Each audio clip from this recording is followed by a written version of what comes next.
Awesome. All right. Well, thank you everyone for being here. This is the first session on the first day of this year's Senior Capstone Showcase. So let's give everyone a round of applause. This morning we're welcoming Miss Jim's cohort. So thank you, Miss Jim, for all the work that you've done with these awesome students. And we're going to start off today with Piper Filler.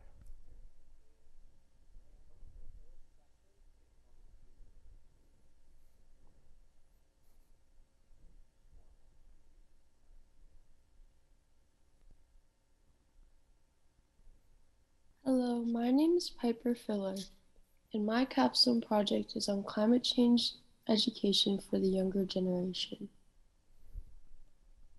So, why did I choose to do a project on climate change? I chose to do climate change education because my whole life I've been very connected to nature. I grew up right next to the beach on the East Coast. As you can see on the picture to the left, that's actually my hometown in Rhode Island. It's called Weekapaug, Rhode Island.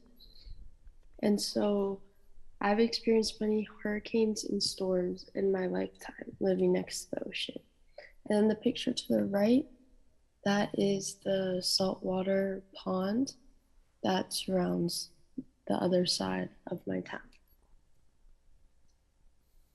So just as you can see on the picture to the left, there's very, very wild weather on the East Coast, like tornadoes, hurricanes, hail, storms, snowstorms, anything you can imagine, really. And living in a place with pretty wild weather at times, I'm able to pick up on how the weather has changed due to climate change, like how hurricanes have become more damaging, particularly in the recent years, Hurricane Irene and Superstorm Sandy. And you can see on the picture to the right, that's actually a satellite image of Hurricane Sandy. It's pretty big. But even though the change in weather has been clear to me and to other people, many people still deny climate change or think of it as unimportant. I wanted to create something that would provide information in a fun way to the younger generation so that they could understand this issue early on. After all, they're going to be growing up and inheriting the planet, and they're going to be growing up in a critical time for the planet as well. So I went through several different project ideas first semester, trying to figure out what would be impactful and how I could use the skills I already had to make my project really great. I decided that I wanted to do something with writing because I've always excelled at writing. So my first idea for my project was to write scientific articles every month that would be published to the HBA Upper School newsletter. These articles would give information on how different parts of the world are being affected by climate change, as well as give a more local perspective and have a section devoted to Hawaii. And this is just some of the research that I did. I had a notebook dedicated, and basically most of first semester I would just spend my time researching, taking notes, and just building up information. But I ran into a problem when the newsletter was non-existent this year or wasn't being run by anyone. And so I had all of this knowledge, and I still really, really wanted to do something about climate change, but I didn't know what to do. So Ms. Jim and I put our heads together about what I could do that included writing, but would still send the message that I wanted to send. And so we landed on doing a children's book that would educate kids as young as the first grade. So this way I could still write, but also experiment with drawing. So I didn't have a proper outlet for my information or my articles. So I decided to do a children's book because that's a little more low-key than scientific articles. So yeah. And so I wanted my book to be accessible to kids in the future. And I heard about this website called Storyline Online. This website had a bunch of different celebrities do video readings of different children's books during quarantine so the kids could watch it and like still read. And I really liked that idea because I liked how it was accessible to anyone and could be shared and downloaded. And I decided that I wanted my book to also be accessible to anyone and be shared and downloaded, as opposed to a physical book that could only be found in the library and only one person could read at a time. So, my new task plan for my children's book was obviously make an outline, because even though it's a children's book, there still has to be a story, and then brainstorm characters and start drawing to kind of get a feel of it and what they're going to look like, and then record a read-along video with the illustrations that I've made, and then share with the lower school students to educate them on climate change in a fun way. So the process of making my book was overall a huge learning experience for me. First of all, I don't consider myself an artist, or I didn't when I first started this project. So one thing I was worried about was the quality of my illustrations, but I used this app called Procreate on an iPad that was provided by the school, and it taught me a lot about drawing and about just art in general. And I was really surprised how much I enjoyed drawing, because it was very, very, very time consuming and a little frustrating at times, but I was able to finish all my illustrations and be proud of what I had.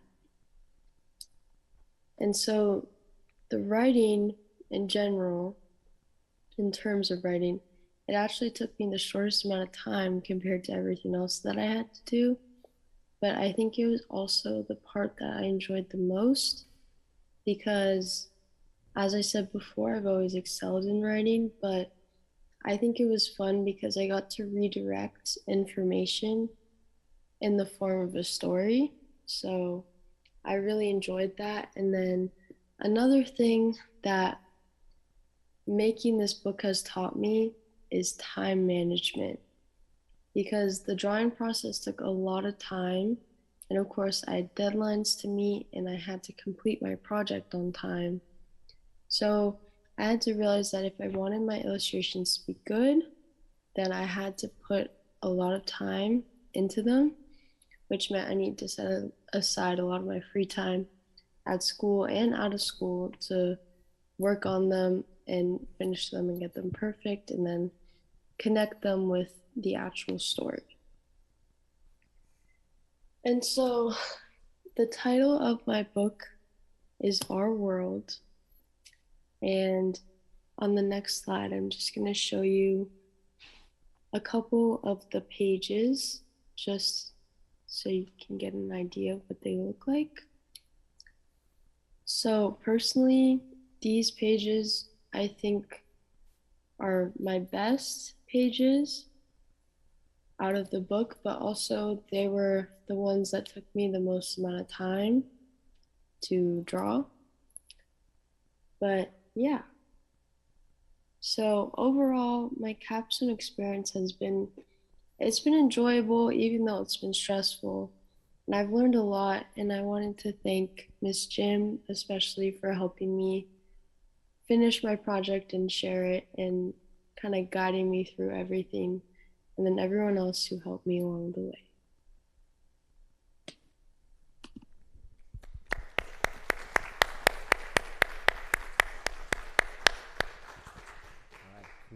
Congratulations, Piper. We're going to ask Miss Jim to ask the first question. Right. Thank you so much, Piper. Can you share a little bit about your story, the story that you wrote, just the line and the content that you share through it? Basically, it's just about, like, the main character is the Earth, and it just goes through, like, the beginning of the Earth and, like, the solar system, and then, like, when humans came on Earth and, like, the relationship between nature and humans, and then how we started to pollute the Earth, but then it kind of has a happy ending because it's a children's book, that, like, we kind of get everything together and save the Earth, and that's basically it. Thank you, Piper. Piper, is there like a message that you're hoping that people get from reading the book? I think just to, like, raise more awareness about it, because I feel like people don't really, like, see it as like a, like, people see it as a big issue, but not, like, I don't know, like, they don't see, like, the urgency behind it, and I think it's important for kids to learn about it too in school. So yeah. Great. Could you talk a little about the process you had going through to actually write the book and get feedback from your peers and from Miss Jim? How did that help shape the story and shape this whole product that you created? Well, what I did when I was writing was I actually, like, read other children's books just to see how they did it, and it was kind of fun to just, like, write a little story, and I think definitely the feedback that I got from, like, my classmates and Miss Jim helped me to, like, kind of solidify it into what it was. Right. This questions can come from the audience, so if you guys have any questions, please just raise your hand. Miss Jim's got a mic and she can come around and answer any. Here we go, right in the middle. I want you to speak in the mic because it's recording on YouTube. What was the general, have you gotten any feedback on the book from the students that you gave the book to? I haven't sent the video to the kids yet, but I hope to do that, like, this week. So then we'll see how it goes after that. Tell us again who's getting this book right off the bat. I think I'm gonna give it to, like, the first and second grade classes. Oh, awesome. Right. Miss Jim, do you have any other questions to wrap things up? Yeah, I think we had the opportunity, Piper, to meet with a visiting author who writes children's books, and I'm just wondering how that benefited you. It was actually really great for my project because, like, I've never written a children's book before, obviously, so I don't really know how to go about it, but he gave, like, a lot of good tips on how to, like, connect the pictures with the words, and I think that definitely helped me in the long run, so I think it was really worth it to go see him. Awesome. Well, thank you so much, Piper. I'm super excited to hear your book and see all the beautiful illustrations. So one last time. I'm sorry, Mr. Buchanan, we have one more question. Oh, shoot, if that's one more okay. question. Hi, Piper. I'm just curious, having gone through this experience of writing a children's book, do you think you might want to try again, and you've learned how to finesse your drawing and you enjoy writing? Is this something that you might want to pursue further? I think maybe, like, as, like, something in my free time, maybe. I don't know if I would, like, go into the business of being a children's book writer, but I think it was fun, and I think I probably would do it again. So Awesome. All right. Well, thank you so much, Piper. thank you. All right. Now we're going to welcome Noah Brown up to the hot seat. All right. And we'll cue up his movie right away.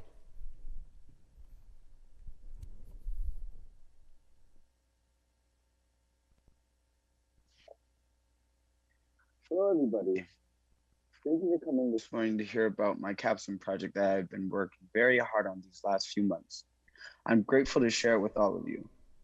My capstone project is titled The Exploration of Tidal Pools.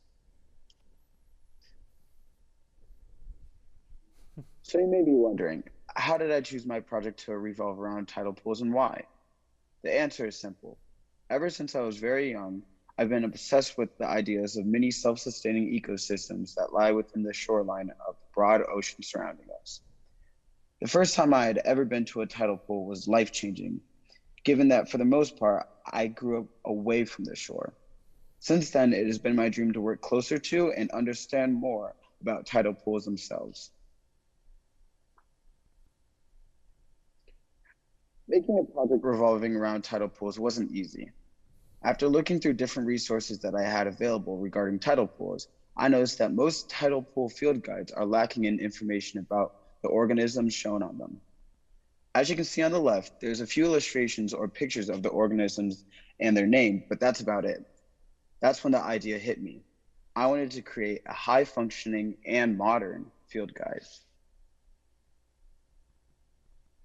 And what better way to do that than to make it have a digital aspect? QR codes, it's the future. We see QR codes used for everything these days, so why not implement them into resourceful ways such as a functional learning device?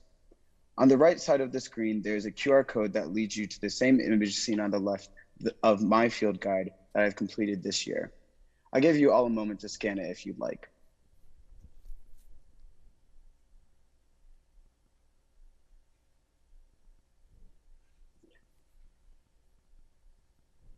The process I was taking when it came to creating my project involved a lot of picture taking, tide watching, and time management. In order to start taking photos from my field guide, I had to make sure that the tides were low enough while also keeping check on what times or days we would be able to actually get down to the tide pools in Puako. The first trip down to the tidal pools that happened, I had a group of close friends who helped give me feedback on my project along with photo taking. On other trips down to the tidal pools during the first semester, Miss Jim would help take photos as well. As you can see on the left, that's me tracking the tides, then a photo of me and a group of friends who came down to help, along with me taking a photo of a brittle star and a feeble shrimp on my hand. After coming back from winter break, I spent most of January taking a few more photos down at the tidal pools in Puako. By February, I had a good compilation of different organisms that I could use for my field guide. I compiled the photos of different organisms in Canva, in which I then would write different facts or pieces of information about each organism. So you can see me right here, looking in tidal pools, and then this is Canva that I used. As you can see here, there's the process of me putting in slides to Canva in which I would write down information about the appearance of the organism, a general description, and also its commonality. At this point in my project, I recognize that in order to make the physical aspect of the field guide, I need to laminate them in order to preserve them. It also came to my attention that creating QR codes were harder than I thought. It took a while, but I finally found a way to create QR codes that would lead me to the different slides about the organisms. My final goal for the project, besides having the field guides actually made, was using the information I had gathered to teach Miss Stoy's 4th grade class at HPA at some point during the spring. After getting back from spring break, I'd finally compiled all my information into one place. My field guide was complete. I felt like all my hard work had finally paid off. On the right, you can see a photo of me and current junior Jacob Honda ecstatic about how well my field guide turned out to be.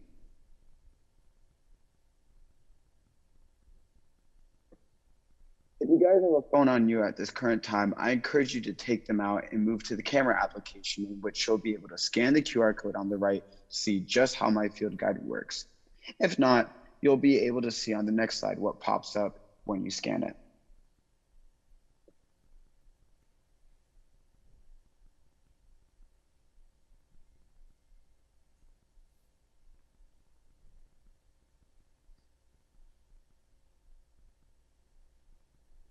If you didn't have a chance to scan it, here you go. Upon scanning, you'll find a page like this, which goes into detail about the designated organism photo on the field guide itself. This QR code goes to the infographic about the collector urchin. As you can see, it talks about its appearance, its general description, and commonality as well. With my field guide now being complete, I had one job left, and that was to teach the 4th grade class about what I've learned over the year regarding tidal pools.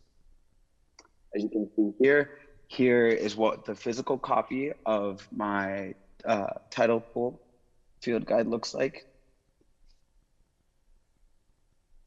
I decided to create an educational game in which the 4th grade class would play a game of tide pool bingo to find the different organisms that are located in the tidal pools at Puko, along with my field guide. With the help of Miss Jim, I was able to also create a reflection aspect of this teaching experience in which the 4th grade class would sit by a tidal pool and hear, see, and wonder.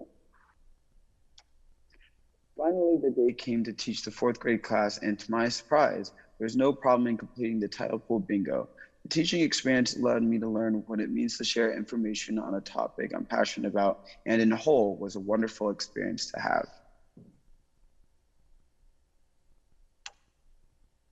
Here you can see the completed bingo sheet by one of the 4th graders along with their reflection on the right. In whole, everything went perfectly.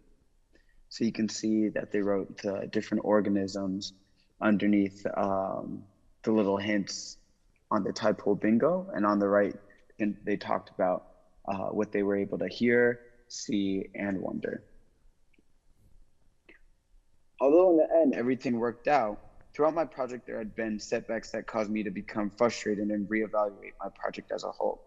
The first QR code generator I had used ended up expiring after a certain amount of time, in which I then had to go back and research other ways to create QR codes. Along with that problem, there was the most prominent problem in which lower school students like the 4th grade class don't have a device to scan the QR codes. To fix that setback, I implemented the idea of tide pool bingo. Laminating physical copies also posed as a problem, but with the help of Miss Jim, that problem was quickly solved. All in all, I'd like to thank those who have helped me with this project. Without Miss Doi, I wouldn't have had the amazing opportunity to teach the 4th graders. Without the help of Miss Jim and Mr. McKenna, I wouldn't have been able to have this amazing capstone experience.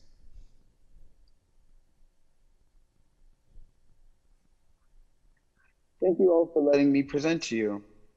I'm hopeful that next year, someone will take up my project and further expand on it. If you guys have any questions at all, please let me know, and I can try to answer them to the best of my ability. Thank you.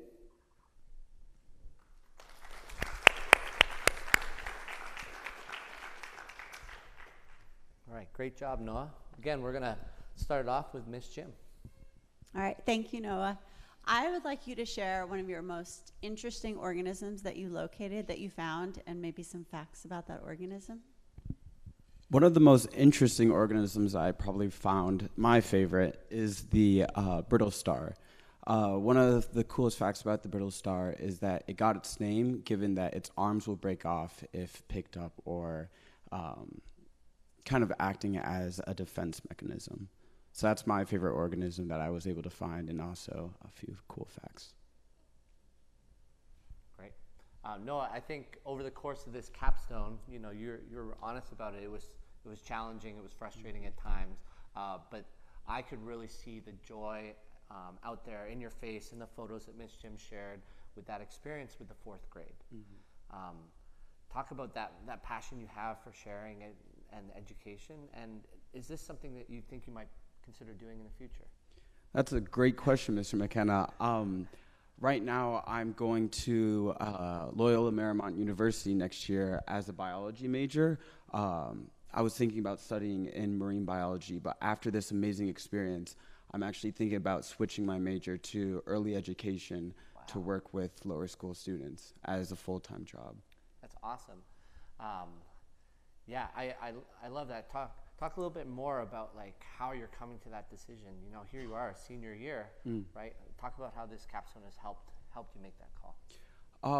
With Capstone, my parents are also educators, but I never really had the opportunity to work with younger students in a learning environment. But because of Capstone, that dream finally was able to come true. And I was actually able to work with Miss Doy's 4th grade class, as you could see in my slides. Awesome. Are there any audience questions for no, thank you, yes.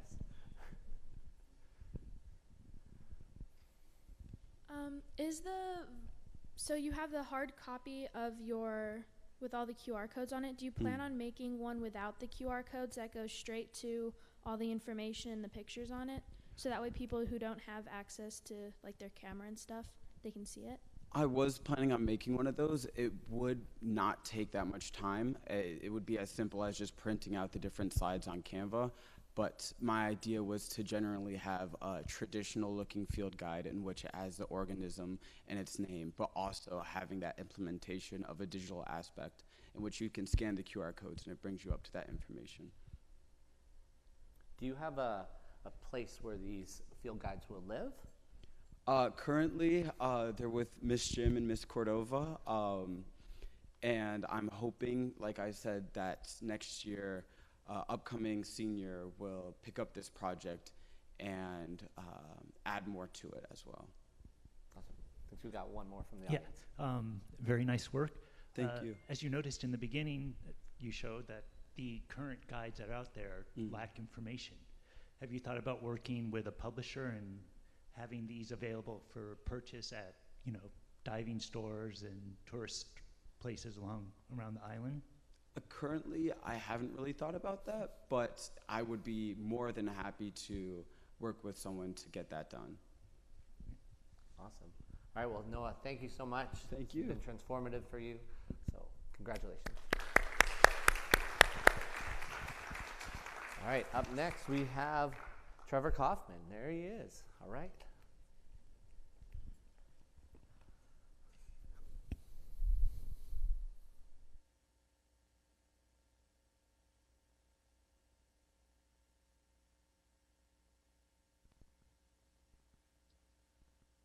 Hello, my name is Trevor Kaufman, and I am a reporter here at HPA, coming from Sacramento, California. My project is to record and collect data of the trash on campus.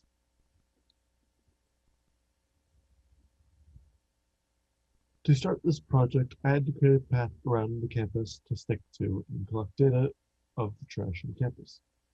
This way, the data I collect stays consistent every time I collect data on the trash on campus. When following this path, I would take pictures of the trash I found using the app Literati. Literati is an app that designed to record where trash is found by saving the location and time that a picture is taken, then putting it into a built-in interactive map. The pictures here are a few pictures of trash that was collected, as well as some of the hotspots of where most trash was found. For example, in the top right, there's trash shown under one of the classroom lanais. This is where most of the trash was found during most of my collections. Using the data I collected, I made this scientific paper and made as many connections to the data as I could, from where trash was most common and where trash was most frequent, as well as what types of trash were most common around campus.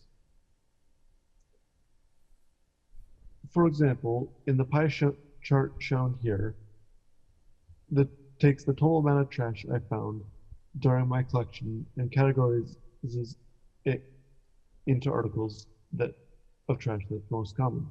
For example, the gummy wrappers, which had the majority of trash that I found, candy wrappers, papers, and plastics, as well as other things that I could simply categorize in the other categories. The graph on the left shows the total amount of trash I have found during my collections each month, while the graph on the right shows the average amount of trash in the collections during the months I recorded by taking the total trash found and dividing it by the number of collections I did that month. However, there were some problems with my data. That includes starting to record my data late in October, only having a half a month in December, and lack of accurate data due to outside factors such as wind and the other people picking up trash when it's dropped. This project has some relevance to me because all of the places in the world that I have visited, there has always been a problem with trash, such as finding trash all over the streets, in the woods, or in nature itself. I decided this issue would be my focus for Capstone this year to see if I could solve or set up someone in the future to hopefully find a way to deal with the problem, and one day that my simple Capstone project will assist someone in the creation of a project that hopefully cleans the world. Some of the challenges I faced included having to nearly restart and change my project as I started far too big for me to realistically be able to complete my project. This first idea I had to change and scrap was one of the student store items to be changed, as the idea would be difficult to pull off and it would be near pointless to do so.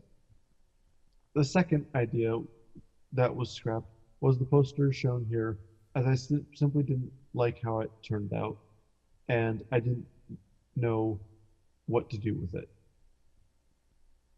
Some of the accomplishments I faced in this project probably would include getting all of my things in time, even though I had setbacks along the way. If I were to go back, however, I would have simply started my project smaller, as when I started, I made my project impossible to complete if I did anything.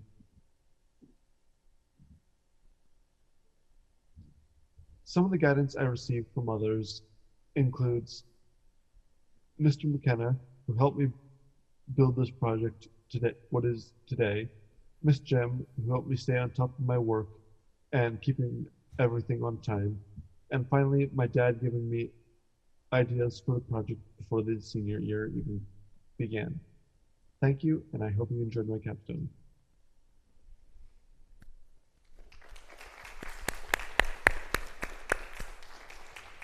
Right. Yeah, nice job, Trevor. Thank you for that. Again, Ms. Jim.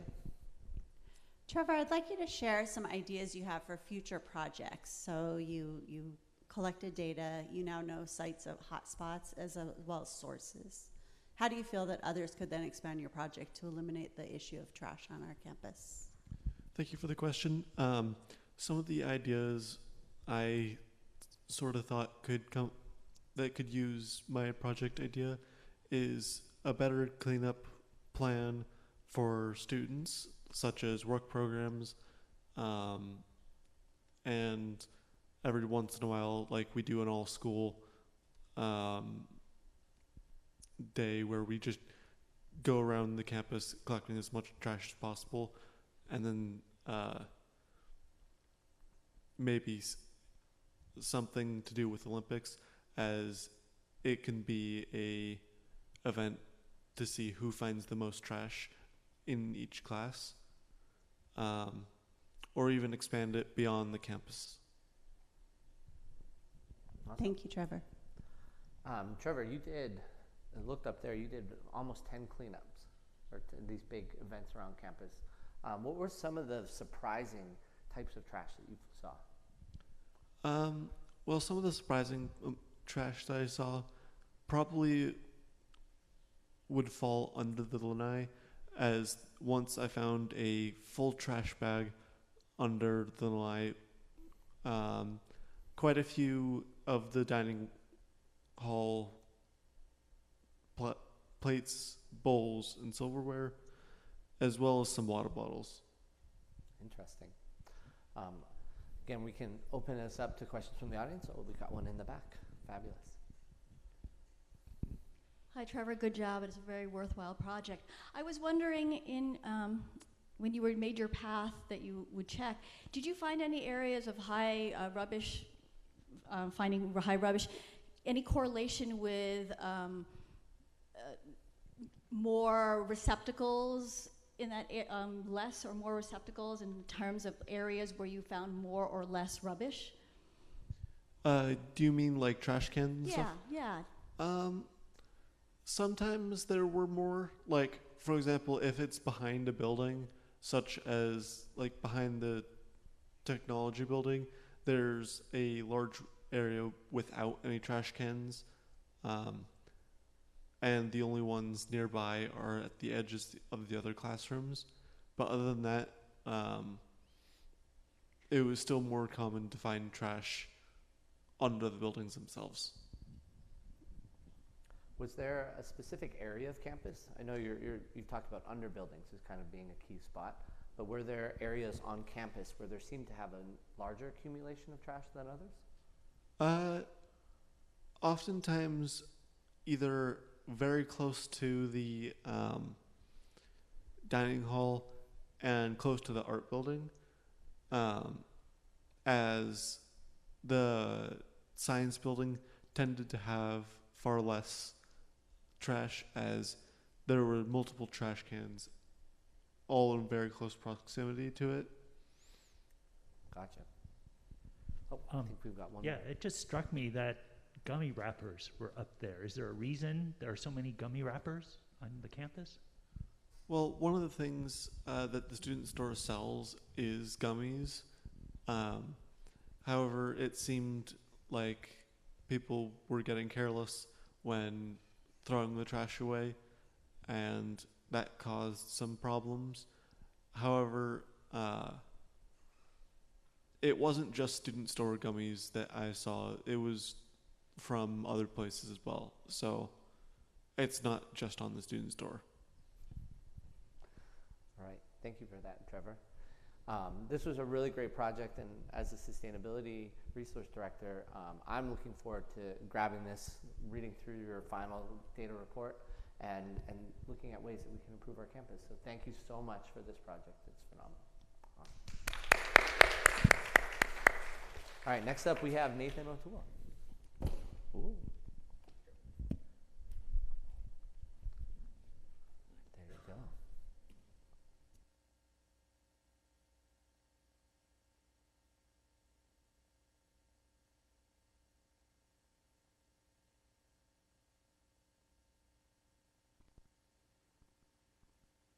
Hello everybody, my name is Nathan O'Toole, and this is my presentation on my capstone titled Marine Life of West Hawaii. Before I get into the project, I wanted to talk a little bit about myself. I was born and raised in Hawaii, and have always lived close to the beach. I would spend my days exploring the tide pools and coral reefs. I would find some amazing creatures that captivated my interest in the ocean. I chose to work on this project because I am concerned about the degradation of our ocean. If things continue the way they are going, we may lose a large percentage of our coral and marine life forever. While it would be an enormous task for one person to tackle alone, as a group we can each do our part. 3 easy ways to reduce our energy use are to use a reusable water bottle instead of buying single-use plastic water bottles, turn off your lights and AC whenever you are not home, and carpool whenever possible. While it may not seem like much alone, if we all contribute, it will make a huge difference. When I was trying to figure out what my capstone project would be, I knew I wanted to bring together my love for the ocean and my skills as a scuba diver. Then Miss Jim gave me the idea to photograph marine life and create a website to educate the public about the organisms in our ocean. Now that I had a project idea, the next step was to actually go out and get some photos of the organisms. From October to February, I went on 5 scuba dives, although I couldn't get any dives in from late November to early February, as the surf conditions were too rough and the water visibility was poor. Following each dive, I'd spend my class time looking through every photo taken and try to discern what each organism was. While I was in the early stages of my photograph collection, I began to develop my website. I chose to use Wix as my website builder, as it was the one I heard the most about. I then used some pre-made templates to create my prototype.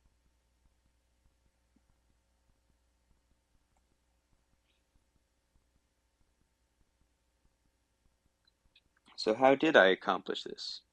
I created a website that has information on many of the marine organisms that you can find in Hawaii, which can be seen right here.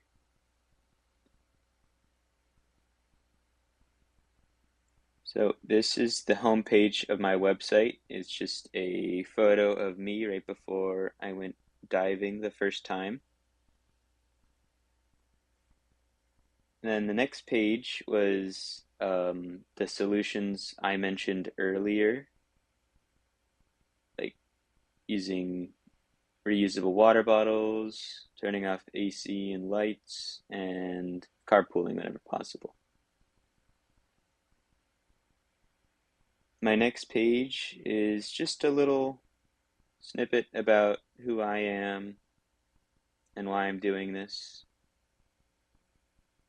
The next one was, I kept getting these 2 questions whenever I tell people about my project, so I decided to make it a page in my website.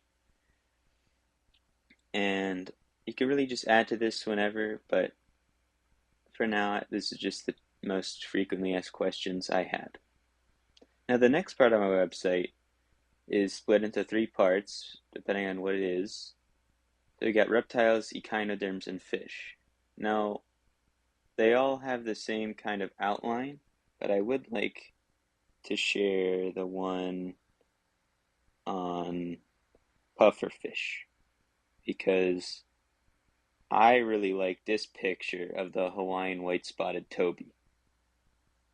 So it's got one main photo, the family name, as well as 3 little facts about each family. And then each organism right here. Or species, I should say. Now back to the presentation.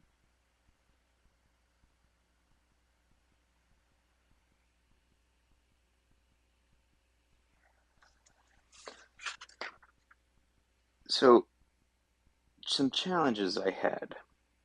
I had a lot of challenges early on, mostly with the website. I was not familiar with how Wix works, so my early iterations of the website were all very difficult to navigate. Besides this, I also had issues with my third dive, where the camera I was using, the white balance was off, so all the photos became unusable, and because you couldn't really see the fish very well.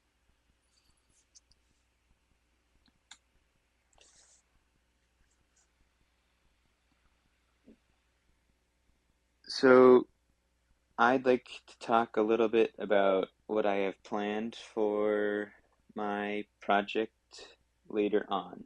So right now, my project, the future of it is kind of up in the air a bit. I would like it if somebody would continue my work as their capstone project. But for now, the website will stay up indefinitely, and the QR code seen below we found outside the Puako General Store. As I live in Puako, and most of the town goes there, so everybody there could see some of this information and help in whatever way they can. Thank you all so much for listening to my presentation, and now I'll pass it off to myself for questioning.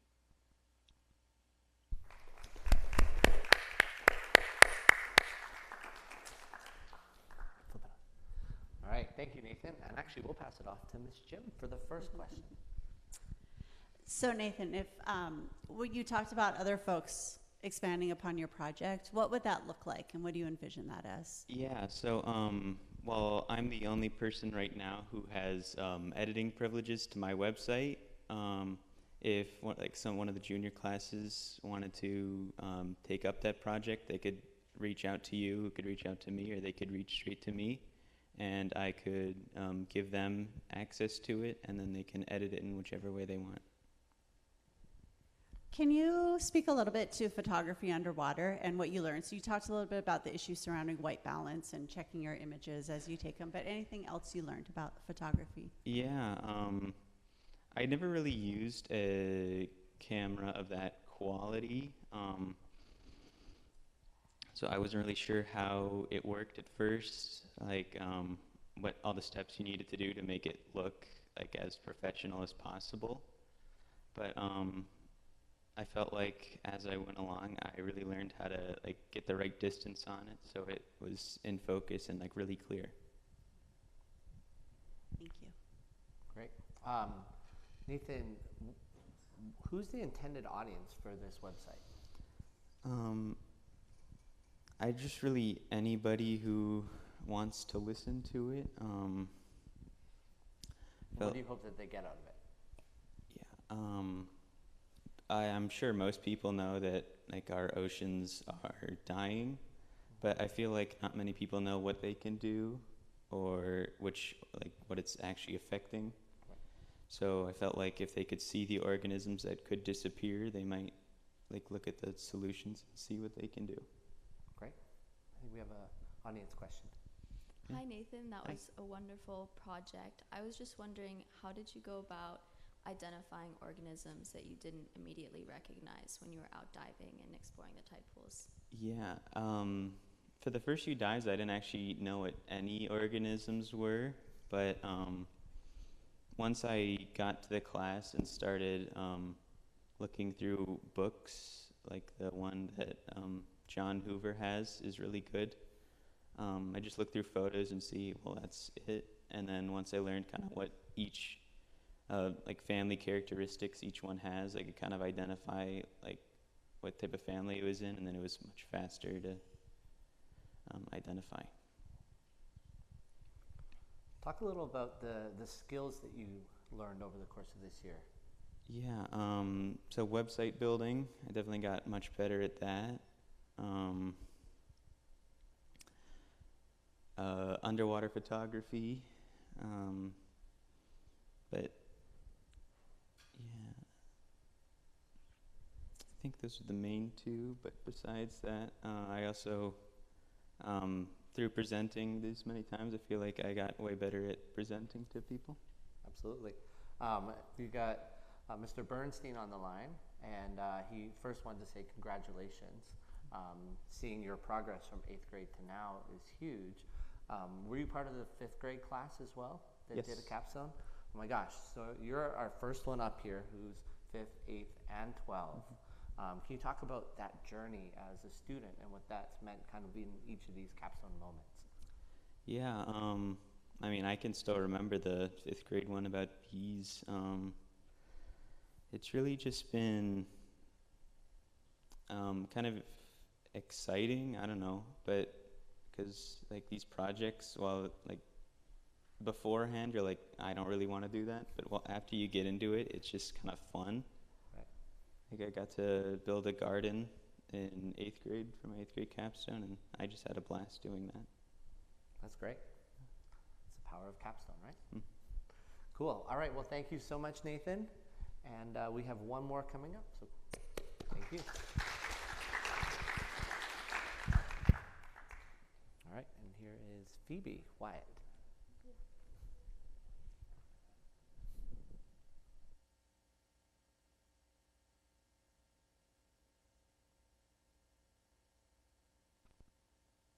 Hi, my name is Phoebe Wyatt, and this is my capstone presentation on reef health and diversity. So a little bit about me. This is my first year at HPA, however, I grew up in Hilo. I'm scuba certified, and I've always had a love for the ocean, which is why I chose this specific capstone class and why I chose to focus my project directly in the ocean. So what is my project? My project is focusing on the feeding habits of fish based on their trophic level, and comparing it to the health of coral and abundance at 3 different locations along the west coast of Hawai'i. I'm doing this through a series of fish surveys and benthic surveys.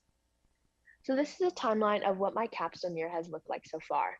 In August and September, I researched marine problems. In October, I finalized my project, and in November and December, I started diving. In January, I learned about different sites to analyze my data. In February, I began analyzing my data, and in March, I created my product, which is a scientific paper.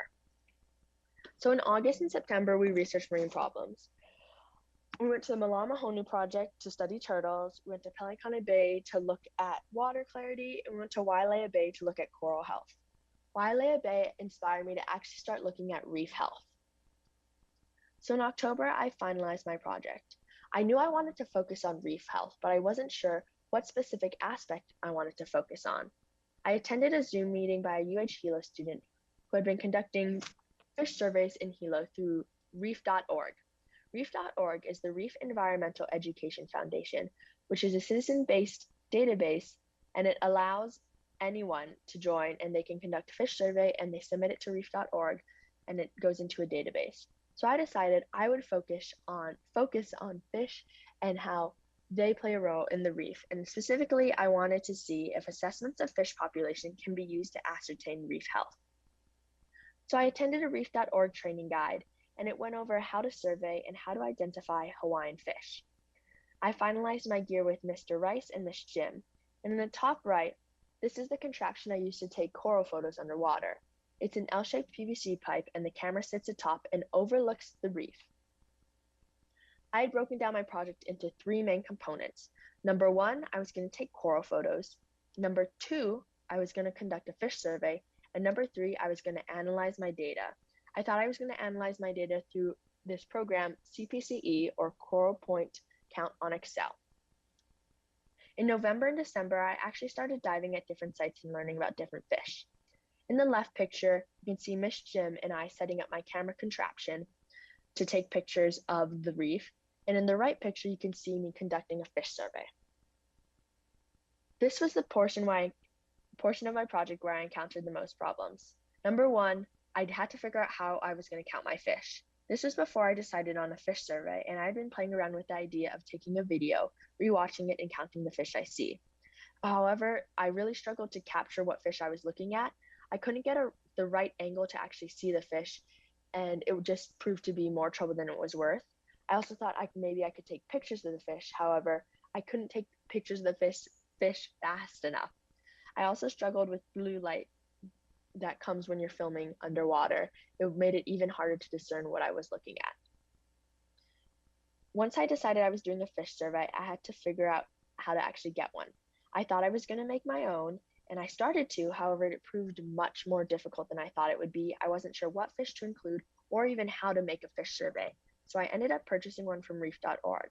I did make some alterations to it to make it more accessible for me, such as highlighting fish I see most often and creating more areas for me to tally my fish. I then had to figure out the layout of what was going to happen underwater. It took me 4 or 5 dives to get all my data for just one site when I was just beginning. However, after some trial and error with Miss Jim, we were able to come up with the procedure we use now, and now I'm able to gather all my data in just one dive. So what actually happens out on the reef? Number one, I conduct a fish survey. This happens between a depth of 30 and 40 feet. So I start at a depth of around 30 feet and I head out for 6 minutes and I tally every fish I see. I then head out to a depth of around 40 feet and I swim back for another 6 minutes and I tally all the fish I see then. While that's happening, Miss Jim lays out a transect tape, which is essentially a really long measuring tape that you can use underwater. She heads out for 25 meters, turns right, heads out for 10 meters, takes another right, and heads back for another 25 meters. She repeats that once more to get an S shape. I then take pictures of the coral at every other meter, and I use this using the camera contraption I described earlier, and in the picture you can see me using it. We then clean up, and if there's time remaining, have some fun or explore. So I ended up diving at 3 different sites. I dove at Pu'uko 56, Mahukona, and Crescent Beach. Each of these coral photos is taken from each site. I was able to get 2 fish surveys from Pu'uko 56 and 2 from Mahukona. However, due to time, I was only able to get 1 from Crescent Beach. In January, I found out which program I was going to use to analyze my coral photos. Like I stated, I thought I was going to use CPCE. However, it just proved to be a lot more trouble than I thought it was going to be. I needed to use a Windows computer, and the one I was using just wasn't working. So I was redirected to CoralNet by Mr. Rice and Miss Jim. And it's essentially the same program, just you can use it on a Mac. So in February, I actually analyzed on CoralNet. So CoralNet is just a coral database. Anyone can join and analyze the coral. And so to use it, you input your coral photos. I had about 40 for each site. The program then places random points on your photo. I chose to place 50. I then had to identify each point. Once I had identified 20 photos, the AI system was able to kick in and started to identify some points for me. It made the whole process much easier and much more time efficient. So in March, I actually had my product and my findings. So the Mahukona fish population, I organized this on trophic level. So there were 24.6% of the population was algivores, followed by 22.9% of the population being detrivores. I saw the most gold ring collae. I saw 106 of these. These are detrivores, followed by the iridescent chromis. These are planktivores. I saw 91 of these, followed by the yellow tang, which is an algivore, and I saw 67 of these. Although the fish I saw the most of was a detrivore, I did see the most abundant trophic level was the algivores because I saw just one singular species many times. So like a bunch of different species, and they were all algivores, but I just saw one of them. I didn't see many of them. So the most common fish at Pu'uko, there were more detrivores here with a population of 38.2%, followed by algivores with a population of 32.6%. Again, I saw the most golden collae. I saw 148 of these, followed by the yellow tang, followed by the lavender tang. I saw 23 of these, and these are algivores. At Crescent Beach, I actually saw the most planktivores. They had a population of 47.5%, followed by algivores with a population of 27.5%. At Crescent Beach, I saw 93 iridescent chromis, followed by 43 Hawaiian squirrelfish, then 40 gold ring collae. And so I combined all this data together, and my theory going into this was that if there's more algivores, that means there's going to be more algae. And if there's more corallivores, there's going to be more coral. So Mahukona had the least amount of algivores and the most amount of corallivores, while Pu'uko had the most amount of algivores and the least amount of corallivores. Crescent Beach was right in the middle. And so this is my findings from my benthic surveys. Mahukona had the least amount of algivores, while they had the most amount of coral, and Pu'uko had the most amount of algae, while they had the least amount of coral. Crescent again was right in the middle. So when you compare the two, you can see that Mahukona had a lot of algivores, meaning that there was less algae, and at Mahukona there was more corallivores, meaning there was more coral.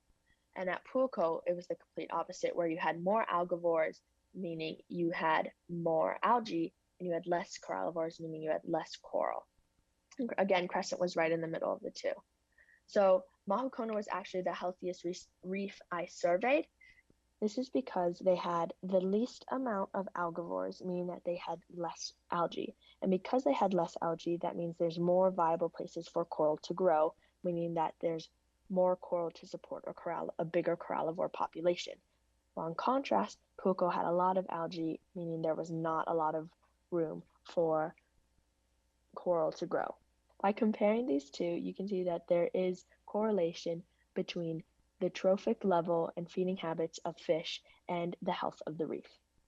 So my final thoughts, I've learned a lot about marine science from this. I learned how to use a transect tape, I learned how to fish survey, and it was a great experience scuba diving.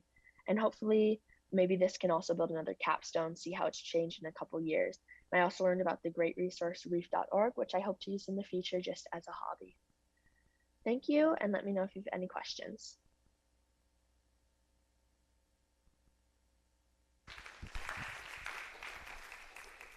Right, awesome project, Phoebe. Let's kick it off with Miss Jim. Thank you, Phoebe, very much.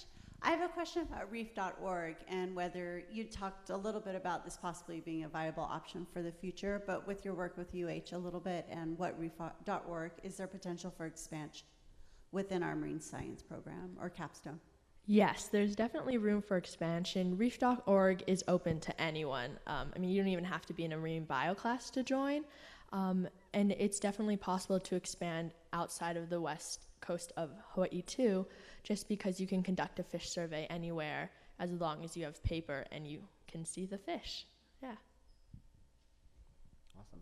So for some of us who are not marine biologists, you talked about corallivores, they eat coral, algivores eat algae.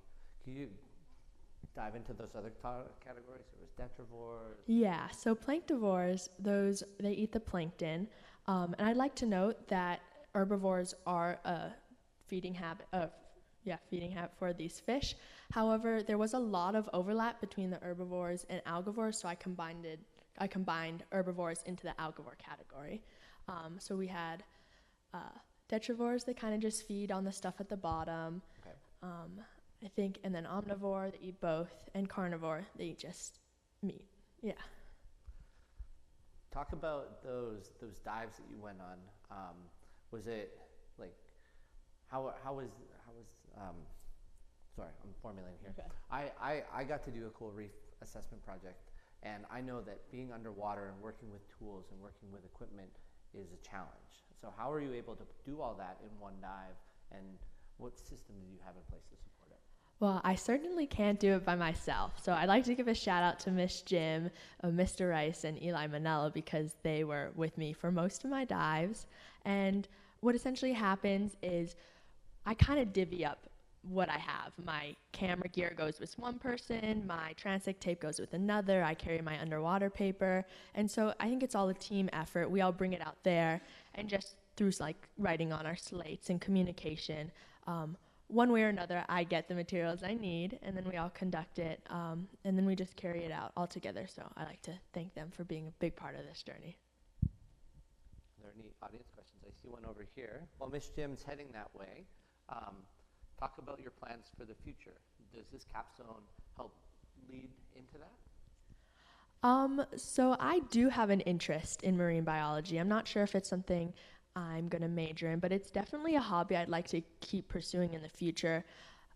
I've done some rough water swims back in Hilo, and while I'm swimming, I have seen some fish I haven't seen before. Like, I distinctly remember I saw a teardrop butterfly fish and reticulated tang. I was shocked. I told my dad. I don't know if he was as interested as I was, but it's definitely an interest of mine to at least stay involved with the ocean and at least try to keep up to date and how I can be help to preserve the beauty of it.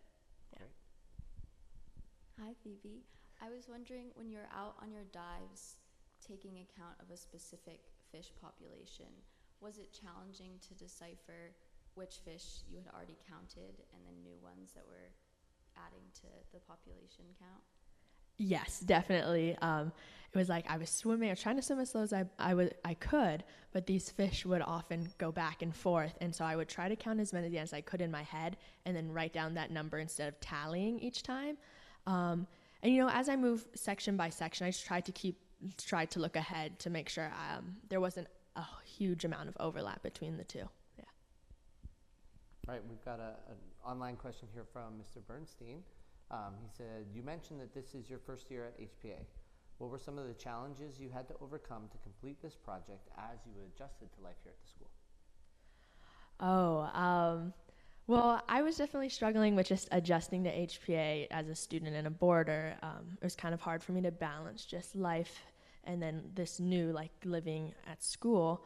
But I didn't think there was a lot of challenges actually implementing my capstone, just because I had a lot of support from my classmates and my teacher.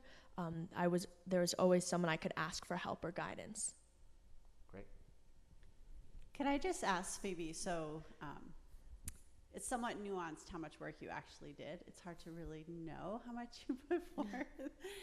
If you were, let's say, just analyzing your coral photos, time-wise, how long do you think? So it was 40 times 3 locations, so it's 120 images.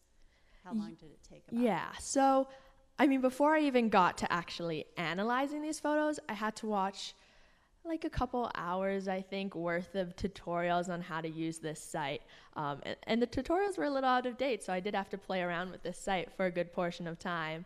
But once I had figured it out, I then had to go in and edit all my photos because there was a bit of a blue tint to it, like I mentioned in my video.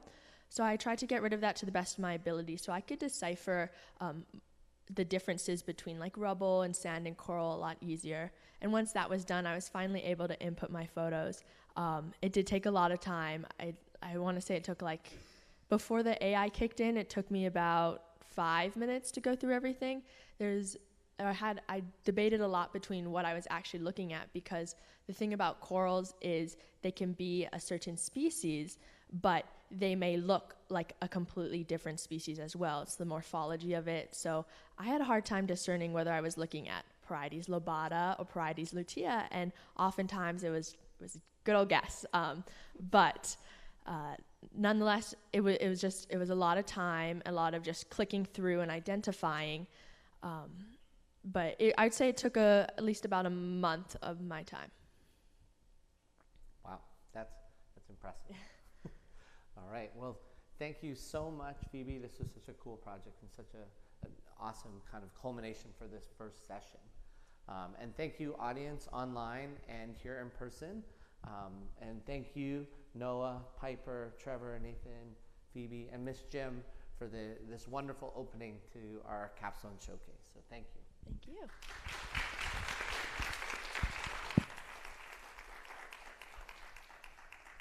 All right, so now we're going to take a break online. It is right at the end of class. So this first period's over. So it's just our regular transition. And if you guys are sticking around, we'll then take a break. And if you're heading out, thank you so much for being here. We'll start our next presentation at 10:05. 9:55. 9:55. Thank you.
Hey everyone. Oh, welcome. Thank you guys for all being here. We have one more student that just ran away that I'm sure is coming back, hopefully.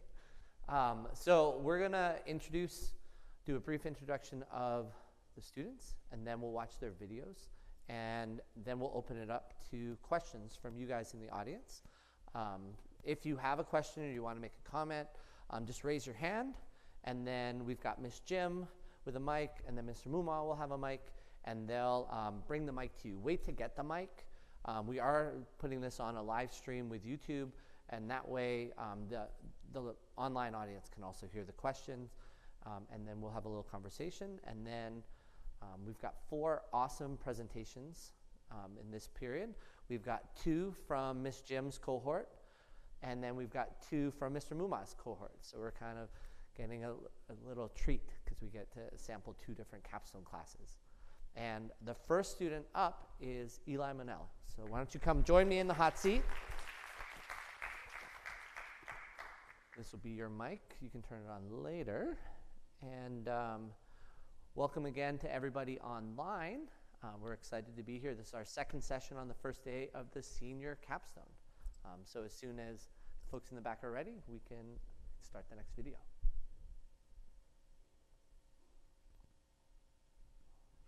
Good morning, everyone. My name is Eli Manello, and my senior capstone project is called Establishing a Turtle Facial Recognition Database.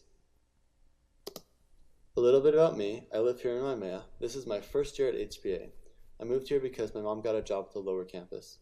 I also have a younger brother and sister who attend HPA lower school. Previously, I lived in Hilo and attended Waikea High School. I've lived on the Big Island for 7 years, and one of my favorite things to do in Hawaii is scuba dive, and I also love turtles. So I was very excited when I was able to incorporate these things into my senior capstone. Finally, next year I'm going to study biology at the University of San Francisco. Through working with Miss Jim and Mr. Rice, I learned how turtle identification is important for the study of their research and conservation. However, as you can see to the right, identifying a turtle through the traditional turtle tagging methods involves capturing and tagging a turtle. This is a very intrusive process that can only be done by limited personnel who have the resources and legal permission to do so. Fortunately, turtles have unique and distinct facial scalp patterns that persist over time, allowing turtles to be identified based off of the pictures of their faces. While there are benefits to using both methods, photo ID is much less intrusive and allows individuals of the public to contribute to turtle tracking. The main downside to photo ID is how time-consuming it can be to match the turtles.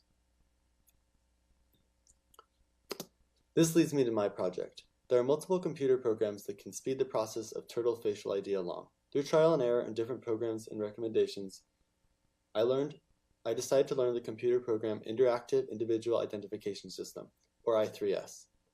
This program allows users to easily process turtle facial shots, or TFS, in a database. Miss Jim had a collection of turtle facial shots spanning the past 2 years, so I used my knowledge of I3S to create a database and a standard operating procedure for this collection of photos. This database let me conduct a mini research study on how the turtles at Pu'uko Cleaning Station to determine how many turtles were seen and how frequently they were returning. Before I started my project, I had to find out some information about cleaning stations. This is where many of the turtle facial shots were taken by Miss Jim. A cleaning station is an area where turtles go to engage in a symbiotic relationship with fish, where the fish get food from the turtle shells and the turtles get cleaned. I did some investigation in turtle facial identification to make sure it was a reliable method of turtle identification. As I stated before, sea turtles have unique and distinct facial patterns that persist over time. Finally, I did a deep dive into I3S. I found a paper that evaluated I3S and stated it had a 95 to 96% success rate, showing it is a very reliable program for facial identification. I also consulted multiple resources to learn the program and how to use it effectively. And finally, I tested out the program by running turtles that I knew were matches, just to make sure it would be successful. I also looked into some successful photo ID projects. This approach of using photo ID has been successful for other projects such as the Hawaii Hawksbill Conservation Program and the Manta Pacific Research Foundation. These well-known projects allow individuals of the public to send in photos to use for their identification. I also wanted to add some additional turtle facial shots to Miss Jim's existing collection, so I conducted 5 dives at Pu'uko 56 cleaning station and used an Olympus TG5 underwater camera to collect these photos. Here you can see a map of the Big Island showing where Pu'uko is located. Big shout out to Miss Jim, Mr. Rice, and Phoebe Wyatt for taking and accompanying me on these dives. My prototype for this project consisted of 2 main parts: organizing the turtle facial shots and learning how to use i3S. For the photo organization portion, I created a standard naming method to make inserting the turtle facial shots into i3S easier. Here you can see some of the work that went into that. For the i3S portion of my prototype, I learned how to use the program effectively. For this program, you start by outlining the turtle's face. Then you can search the database to see if you've found the turtle before. It gives you a list of matches with a score. The closest match will have the lowest score. Here you can see that this turtle matches with the first option. Once I find a match, I can compare them closer and add the new photo of the individual once I am sure it is the same. If the turtle has no matches, I can create a new turtle by inserting it into the database and giving it a name, as seen here. As you can see, my final product consisted of many parts.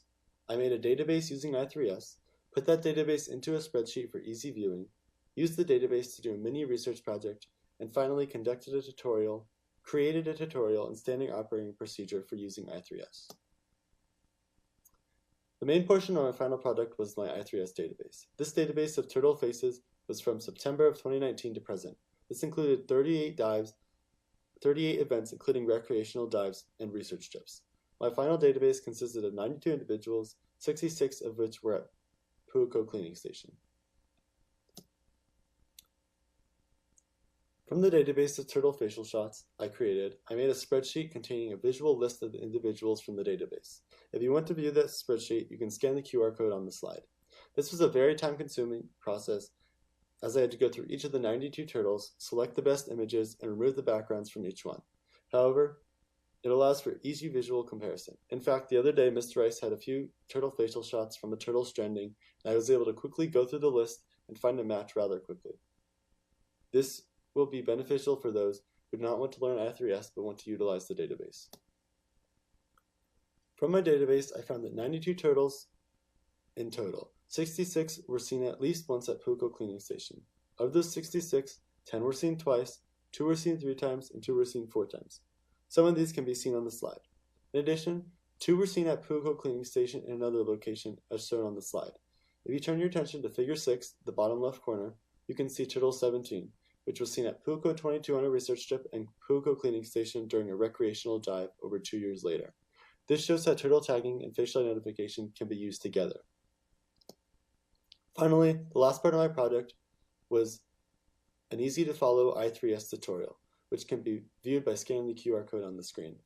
This document allows for others to easily use i3S and has directions specific to my database, allowing for expansion and future use of the database I created.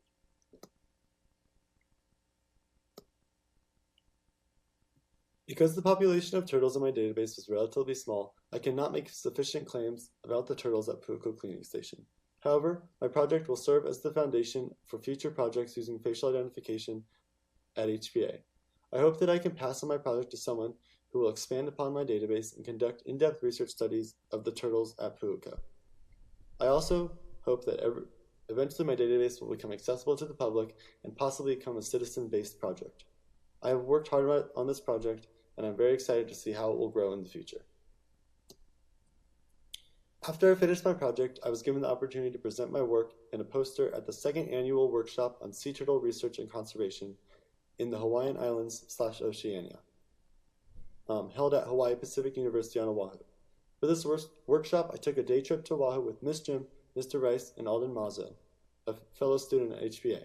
At this workshop, I was able to share some of the work I have been doing on my project with other turtle enthusiasts, as well as got to learn lots about the turtle populations of the Pacific and the current studies being done on them. This was a very insightful opportunity because As I plan to study biology, it showed me the way scientists share their research and ideas. Thank you to George Balaz, Summer Martin, Theory Work, and Brenda Jensen for organizing this event.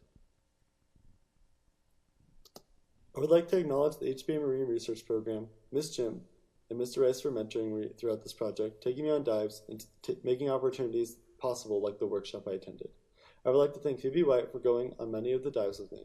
Finally, my parents Ryan and Mel Manila for providing me with the opportunity to attend HBA this year and supporting me no matter what. Here's a list of references I used for my project. Thank you for taking the time to listen to my project. If you would like to view the documents I talked about earlier or more about the process of my project, that can be found on my website, which can be found by scanning the QR code below.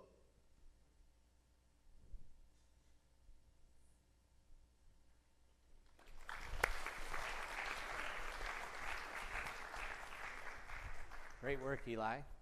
Let's open up questions with Miss Jim. Eli, so I know all about your project. And I know the amount of time that it took for you to analyze this work. Can you put in, once you became proficient at analyzing a turtle's facial shot, how much time do you think it actually takes you? So after I would get into the rhythm of it, it'd probably take me 1 to 2 minutes for each side. And then there's 2 sides for each turtle, and I had 92 turtles, so whatever that math is, yeah. And it probably took you how many turtles to become actually proficient at it? Oh, like 30 probably, yeah. I have another question related to getting photos of sea turtles and what you need to think about when you're in the wild with the sea turtles and angles and interactions with the sea turtles and so on. So you want to be careful not to like chase them because that can disturb them. But if you kind of sit there and wait, they'll usually kind of swim by you, and you want to get a good picture with just right in front of the face, or right from the side, so the image isn't distorted at all. Yeah. When you collected this data and started like building out your database, you mentioned that some of them had been named. Were those turtles that that work with Mr. Rice and Ms. Jim with our turtle research program? Is that how you kind of were able to take these images and confirm them with the actual turtles? Tell us more about that. So they have for their research, they like use different like numbers for the tags. So I just named them based off of the location and like the number in my list that they were. Yeah. Got you. Oh, so when you say you named them, it wasn't like Spot. No, Fluffy. It was. No, it's like Puka 56, the date. Yeah. Gotcha. And how many of the turtles that you've now visually identified have also been kind of correlated with the physical tags? Like how many match up that way? There was only one I found that matched one of their research trips. So yeah. Great. So that's definitely a place where this could expand further. Yeah, yeah. Are there any questions from the audience at this point? Oh, yes, Phoebe. While you were diving and taking photos, like in your later dives, were you ever able to recognize a turtle before running it through the database? Well, there was this one turtle that was really friendly one time. And then I went on a dive again, and I found another really friendly turtle, and I was like, hey, it'd be funny if this was the same one. Because they seemed like they had like the same personality, I guess. I don't know how else to describe it, but then they were the same. So that was pretty cool. Thinking about your university experience coming up, how is this project and like the skills you've developed help you prepare for that? Well, I've had to, like that conference I went to, I had to like sit through 8 hours of talks. And that was like, it was really interesting stuff, but it was really long. So, but I don't know, that was something I'm probably gonna have to do in the future. Yeah, and then just having to problem solve, learn new programs, work with people, stuff like that, yeah. We talk a lot about an authentic audience, and I think this work has so many different audiences. Could you talk about your experience with this work at the conference, but then also this work with your peers and the people who you hope will be having access to the database? So at the conference, I didn't present. Like, I just had a poster, and people would come over and talk to me about it. And so there were some people who were really interested in it and wanted to look more into it because they do similar things. And then in the school, I'm actually meeting with Alden to teach her about the program. So maybe she'll take over this and continue to develop it, or yeah. Awesome. Any final questions for Eli? I'd like to make a commendation. So thank you, Eli, for getting this going. You are going to be the first one to have developed this database, and it is going to continue, and it is ripe for opportunity. So thank you for doing the hard work. It's a foundational hard work that allows something to move forward. So I really appreciate your work on this. Thank you. Awesome. So congratulations, Eli. Great job today. Thank you. All right, now we're going to call up Kali.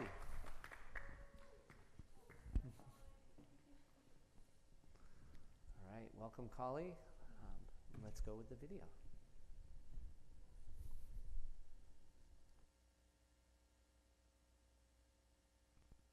Hello everyone, I'm Kali Kring, and the title of my project is POV Wahine Dorm Life. A brief summary of my capstone is I created a blog with content made specifically for future female boarding students at HPA, addressing topics and giving advice on what it's like to live in a new dorm community. Some more information about myself and why I feel qualified to have created this blog is that I've been boarding at HPA since freshman year and am currently a prefect in Robertson Hall. A prefect is a dorm hall leader who helps solve dorm problems and monitor student behavior. With the leadership training that came along with this position and the 4 years of boarding experience, I feel that I have plenty of knowledge and tips to share about dorm life. Here is the process of my idea creation. As you can see, I first started off the idea of creating a sustainability pledge. I have a passion for sustainability and preserving our ecosystem, but I realized a pledge would be difficult to reinforce and that there are already lots of great sustainability efforts happening around campus. My second and third idea had to do with the broad topic of mental health. The first idea was to talk about the subject in a podcast, but I realized a blog would be a better platform for me since I feel more confident with my writing than my ability to speak smoothly. I chose this topic of mental health because I'm very interested in bettering myself and learning about emotional well-being. Though mental health is a passion of mine, I felt not educated enough to be teaching others about such a sensitive topic that personally I don't have much knowledge on. But finally, I realized where my heart belonged, and that was with my dorm community, and how I really just wanted to get back to this place I've called home these past 4 years. I decided to stick with the blog idea because of my passion for writing. I had now finally found a topic I felt qualified to talk about, and I couldn't have been more excited to begin. Now getting more into the details of my project. The problem I wanted to tackle was new students coming to HPA, feeling anxious, unprepared, and having many questions about what lay ahead for them. I've seen this firsthand with the new students who come each year. For example, at the beginning of the school year, since I was a prefect, I decided it'd be nice to email each new student introducing myself and telling them to reach out if they had any questions. Sure enough, I got multiple responses asking, what do the dorms look like? How much room is in the closets? What should I pack? Etc., etc. At this time, I acknowledged there was a problem, but didn't connect the dots that I could be the person to soothe not only the worries of the new students in my hall, but future students as well. The solution to this problem soon clicked into place when I realized I wanted to create a blog that gave new students a glimpse into what boarding at HPA is really like. There are obviously millions of similar blogs addressing tips on living away from home, but this platform would be specific to HPA and be sent to new students directly. I decided to create my blog by using the website creator Wix.com. Prior to making my website, I had no experience, but with trial and error, I believe I completed my goal of creating both an informative and appealing website. Another important step before creating my website was getting the opinions of new students this year and what they thought about my capstone idea. Here was a short clip I took of Patri Aliaga. Hi, my name is Patri, and I'm an international student from Spain. This is my first year at HBA. When Kali first came to me with her idea for a capstone, I was very excited because before coming here, I was so nervous simply because I just didn't know what to expect. But I think this capstone is going to be very, very helpful for future students because it tells you exactly what HBA is about, especially boarding life. And it's just, this blog explains very well how amazing boarding at HBA is. My research did not end with interviewing Patri, but I also had a conversation with Phoebe Wyatt and Alia Thompson, both seniors in the dorm. I only included the interview photo with Phoebe, but I asked them both questions for an advice segment I was doing called Interviewing Current Seniors, What Was Dorm Life Like, Plus Advice. It was important to me that this blog wasn't only my personal experiences, but other HPA voices as well. And finally, I dragged it on long enough, but here's the product I created, my blog, POV Wahine Dorm Life. Just give it a second to load. But here's my site. As you can see, we have beautiful Robertsons. You scroll down more, we have some of the blog topics I tackled. Introduction video, cute photo of Leia and Miley, contact information. I'll get more into each individual blog later. Though I'm very happy with my final project, there were many roadblocks during the process of this capstone. For one, I had so many ideas that narrowing them down was very difficult. You saw on the previous slide how drastically my project ideas have changed. That led us to the second challenge, which was not having an actual prototype to present. At this time, I had just decided on my new idea and had to turn my capstone proposal instead. The time, I would say, was the biggest factor. After all the starting and restarting, I knew that if I came into second semester from scratch, that would be a big setback, so I worked over winter break to make up for it. The last challenge was creativity. I wanted to make my blog, unlike the millions out there, and make it very unique to HPA. The impact I'm hoping this project will have is relieving the stress that comes with going to a new school and preparing new students to make sure they get all their questions answered. I really just want to educate new students by gifting the knowledge I have that I've gained with my 4 years of experience here. My final goal would be for this project to be a legacy project and continue to be sent to new students past capstone. This was one of the many appeals of doing this project. I really just wanted to leave something behind after I graduate. Capstone has been a year-long project in which I've grown many ways. For one, I got to experience what it was like being a content creator and the pressure that comes with wanting to entertain and please your audience. I also learned how to manage my time because, as you know, that was a challenge of mine. The research and the interview process was actually my favorite, and it taught me that I love to socialize and have meaningful conversations with people. I also feel that this topic helped me feel more comfortable with my transition to college because while writing about dealing with roommates and school stress, it was a great reminder of me of how to approach boarding in my next dorm, which is honestly kind of sad to think about. Anyways, the final steps of my project included sharing a QR code at a dorm meeting for the girls in my dorm to view it. Though my audience is more directed towards new students, the girls in my dorm gave me feedback and they said they even learned something new. Second, I reached out to admissions to see if they had a need for a new student blog. Luckily, they loved the idea and wanted to go into more details about how we would send out a link to new admitted students. Here is a photo for some of the lovely girls in my dorm who used my QR code to view my blog. I got positive feedback from all of them. Since I only briefly showed my blog before, I thought I'd screenshot some of the topics I wrote about. From the left, we see the advice segment I already mentioned. Next, how to get quality sleep in the dorms, following with healthy and yummy food ideas, and then more. The next slide is the same, with topics on creating a home in your dorm room, a Big Island bucket list, a photo collage of good memories in the dorms, and places of serenity on campus. These are only some of the blogs I tackled. And then finally, that sums up my capstone project. It's been an amazing experience this year, and it's crazy how fast time passes. Thank you for everyone who supported me, and thank you for listening to my presentation. I hoped you enjoyed.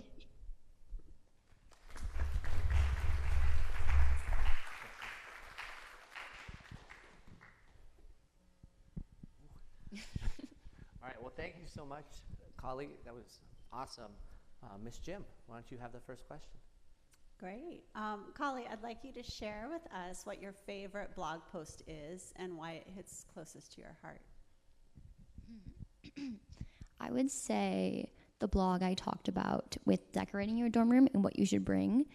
Then again, kind of relating that I'm going to college in the fall, and I'm also really excited about buying new things and thinking about the storage and organization aspect of that. I also got to go into each dorm room, and whoever allowed me to, and to take photos of what their current dorm room looks like. And I think from like a freshman perspective, if I was sent that and I got to see everyone's different individual dorm room, I would really, really like that. Great. It seems like this journey this year had several moments of pivoting and kind of like having to overcome. Can you talk about that process and how it got you to this awesome product? Yeah, for sure. I think I kind of had a long slide about it called idea creation, and it kind of just goes to show that I really wanted something I was passionate about. And though I said that each one of these I had interest in, even if you have interest, if you're not really knowledgeable enough about it, or if you can't really make a big impact, it is a passion of mine, but I wanted to do compassion plus making a difference in a legacy project. And I love my dorm community so much, so I thought, why not? And I think it took courage for you to pivot so often, and it's because of high personal standards, I would say. That Thank you, it was beautiful. So it was wonderful to just be a small part of your project in that way. Thank you. All right, we have time for some audience questions if anyone has any. Oh, one right down here in the front.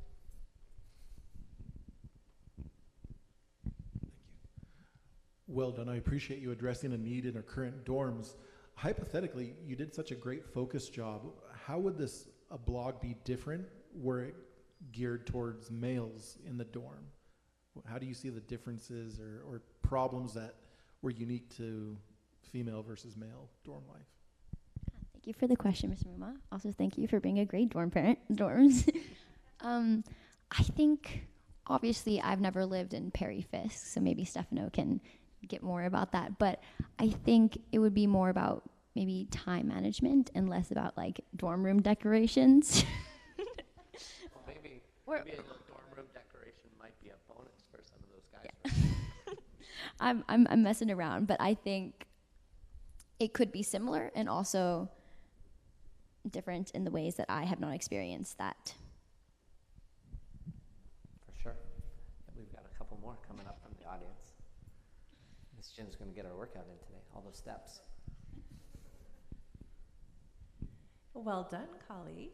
I'm curious if you peaked and if Chapman has something similar, like for you to look at, like going to college next year. Have you seen any colleges or universities that have a similar blog?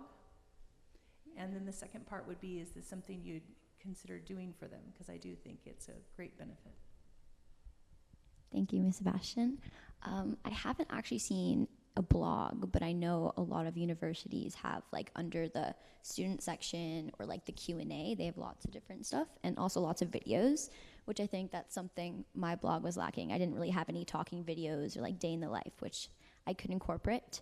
But yeah, maybe in the future that could be something I could do, because I definitely enjoyed this process.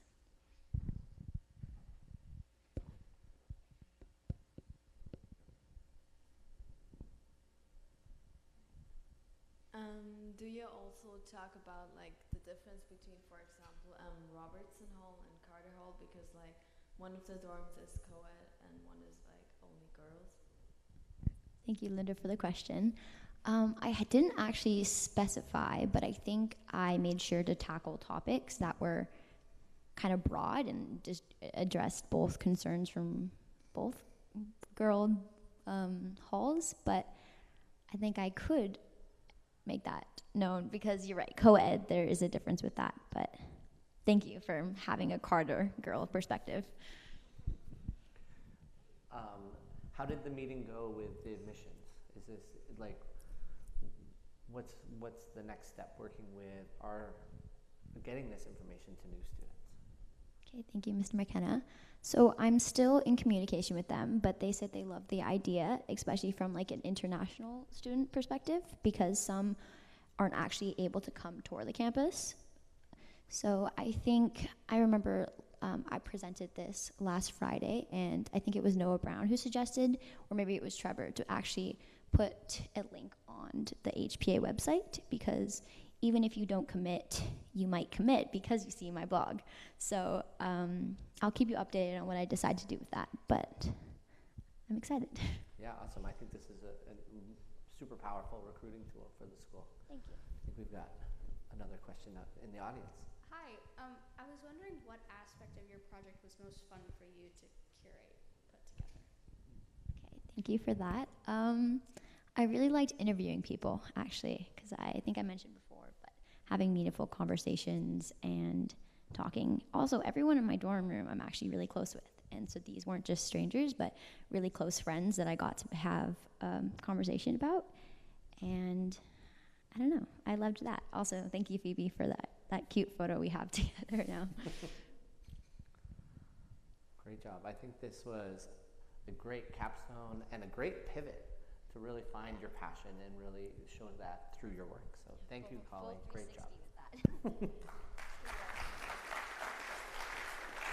All right, we're going to take a 2-minute break. I think we have the wrong video queued up for Ruby. So Ruby, hold tight. Online, hold tight. I'm just going to run back into the booth and make sure we have the right video.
All right, I think that was it. We're all set and ready to roll.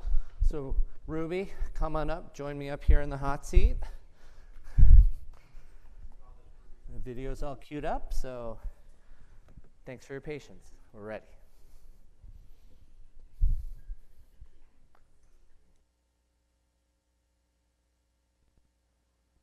Hi there.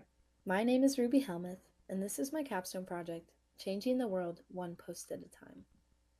I was born during the age of climate change, and throughout my childhood, the climate crisis was always in the back of my mind. Naturally, one might think this is an unhealthy mindset to develop, and frankly, I agree. However, instead of falling into a doomsday depressive episode, I've become hyperfixated on how I can save the planet. In the classroom, I took advantage of my academic liberties at HPA, where I selected courses centered around environmental science. Through these classes, I deepened my passions and gained knowledge about the anthropogenic causes of climate change, along with how I, as a consumer and polluter, have made my own legacy. Through my education, I became aware of all the microplastics hidden within our sand and consuming our environment.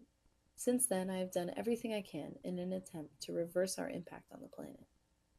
Living on an island, I became increasingly aware of my community's dependency on imported goods and resources. Along with that, I realized our island receives thousands of containers full of goods and materials that will be used and then thrown away, ultimately ending up in our landfill and directly into our environment. The Hilo landfill closed in December of 2019, which has redirected island-wide transfer stations to export their trash, applying pressure to our last landfill near Waikoloa Village. Our island is incapable of receiving the growing amount of waste, and with limited funding, resources, and recycling programs, Hawaii is in serious trouble. Even despite our current challenges with waste disposal, I have found that the residents of Hawaii don't understand how their personal consumption adds to our current global environmental issues. I also found that without general education about waste management and recycling, our waste will continue to pile up in our environment. So how do I address the residential neglect of waste? Through widespread education. At the start of my capstone journey, I set 2 goals. Overall, I knew I wanted to make a difference in people's lives through teaching how to perpetuate the sustainable lifestyle. However, I didn't know what medium would be best to convey my information. In my first pitch, I planned to create 3 PSA videos centered around waste management education with the purpose of spreading awareness about personal impact and consumption. Due to the lack of public knowledge about my topic, I wanted to generate a product that provides its audience with accurate, local, up-to-date information. So, to begin my initial project, I had a lot of research to do in order to get valuable data about our area. Additionally, through my research process, I wanted to understand how to effectively display my content.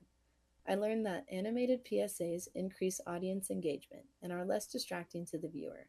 Therefore, I plan to animate my PSAs.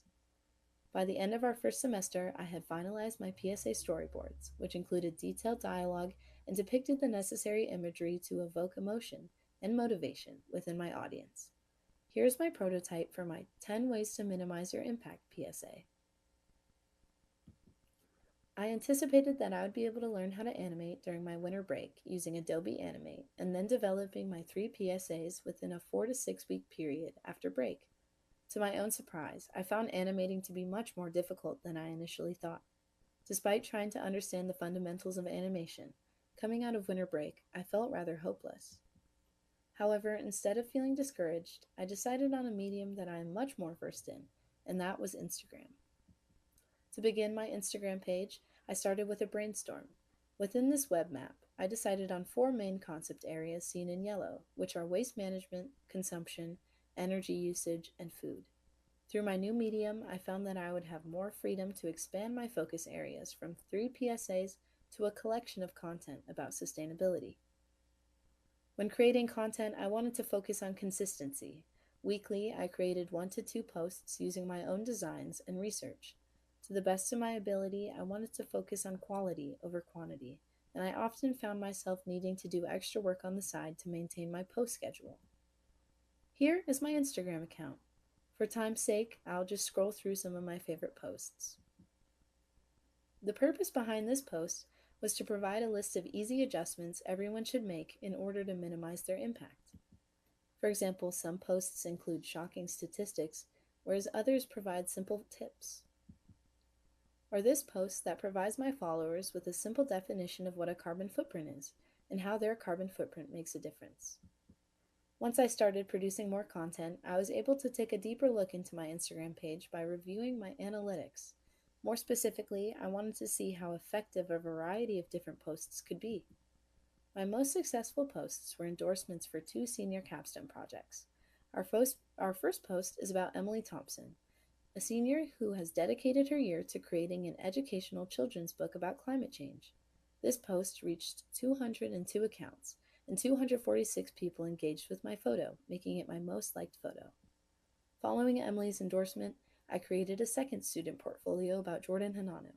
Jordan's project was centered around creating his own sustainable clothing line to combat fast fashion, an industry responsible for substantial greenhouse gas emissions and ample textile waste. Jordan's post reached 199 accounts and got 42 likes, 5 reposts, and 2 saves. With my Instagram growing, I was able to reach out to bigger platforms in hopes of collaborating for content. The first account I reached out to was the Hawai'i County Legislative page, dedicating to spreading awareness about residential testimony that is necessary for the progression of local legislation. Using information from this account, I was able to form my favorite post. This post features a local legislative bill from the state implementing a producer responsibility policy in which producers of products must pay a packaging fee for their products' waste disposal. This policy is a game changer for Hawaii's sustainability and provides funding for advancements within our own county's program. I wanted to include this on my page because I was able to give personal testimony about Hawaii's waste management challenges and be involved with my first piece of legislation. I also want to take this time to thank Mr. McKenna for bringing the same bill to my attention and providing me with the opportunity to be involved. Through my platform, I have been able to connect with brands and organizations that support and promote the sustainable lifestyle. I was exposed to local legislation that allowed me to use my voice and have a massive impact on Hawaii's import market. And I had the opportunity of being involved in the growing online community with the purpose of making our world a better place.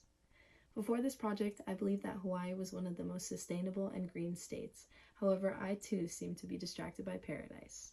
As the year's coming to an end, I learned so much about the inner workings of my island, whether that is where every recycling plant is located or even how long my local legislative process is.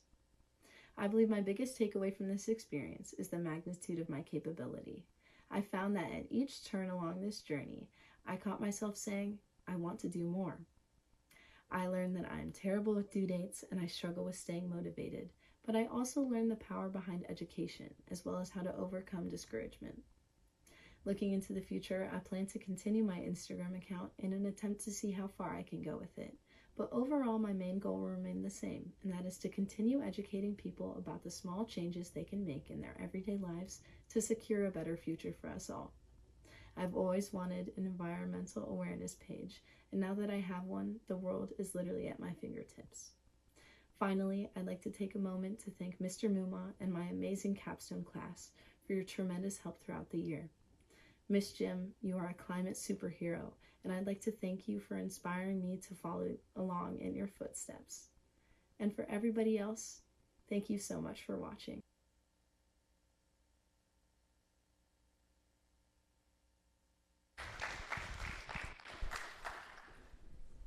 All right, awesome presentation, Ruby.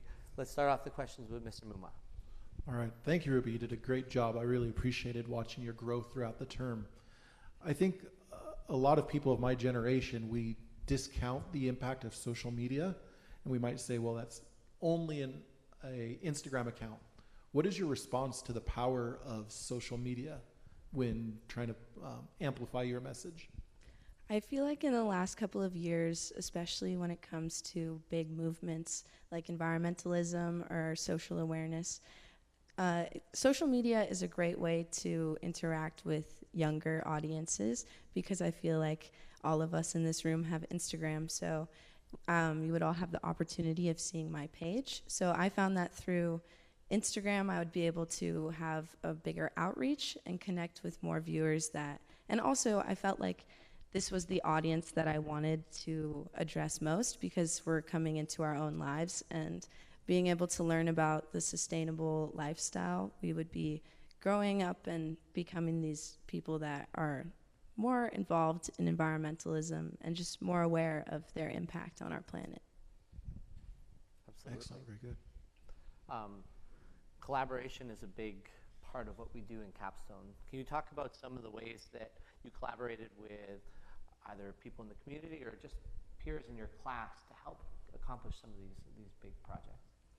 I really wanted to include senior capstones in mine because I wanted to address how a lot of kids are also talking about the topic I'm interested in. So most of my collaboration was through reaching out with different seniors and trying to incorporate their own capstones in mine. So I was able to endorse 2 capstones, Emily Thompson's and Jordan Hanano's, and that was awesome for me because I just got to, see the behind the scenes of their projects and get involved with those. And I was also I'm very passionate about environmentalism, so I was super excited to see what they were up to. All right, we're gonna keep opening this up to live audience questions. Let me check the chat, nothing here. Oh, there's one up in the front. So you kind of talked about how you have this Instagram now and you're excited to have it, but looking for the future, do you think you're going to pass this on to maybe another senior who would want to work on this, or are you going to keep it and make it your own in college and as you go on with your life? I mean, I would love to hear that someone would be interested in taking up my project. I hope that people are also as passionate as I am. But I'm kind of proud of I'm very proud of my Instagram, and I'm excited to continue it. Especially in the past with big movements such as the Black Lives Matter movement, I found that accounts like these have a big impact. And going into college, I'd like to continue it as much as I can and, you know, stay involved in that. And even just having this page, I can click on it, scroll through my own following, and I get information about stuff that I'm super interested in about, whether that is a coral restoration project in Hawaii or, you know, shore cleanups and stuff like that. I really am enjoying using this page for my own personal benefit and for just continuing to spread awareness. Now, Ruby, you are one of this elite small group that had Capstone in 5th grade, 8th grade, and 12th grade. Can you talk about that academic journey and your experiences now as a senior looking back? Yeah, for sure. In 5th grade, I started off pretty simple. I think I did a cookbook about how to use honey, like in a sustainable way. So I think that it has definitely developed to a much broader sense. However, I would say in middle school, it definitely ramped up. I did a coral reef survey about the health around our island, and I did a lot of data research, and I got more involved with my community. But I would say this year, I was looking at something that I wanted to continue in the future and also like a legacy that I wanted to have at HPA. So I would say that my goals overall were a little bit different, but I would say they are very much of the similar program, and I've learned so much throughout each year. Great, thank you. Wonderful presentation, Ruby. I was wondering about if you're planning on expanding from Instagram to other social media platforms like Facebook or Twitter. I actually don't personally have a lot of experience with Facebook or Twitter, but I do know that they have a really big impact also. So definitely broadening my scope would be a great opportunity. But yeah, that's a great question, and I'll definitely think about that. Besides passion, Ruby, what other component of creating social media posts were you surprised, or maybe you had underestimated the importance of that component when creating digital content? I found that when you post content that people are most passionate about, they will also spread the word. So when I was doing my posts about different legislation, I got reposts from people that I didn't even realize were that interested in the topic, but then I got a further outreach through that. But also, I found that, yeah, when you post content that people are super interested in about, they're a lot more intrigued to repost it and spread your message. So I definitely tried to play off of that a little bit and post content that I felt like would get that same response, but that's for sure. I saw another hand pop up over here. Yeah.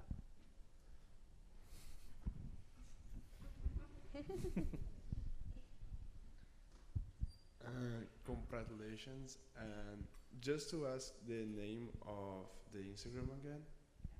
Oh, so my Instagram account is called Big Island Pollution Solutions. Shout out Noah Brown. That was with his help.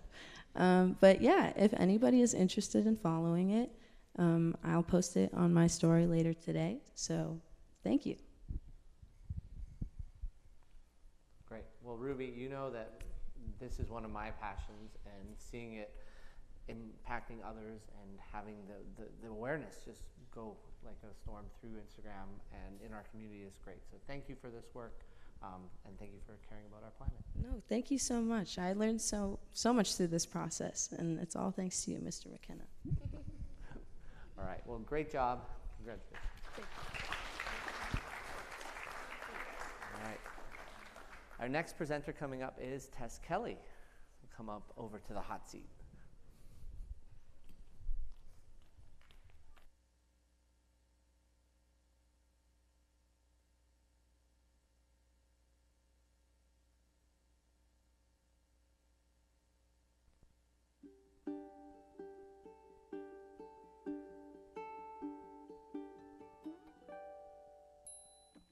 Hi, I'm Tess Kelly, and this is my capstone, Ghost Fishing Gear Haunting Those Shores. So, what's the problem I'm facing? Well, it goes by the grim name of ghost fishing gear, otherwise known as derelict fishing gear.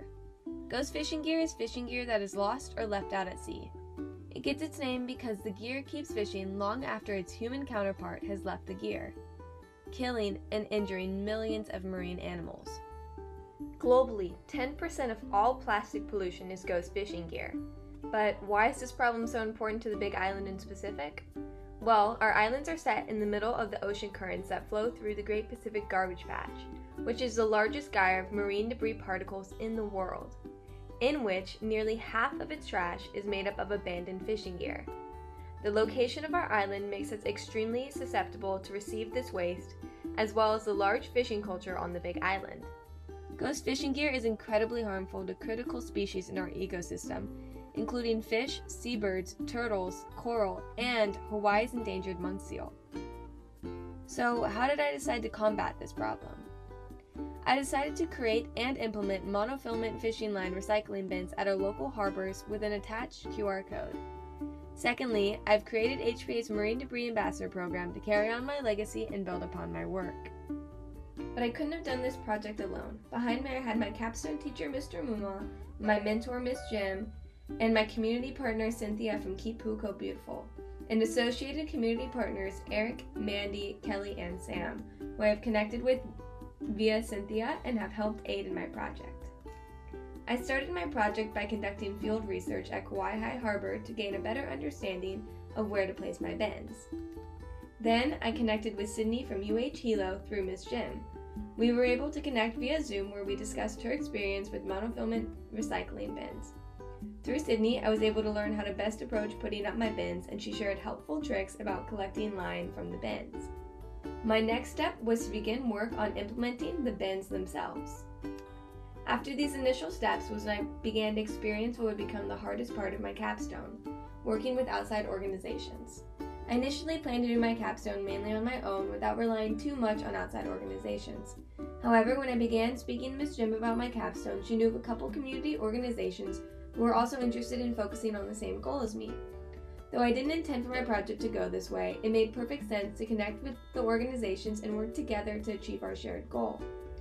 Working with my community partners was incredibly beneficial as they had so much experience in a field I was just beginning to explore, and they had so many helpful contacts. However, I learned that the more people become a part of a project, the harder communication becomes and the longer timelines stretch out. It was hard to communicate with everyone involved in the project on where the bin should be and how to source materials, as everyone seemed to have a different outlook on how the bin should go up and what they needed. Personally, I struggled keeping up with all the communication between so many parties, especially since the communication was solely over email. One specific struggle was the advertising on the outside of the bins. This became a bit of a setback after one partner wanted to have a sign instead of stickers in front of the bins. She insisted that the sign was redesigned from the original NOAA design and sourced from a specific person, which pushed our timeline back and created some confusion. I began to get frustrated with all the different communication and felt my project was getting overly complicated. However, I was incredibly lucky to have Miss Jim on my side to help me navigate working with these adult organizations and help me focus on where I could be most beneficial. So while my project took a little longer than expected and there were a few frustrations along the way, I was able to achieve my end goal and expand my network to some amazing organizations. The first step of this goal entailed creating my QR code, which you can see and scan here. On the right, you can see the pages that I created for the code. The first page explains what ghost fishing gear is, the second page explains how my bins work, and the third page explains additional measures that you can take to help protect our marine ecosystems. The next step was to decide on the bin locations. After discussing multiple spots and seeing where it would be possible to put up bins, we decided on putting two main bin locations at Pu'uko Boat Ramp and Kauai Surf Park, as both locations are in need of a bin and in close proximity to HPA's campus. While I waited on materials for the harbor bins, we decided to implement bins at storefront locations. These bins are a bit different as they are made of cardboard, so they're less permanent for the stores. So far, I have put up two bins, the first at Kohala Divers and the second at Hulukai and Queen Shops. And my community partners have put up the third bin at Pu'uko Dive Shop. After putting up the store bins, my attention was again focused on the harbor bins. Together, me and my community partners have recently gathered all the materials and decided to put up the bins on April 23rd in celebration of Earth Day. So, how do these bins work? First, old line is placed in the bin. Next, a member of the ambassador group collects the line and then brings it back to HBA where the line is measured and recorded. Finally, we ship the line off to Berkeley Fishing where it is recycled to have a second life. This is where the final aspect of my project comes in, the Marine Debris Ambassador Program. The Marine Debris Ambassador Group will take care of the bins and collections, lead and participate in beach cleanups, educate our community, and advocate for marine ecosystems. I created this group by first outlining all the details needed to continue my project and to take care of the bins. Then I gave an announcement at assembly about my project to let students know about the new opportunity. And lastly, I led a beach cleanup for the 4th grade class of our lower campus to start the community outreach aspect of my project. This was definitely the funnest part of my capstone experience, and I'm so grateful that I was able to build on these kids' appreciation for our planet and provide them with an opportunity to help take care of it. This capstone process has taught me so many valuable lessons that I will take with me into the next chapter of my life. It taught me how to collaborate with adult organizations, how to network, how to make a QR code, and so many other essential skills. But most importantly, it taught me how to help influence change. I want to thank everyone who helped me along my capstone journey, especially Miss Jim and my peers in my capstone class, who supported me every step of the way. Thank you so much for listening to my capstone. I hope I've inspired you to make a change in your community and to think twice about that piece of fishing line you see at the beach.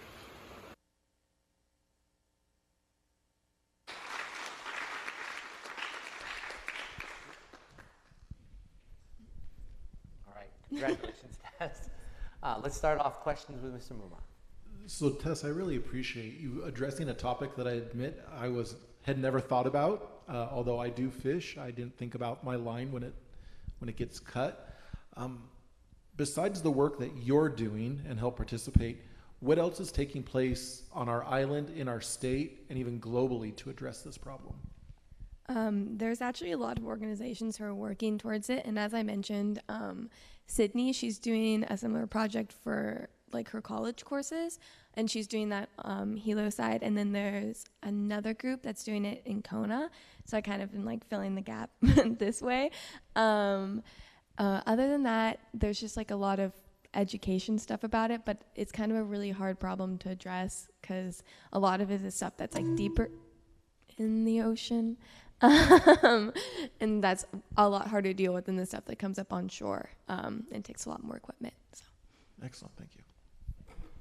Tess, describe the bins that you physically built. So if you guys saw me present at assembly, you saw it, but it's like a big PVC pipe and then like a PVC pipe connector at the end and a thing you can screw off at the bottom to take the line out.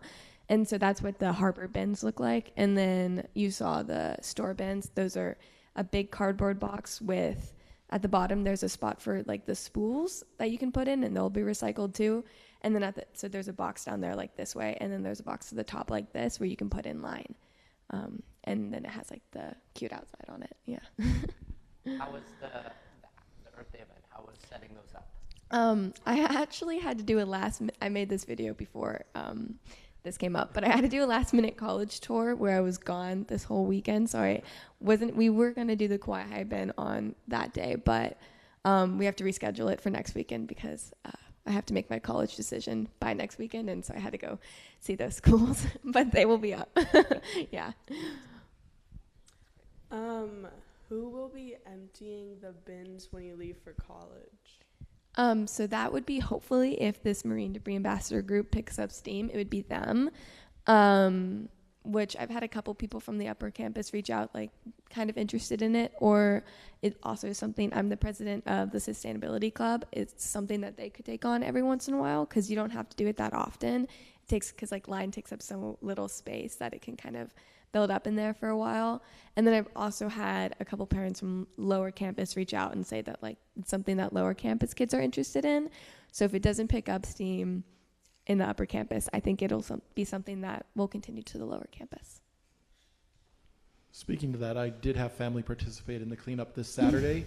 And like you mentioned with the fourth graders there and from the youth that participated this weekend, there is a lot of enthusiasm. Like our keiki are really conscious of this issue and they want to be involved. They are looking for opportunities. So I'm glad you created a project that was so accessible to a broad range of ages. So thank you.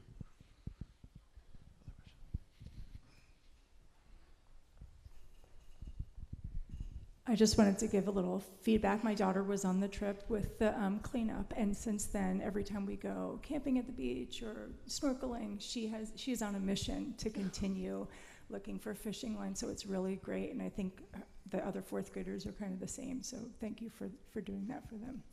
Oh, thank you. That's so awesome to hear. That was like my favorite part of the capstone was doing that. Now you talked about one of your big challenges being that collaborative aspect, and you kind of went into some of the details of it. But now, what are the lessons that you've learned and that taking forward to college and your professional life coming up? How are you going to be able to better manage those situations? Yeah, so that was definitely a learning process for me because I've never been on like that end of like dealing with community partners. It's always been like, oh, how can I help? Like, let me do your outreach events. I've always been super involved in community service, but it's definitely different when you're trying to collaborate with them. And that's community service is something I want to continue throughout the rest of my life. I'm going into environmental studies. So again, like that has so much community outreach. So I'm grateful that I was able to like get, my toes in the water with dealing with it. And I think it just comes down to like being really involved and like really reaching out and saying what you want to do. And I think that's where I like kind of struggled is I kind of bit off more than I could chew this year. And so after like they were saying a lot of what they wanted to do, I just kind of started going along with them after, and I feel like if you want to have more of your influence in it, it just comes with like constantly, communicating and saying what you want. So that was one of the biggest lessons, I think. But it was really awesome being able to work with them. It was some great organizations. So. For sure. And I just want to celebrate you, Tess, for your fortitude, your engagement, and your willingness to always do your best. And all that you do has showed up with the video.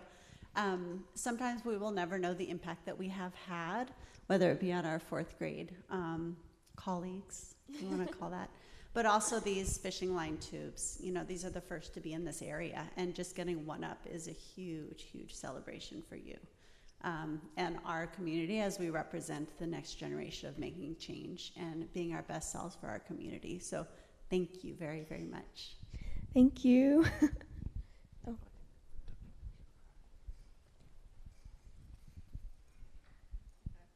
Sorry, this is more of like a broader question, but what got you into ghost fishing lines? Like, why didn't you focus on microplastics or bigger plastics, I guess? That's a great question. I came into Capstone with like no idea what I wanted to do. I knew I wanted to do something in environmental policy because at the time that's what I really thought I was gonna like go into in the future, and now I'm like am more interested in broad scope stuff because of this project. I had like a million ideas, and something I had come across was I'm in the policy and implementation program for Capstone, and so I came across this policy in South Korea where like recyclables, they do buyback for fishing line, and so my original idea was try to get that on the Big Island, and like where fishermen could bring in their line and like get a couple cents for like however much they bring in. And then I kind of shifted towards this after I was doing research on that, and I found out about the bins in Kona, and I was like, oh, I think this will be an easier way to make more impact and like be able to be like have more of an impact on the HBA community and get more people involved than just trying to get a bill passed that might not even happen in my time here at HBA. But I guess that's where the fishing line came in. I originally just wanted to do something with environmentalism or even like invasive species, which is another really hard thing to deal with. So any juniors, if you're interested in that, that is a great problem to try and tackle. Really hard though. Fantastic. Yeah, and I think that, no matter what it is, we've learned a lot now just from your presentation. The amount of fishing line that's in the ocean, and it's something that we don't see, right? We don't see like spools of line laying on the beach. But it is having a huge impact, and just knowing about it now, hopefully we have a better idea of how we can manage, like Mama said, like what happens with a cut line and how we can be better stewards of our land while we're fishing and being in the ocean. So thank you. And with that, let's give Tess one more round of applause. Thank you so much.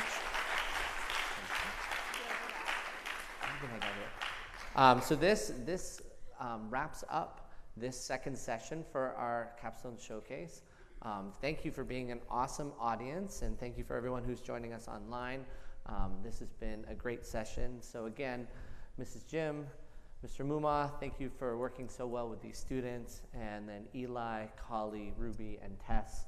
Congratulations, this has been a phenomenal year and great capstones.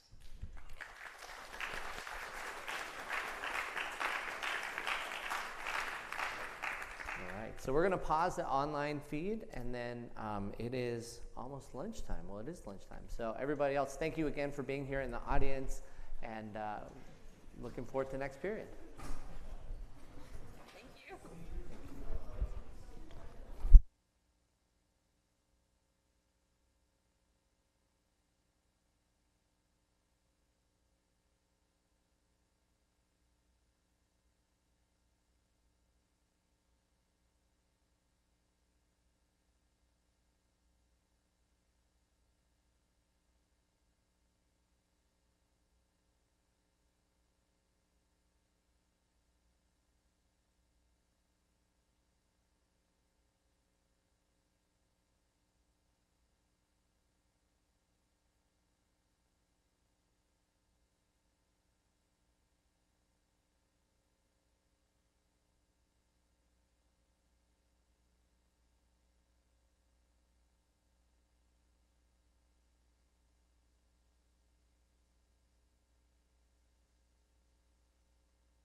How's that? Ooh, that's nice and loud.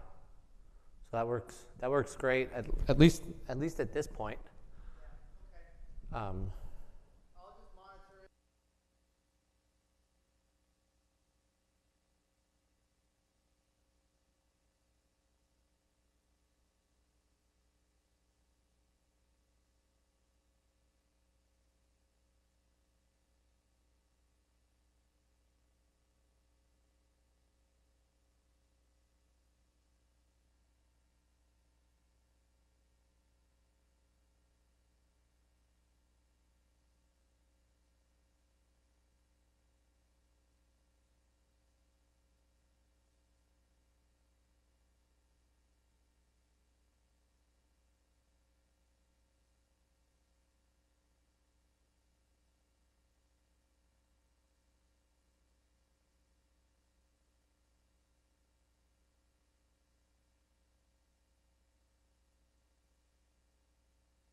Did I not do? Oh, I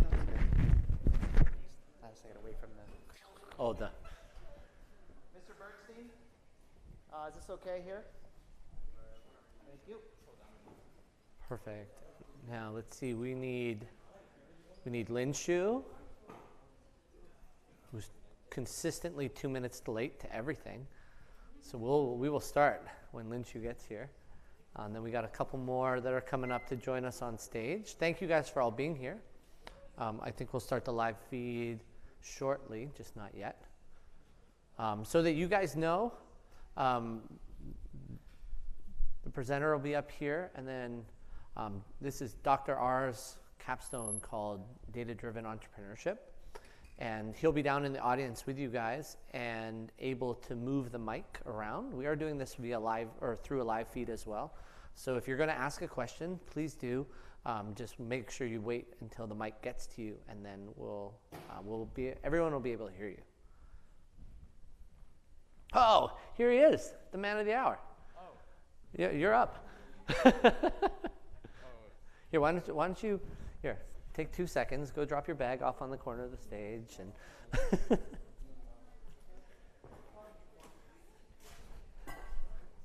Mark, and then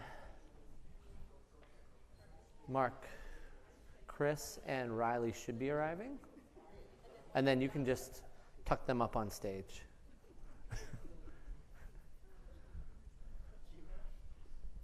Hey, Lin Shu. Hi, Mr. McKay. Welcome up here. Welcome. All right, have a seat. This is your spot. At the end of after your film plays, the lights will come up, and then you can turn this on, and then just wait a second. But otherwise, you can keep it right here. Okay.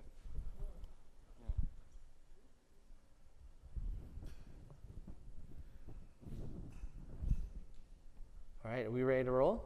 We are good. All right, well, welcome everyone. This is our third session of the day. This is Data-Driven Entrepreneurship, led by Dr. Mark Ravalia. And we've got Lin Shu up on here for our first capstone video.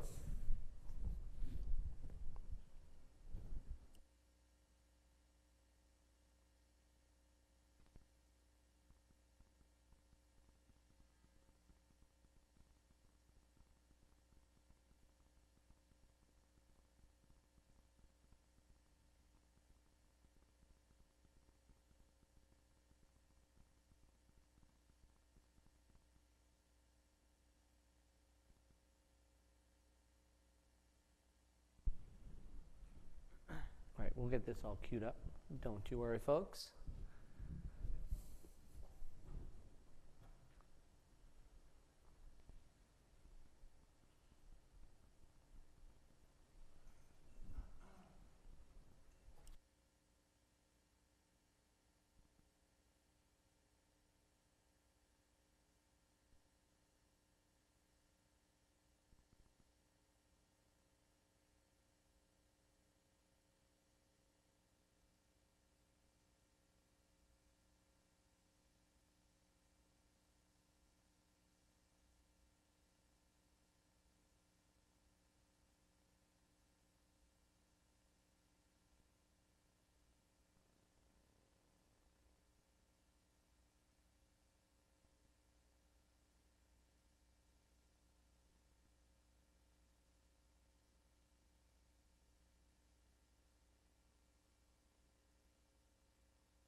Hi everybody, I'm Lin Shu. This is my capstone project. It started when I was helping around at my dad's construction site last summer and saw this very interesting character called Tong. I have absolutely no idea what that means. Then people tell me that it means concrete. This part means people, and this part means to make, and this part means to stone. People make stone, concrete. But in Chinese, concrete is supposed to be represented by 3 characters. That was the first time I realized making new characters can make life much easier. That's when I started to make new kind of characters. First, I was inspired by basic rule of Chinese kanji and later Japanese kanji, which they can represent more than one syllables and meanings. Then I realized that actually English speaking language and kanji are actually compatible.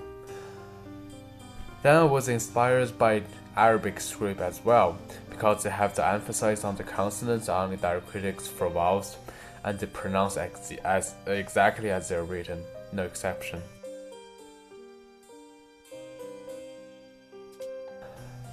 Then I come up with my basic idea for my character 1.0. Each characters are composed of one part explain its meaning and another part explain how it's pronounced. They're called meaning part and pronunciation part, and the two parts can be arranged in various ways. And the vowels of the English part are represented by the diacritics, and consonants with vowel follows are the main structures, and those without vowel follows are consonant diacritics, and they're pronounced exactly as they're written. So the left are the consonants and the right are the vowels. When written vertically, the structural consonants below and any other consonant will be written without the top for connection. So here are some examples.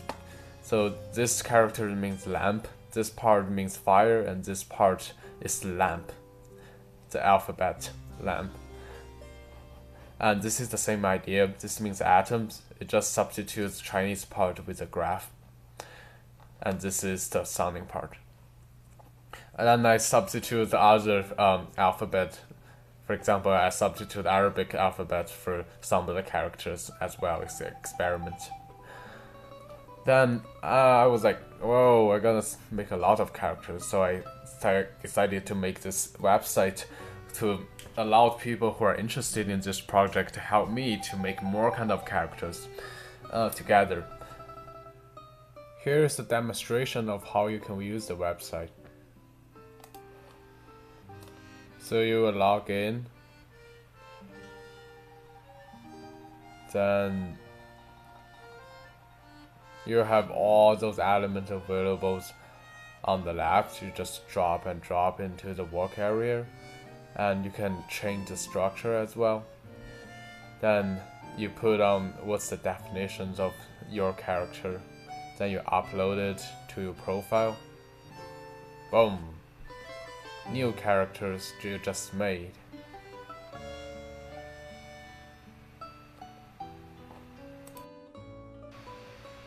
However, I kind of changed my mind after I made this website. My system is not perfect, so I move on to my character 2.0.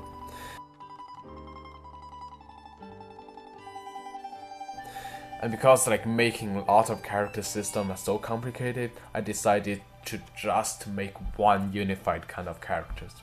For better writing the pronunciations part vertically, I incorporate some Russian, Arabic, or Hebrew alphabet just for their shape, and altogether combining with Chinese and graphic elements to make characters. Then I change the shape of the vowels as well, because just to make them more recognizable. Then I introduce some Japanese hiraganas to represent the simple conjunctions and preposition words, just to make them easier to read. And I introduce some part of speech sign as well.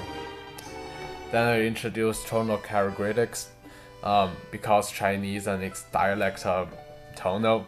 Here I have 4 tones from Mandarin, I have 2 tones from its dialect, and representing them with just Arabic numbers. Here are some examples. I'm not going to go into details about this. I know it looks like some prehistoric writing, but I showed it to Mr. Kelsey and he said it's too complicated, so I decided to simplify it.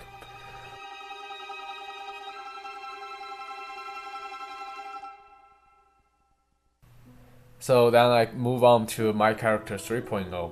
Okay, we're back to these characters. People make stone concrete. So I'm taking the idea of this kind of meaning combinations Then I realized that I can make an alphabet system, meaning alphabet system. Here is it. I'm still working on it, and here's what I got. So the uppercase alphabet are basic kanji, and the lowercase the simplified version. So they can either represent the complete meanings or serve as a part of a character. So, however, things can be represented by the meaning alphabet, still limited. Common objects can be easily represented, but not those like uncommons and unique words from different languages. So I leave those things to represented by the phonetic alphabet and those half phonetic and half meaning characters I showed before. Then I introduced intensity marks and tense mark as well. Tense marks are pretty self-explanatory, as you guys are all English speakers, and intensity marks basically means represent the intensity of a word. For examples, like and love. Love is more intense than like, so you can mark those with the intensity marks. So finally, some examples. Here are 3 sentences written on the papers, and each of them are written in 3 languages. However, you can see that they are similar, and you can understand all of them if you have know the system and do some practice. So, also this is only 3.0, so I will continue this improvement in college, and probably set out a forum. Let me know if you have any thought about a good way to further improve it. Thank you for listening.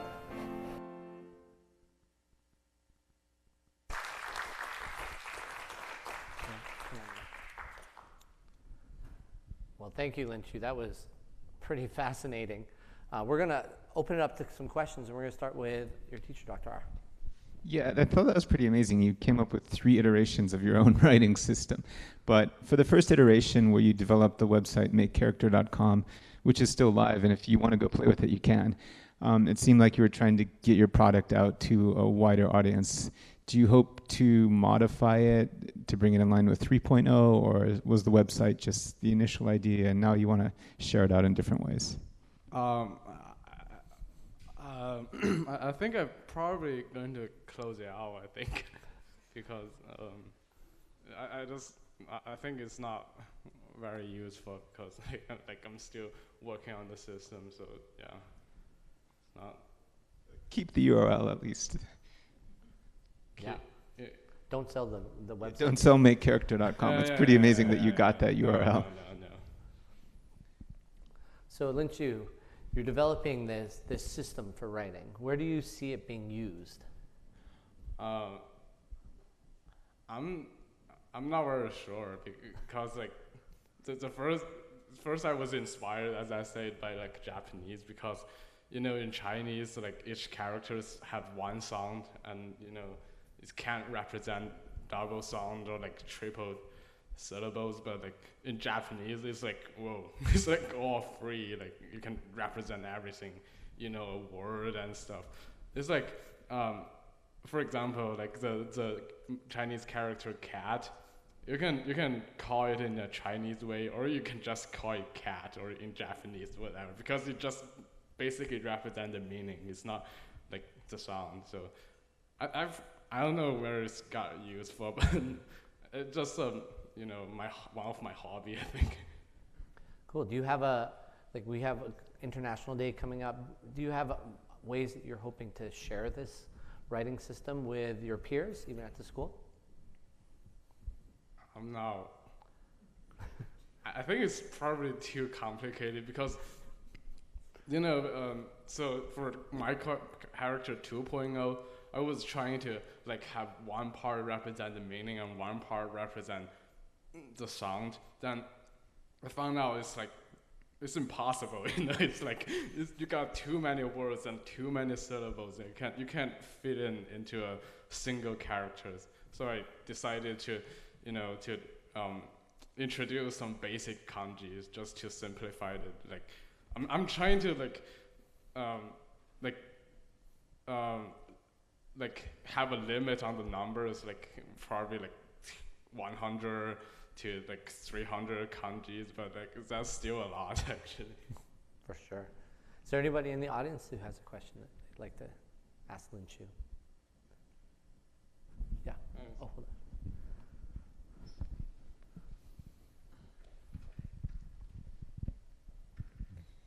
on. Language is just like cultures are always changing. Do you think that, like, you saw these differences in a language and that was your inspiration? Do you see what you're working on adding to languages, or maybe being representative of where we are going as a culture? Well, that's a yeah, I think so. You know, if it works out, it probably, you know, can make life easier. I mean, like, you can theoretically, like, you can probably click on YouTube videos and like read a comment. You can, like, even if it's written in another languages, you have the possibility to read it, but I don't know, it's theoretically. I love that. Well, Lin Chu, thank you so much. This was a super cool capstone, and I love how you're taking something that's a passion and exploring it deeply in this class. So congratulations, great project. Thank you. All right, so next up we've got Anuhea, who's going to come sit in the hot seat. And we'll cue up the video.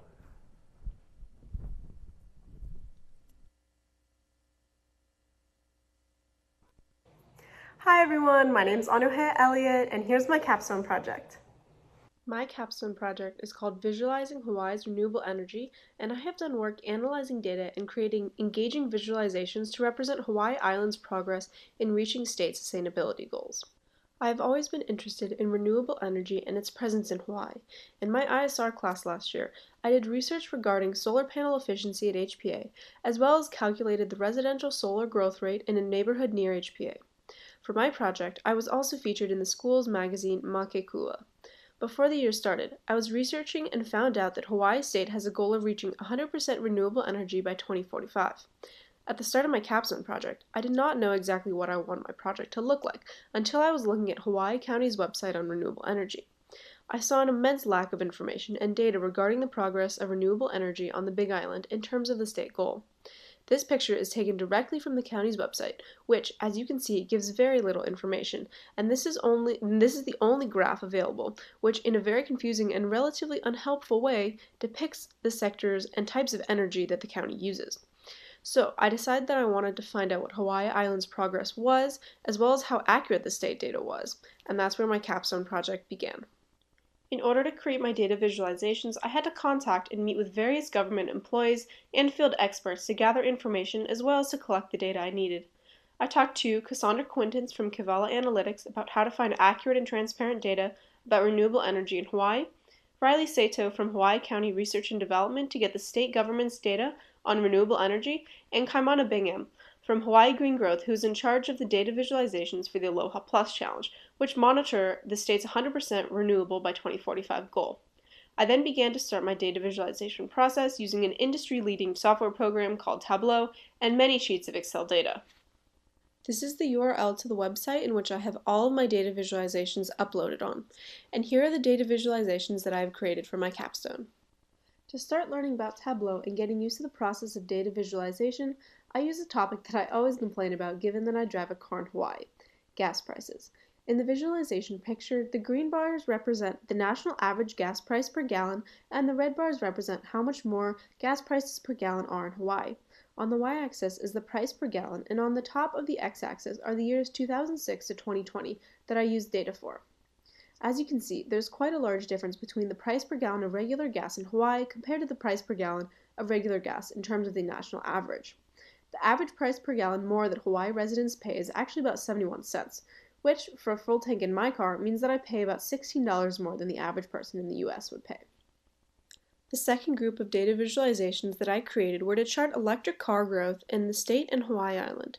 The first graph is the total number of electric cars from 2011 to 2020 on Hawaii Island, and the second graph is the total number of electric cars from 2011 to 2020 in the state as a whole. The growth rate of Hawaii County is 1,880%, and in the state it is 3,010%. Now, both these graphs look amazing, and it seems as if Hawaii is making great progress in switching to electric cars. However, when you put the electric cars next to all vehicles in the state and the county, the data tells a different story. This graph displays the total progress of all passenger cars in both Hawaii County and the entire state of Hawaii. On the x-axis is the number of cars in millions, and on the y-axis is the different categories of cars between the county and the state, including diesel, electric, gasoline, hybrid, and miscellaneous fuel, from 2010 to 2020. As shown in the graph, gasoline dominates the passenger car industry as of 2020, with diesel and electric in second place, but still very far behind gasoline. On Hawaii Island, electric cars in 2020 were only 0.4% of all passenger cars, whereas statewide, electric cars in 2020 were only 1.1% of all passenger cars. While both these numbers are low, the Big Island is still far behind the state in terms of adopting electric cars. There was also no data for hybrid cars on the county or state level until January 2011, so I was not able to include that element. The final set of data visualizations that I created displays the amount of kilowatt hours in billions produced across Hawaii Island, which is in the first graph, and the entire state, which is in the second graph. As the graph displays, the state and the county are predominantly steam and diesel. Furthermore, there's no data on the county at all on biodiesel or solar, and the data for the statewide solar production only started in November of 2019. Clearly, state data is not at all reliable given the massive gaps in information. This picture is a screenshot of the Hawaii Electric Company's 2020 to 2021 Sustainability Report. This infographic shows that 43.4% of all energy on Hawaii Island is renewable. However, not only does the state data show completely different statistics than this HELCO data, but also most of that data that would either confirm or deny the HELCO data is not even available for many years on the state's data website. Clearly, there are huge gaps in renewable energy data, and it seems that both the state and HELCO are not being transparent with their data. Going forward, it will be hard for third-party companies and citizens to actually track the state's renewable energy progress without ample and accurate data. After I discovered just how dismal the data on renewable energy in Hawaii County is, I decided to take my Capstone project a step further in order to make a real impact on the future of Hawaii. I decided to work with the Village campus to teach a segment of the 4th grade class about my progress in Capstone and how they can each make an impact on Hawaii's transition to renewable energy. I chose the 4th grade class because they are currently thinking about their Capstone project in 5th grade, and I was hoping to make an impact on them while they were young. The 4th graders will also be 32 or 33 by the time the state goal hits in 23 years from now, so they will be at an age to make a real difference. In the lesson, I explained to them what renewable energy was, how it differs from non-renewable energy, why it is important, and I explained Hawaii's renewable energy goal and showed them my data visualizations. I also had the students brainstorm some ideas for how they could make a difference to help save energy and what the state could do to reach its goal. The students came up with great ideas such as electric public transportation, green buildings in school, turning off lights, carpooling and walking or biking places, having a field trip to a solar field to better understand how they work, and even solar panel umbrellas that charge when it's sunny and heat you up when it's raining. In order to gauge how helpful my teaching really was, I sent out a Google form to the 4th grade class about 2 weeks before I presented with 8 questions about renewable energy. I then collected the data, and 3 days after I presented, I sent out the same form once more and noticed a significant improvement in their answers. In total, there was an average improvement about 10% per question in their responses after I taught my segment. In one particularly important question, what is the state's renewable energy goal, the students' responses after I taught improved by 38.6%. Throughout my Capstone project, I have learned that HPA and Waimea in general are not representative of Hawaii Island's progress in reaching state sustainability goals. I encourage all of you to recognize that there is still a tremendous amount of work that needs to be done to get Hawaii Island and the state to reach their goal in 23 years. That said, in order to push this project forward from an accessibility and analysis standpoint, I believe that the state as well as private companies such as HELCO need to be held accountable for the data that they are collecting and releasing to ensure that it is accurate. Without accurate data, not only will it be hard to gauge our progress and whether or not we are actually reaching our goal, but it will also allow both the government and private companies to manipulate sustainability data to tell whatever story they want. However, if the state and private companies turn this around and data becomes transparent again, the island and the state can make real progress towards a future that we all want.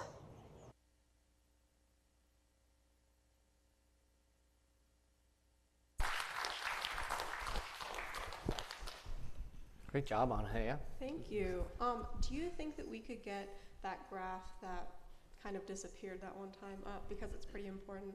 It has like green bars, and it's talking about like the different kinds of cars in the state in Hawaii. It actually didn't show up on your video. Oh, it didn't? No, Okay. even when I was looking at the raw file. Oh, interesting. Okay, well, anyways, the point of it is that it shows basically just like how low electric cars actually are. Like living in Hawaii, and especially going to HPA, like we might think that everyone drives a Tesla, but it's actually not the case. Like when I was talking to the fourth graders, I was like the first question that I asked them, so I was like, well, what do you guys think we could do to, you know, help push this project forward? And they were like, well, everyone could just get a Tesla. And I was like, well, not really, everyone can't just get a Tesla. So, and we're all very privileged that, you know, we're surrounded by that, but we have to remember that this isn't, you know, representative of the entire state or even the island. So that's Absolutely. what that graph was about, basically. Awesome, thank you. Dr. R, do you want to ask the Yeah, first question? I actually just want to start off with the technical question, although I love the fact that you're working for social progress and that you reached out to the fourth graders.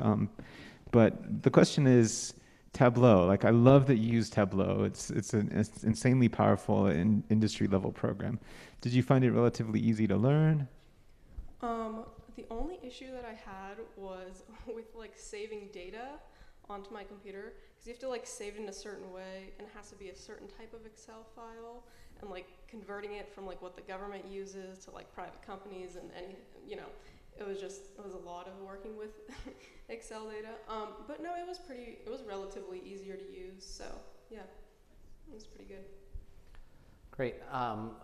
When you were looking for the data, where were you looking, and then were there like people that were kind of holding you back from finding it, or is it just like that it doesn't exist?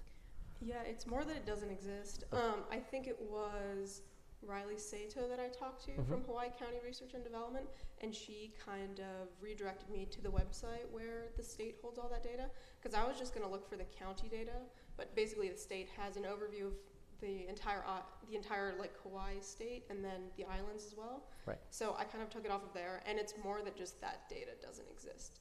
And Helco publishes their thing like in the screenshot of that. Yeah. But it's just not what the state data says. And, you know, again, like I said, if the data on the state was going to like confirm or deny, it doesn't even exist. So I have no idea if it's accurate or not. Gotcha. Yeah. All right, we can open it up to some audience questions. Yeah. Like, how are you gonna change like the trucking culture of Hawaii? Because I feel like a lot of Hawaii like people use trucks that they need in their lives, like hauling stuff, and yeah. Yeah, that's a great question.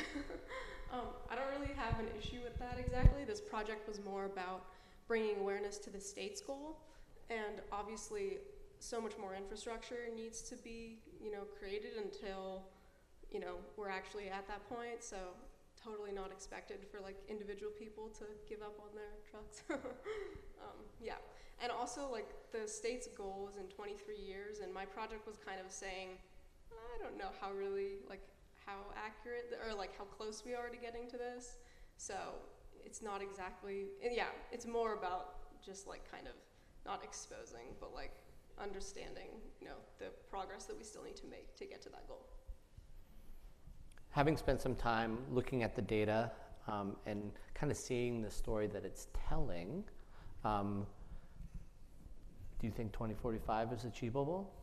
No. And why not? Why not? I think that Hawaii State, like, while we do need to push this forward, again, we can't try and make progress too fast, or else it will go downhill. So I think that like gradual change is more important than like setting a goal, even if it's completely unrealistic, and trying to get there, because I just don't see how that's going to happen. So I think that the state needs to focus on small things, you know, like within 10 years we want to accomplish, you know, completely electric public transportation or something like that, and, you know, set a couple smaller goals that are really accomplishable and that we can actually track with real data. And then just adding up more and more and more of those as we go along and as we get better at doing that. And then the other issue is just the cost of the infrastructure is kind of the main thing I think that's holding the state back when I talk to a couple people. So it's also like, where are we going to get the money for that? So I think that's another issue that the state kind of needs to figure out. Gotcha. Now Dr. Jag has a question down up front. While the mic's heading your way, let me ask one more question. In terms of you looking ahead to next year, right? Tell us a little about what you're planning to study next year at university, and how has like the skills that you've been working through this year in Capstone kind of helped set you up for that? Yeah, for sure. So I'm going to be going to college in Boston. I'm going to be going to Tufts, and I'm planning on majoring in quantitative economics. And then I'm also really interested in like sustainable finance and like some sustainable, like certainly sustainable energy. Right. I don't know if I'd want to do like environmental science because I want to integrate it kind of. Right. But yeah, no, it certainly helped. And like being able to talk to all these people and just like learn how to use Tableau and stuff like that, and like creating data visualizations and also learning to use Excel was super helpful. So yeah. Awesome. Autumn had a great project. One of the things you learned early is that for scientists and people who are really into like data generation and collection is that when there are no established standards, people collect data in a lot of different ways. And trying to mesh that data together to draw conclusions can be really challenging and difficult. Not through anybody's like failings or, desire to obfuscate things, but just because they're tracking different metrics or tracking things in different ways. It sounds like you ran into that in your project. Do you have recommendations for how you might approach something like that, or you would recommend something like that be approached as we try to collect information that really gives us a sense of whether or not we're moving towards an achievable goal? Yeah, for sure. And I think that one of the main things with my project was that not only was there obviously different metrics for everything, but it was also just like the data wasn't even there for some things. Like, for example, like Helco says that we have a certain amount of solar energy on this island. I think it's around 20% or something like that. And there's not even state data for this island for solar. So it's like, okay, I don't know if this is real or not. But I think just my advice would be just to like keep in mind that, like, I agree, like not everyone's trying to manipulate the data, but just like when it's not even there, So I think for this specifically, I think that it might even be helpful if like some third-party company comes in to kind of measure just kind of take control and just do all of the data at once. Because I think just like accurate and reliable and public data is going to be incredibly important, so people aren't just, having it tell whatever story they want. So.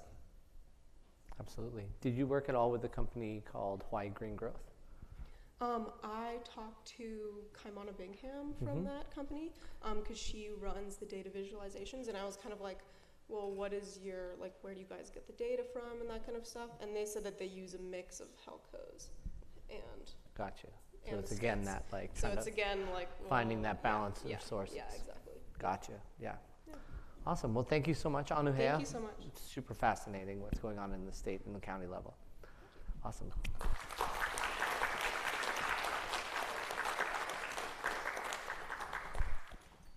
All right. Claire Hughes just rolled up on stage and is actually up next.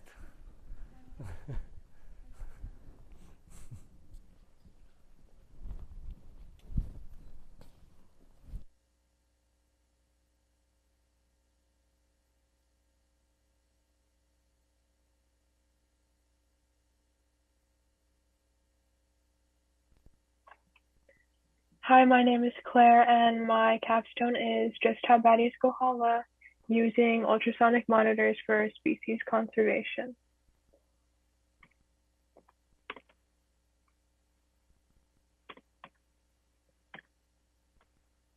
And so the purpose of my project was to record data to determine Hawaiian hoary-bat presence in the vicinity of Kohala, and it was just whether or not bats were there. It was just like pretty simple. And my project exists to educate the community about bats and create a more positive surrounding outlook.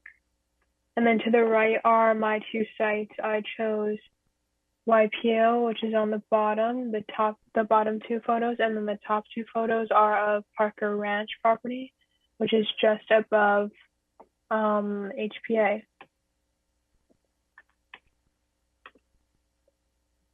Some of the problems I encountered were like these 4 problems, but definitely these were not all of them. Number 4 was definitely the most challenging, where the microphone on Parker Ranch 2 malfunctioned throughout my whole project. So the data that it collected wasn't like accurate, and I couldn't use that one. So I also couldn't use my YPO2 sensor because I had no data to compare the other one to. So I decided to drop those 2 and only compare my other 4 monitors, which were YPO1, YPO3, Parker Ranch 1, Parker Ranch 3, and they still had a lot of data to look at.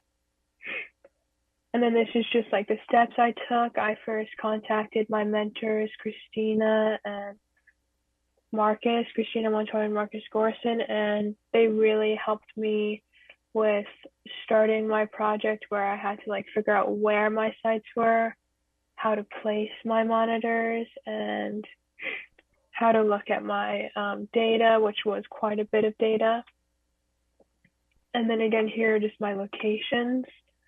The first one was YPO Valley and Parker Ranch, and my project collected data from those 2 locations. And to the right, the top right photo is of Parker Ranch, and then the bottom left is of YPO Valley, and you can see Hii lava in the background of that, so it was pretty close. But both of these sites were very remote and hard to get to.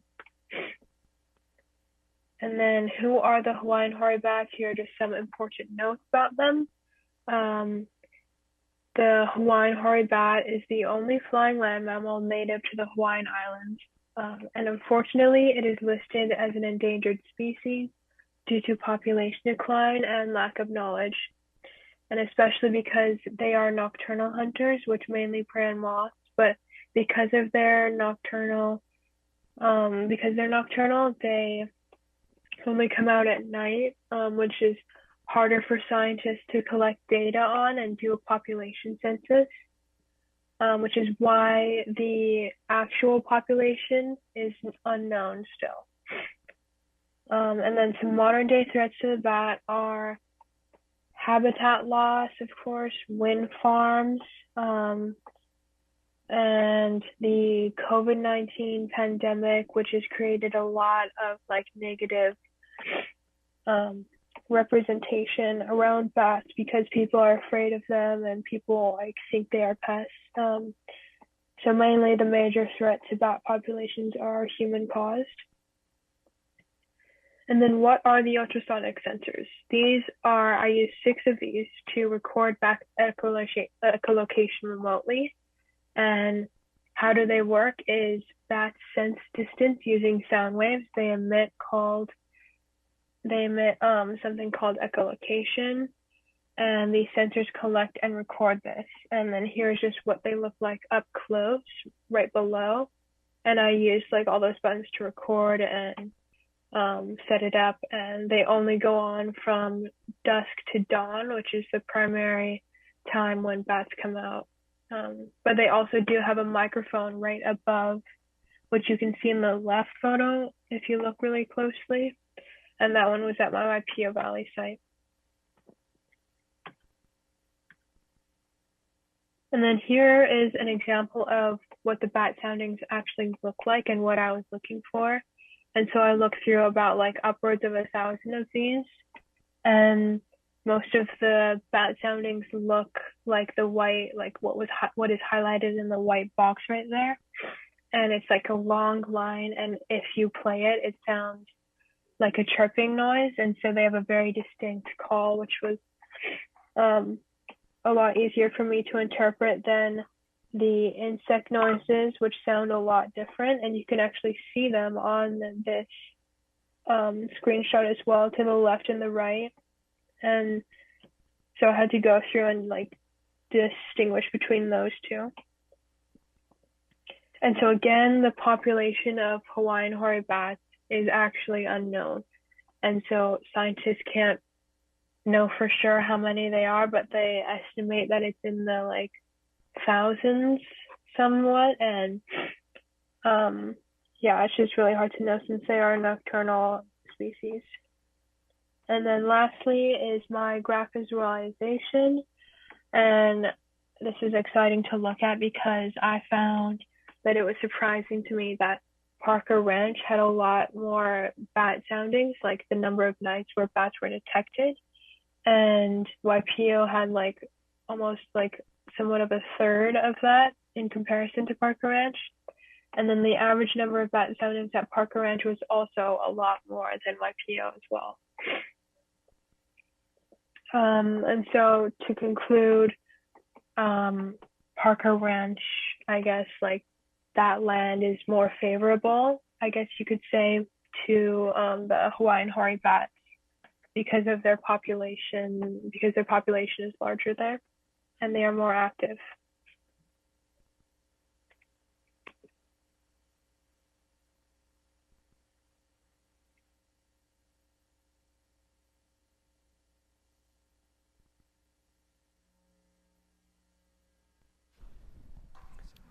All right, Dr. R, let's ask the first question. I still remember right before school started hiking up the hill with you to look for locations to plant your sensors, and I feel like you were working right till the last moment.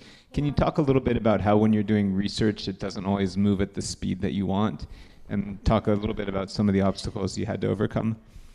Yeah, so I definitely found that like for all of the data that I found took about like 5 hours for each card to download.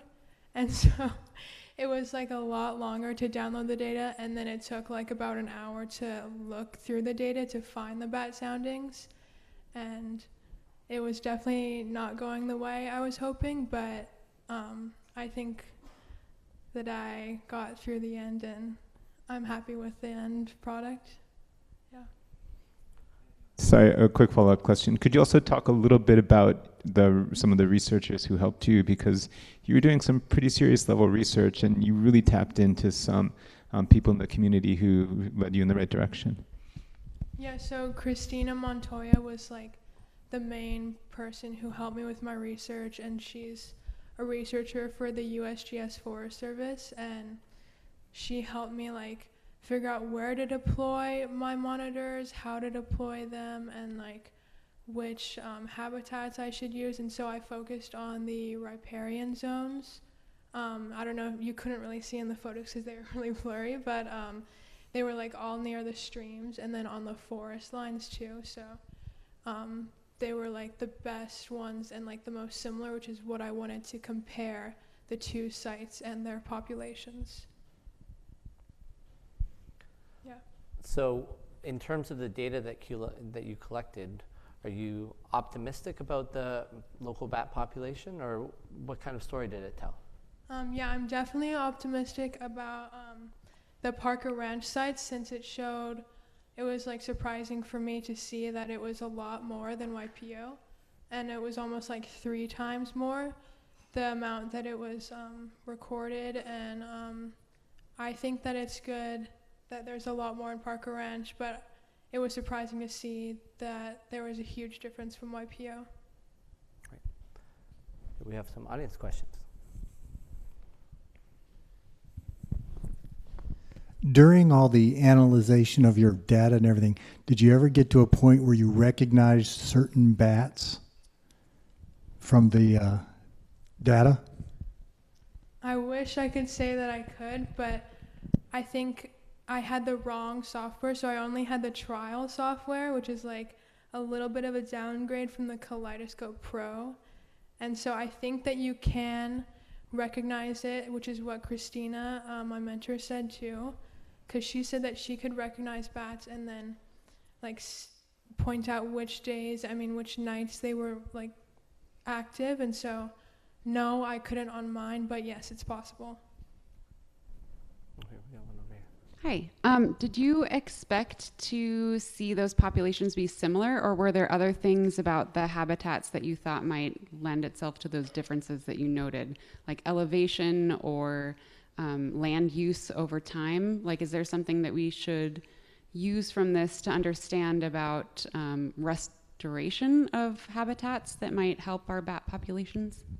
I think one of the main differences is that in Parker Ranch, I think it's a lot less used. It's more just like cattle land, cattle graze land, whereas like Waipio, in the property that I was using, it's a landowner, and so he comes there like sometimes during the night, and he sometimes like camps out there. So it's probably more likely that the bats favor Parker Ranch because they have a more secluded environment there, and humans aren't really disrupting them as much, is my guess. But it's like my mentors didn't even know for sure, so I can't even say for sure, but that would be my guess. All right, last question. Here we go. I have a couple questions.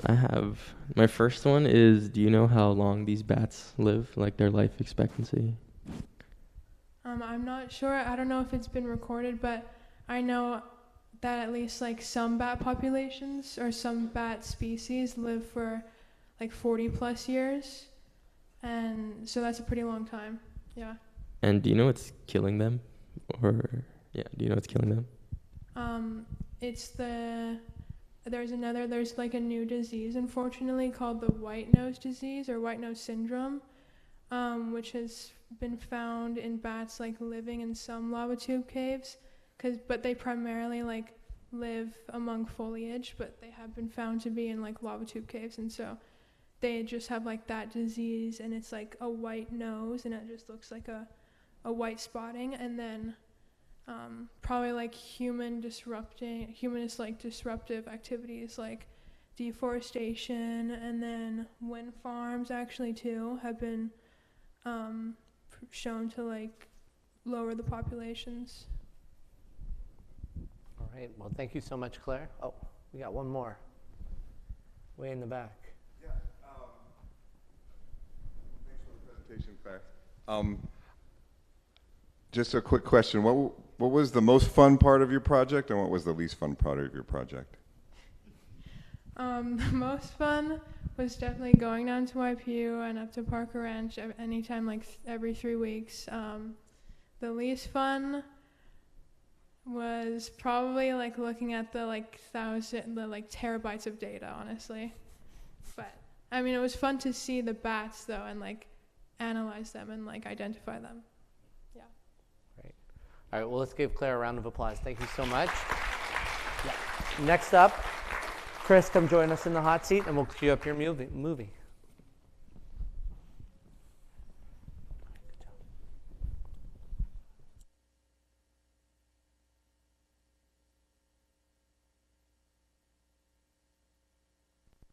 Hello, my name is Christopher Dolan, and I'm in data-driven entrepreneurship with Dr. R. And today, I'll be presenting my capstone project, the Kamakani Snack Shack. The pitch. It's basically what drove me to create and pursue this project. So, when you're creating an idea for your capstone, it can be pretty daunting. It is essentially a year-long project that you'll be working on, and you want it to be something that you're actually interested in. I am personally interested in business, so I wanted to make something related to business in some way. And I also knew since the beginning that I wanted to solve some sort of problem here at HPA. And I know some of you may remember this, but there used to be a PB&J stand behind the gym before sports every day that allowed student varsity athletes to get a bite to eat before sports. However, ever since COVID, the PB&J stand was shut down, and for 2 years since then, student athletes have essentially been left hungry with no way of getting fresh sandwiches or food before sports. So together, with Case and Hamada, we put together the Kamakani Snack Shack. In line with COVID protocols, of course, the Snack Shack would serve as a place where student and student athletes alike can get fresh fruit, sandwiches, and large snacks before they work out during sports. Some of you may be wondering, how is this different from Mr. Walker's shop? Well, Mr. Walker's shop is excellent for small snacks, drinks, and school supplies that you may need during your academic day. However, during sports, there is simply no way to get anything fresh or filling options like fruit or sandwiches. Since I was working on this project with Kason, it was important that we split up the work in some way. I was more of the accountant and managed the logistical side of things, such as conducting research or determining what the food/cost would be at the snack shack. Kason was more the general manager, like communicating with the Ohana Association and managing the schedule that we would use to operate the snack shack. As you will soon see, it is a good idea that we split up this work because it is a lot harder to start something like this than you may think.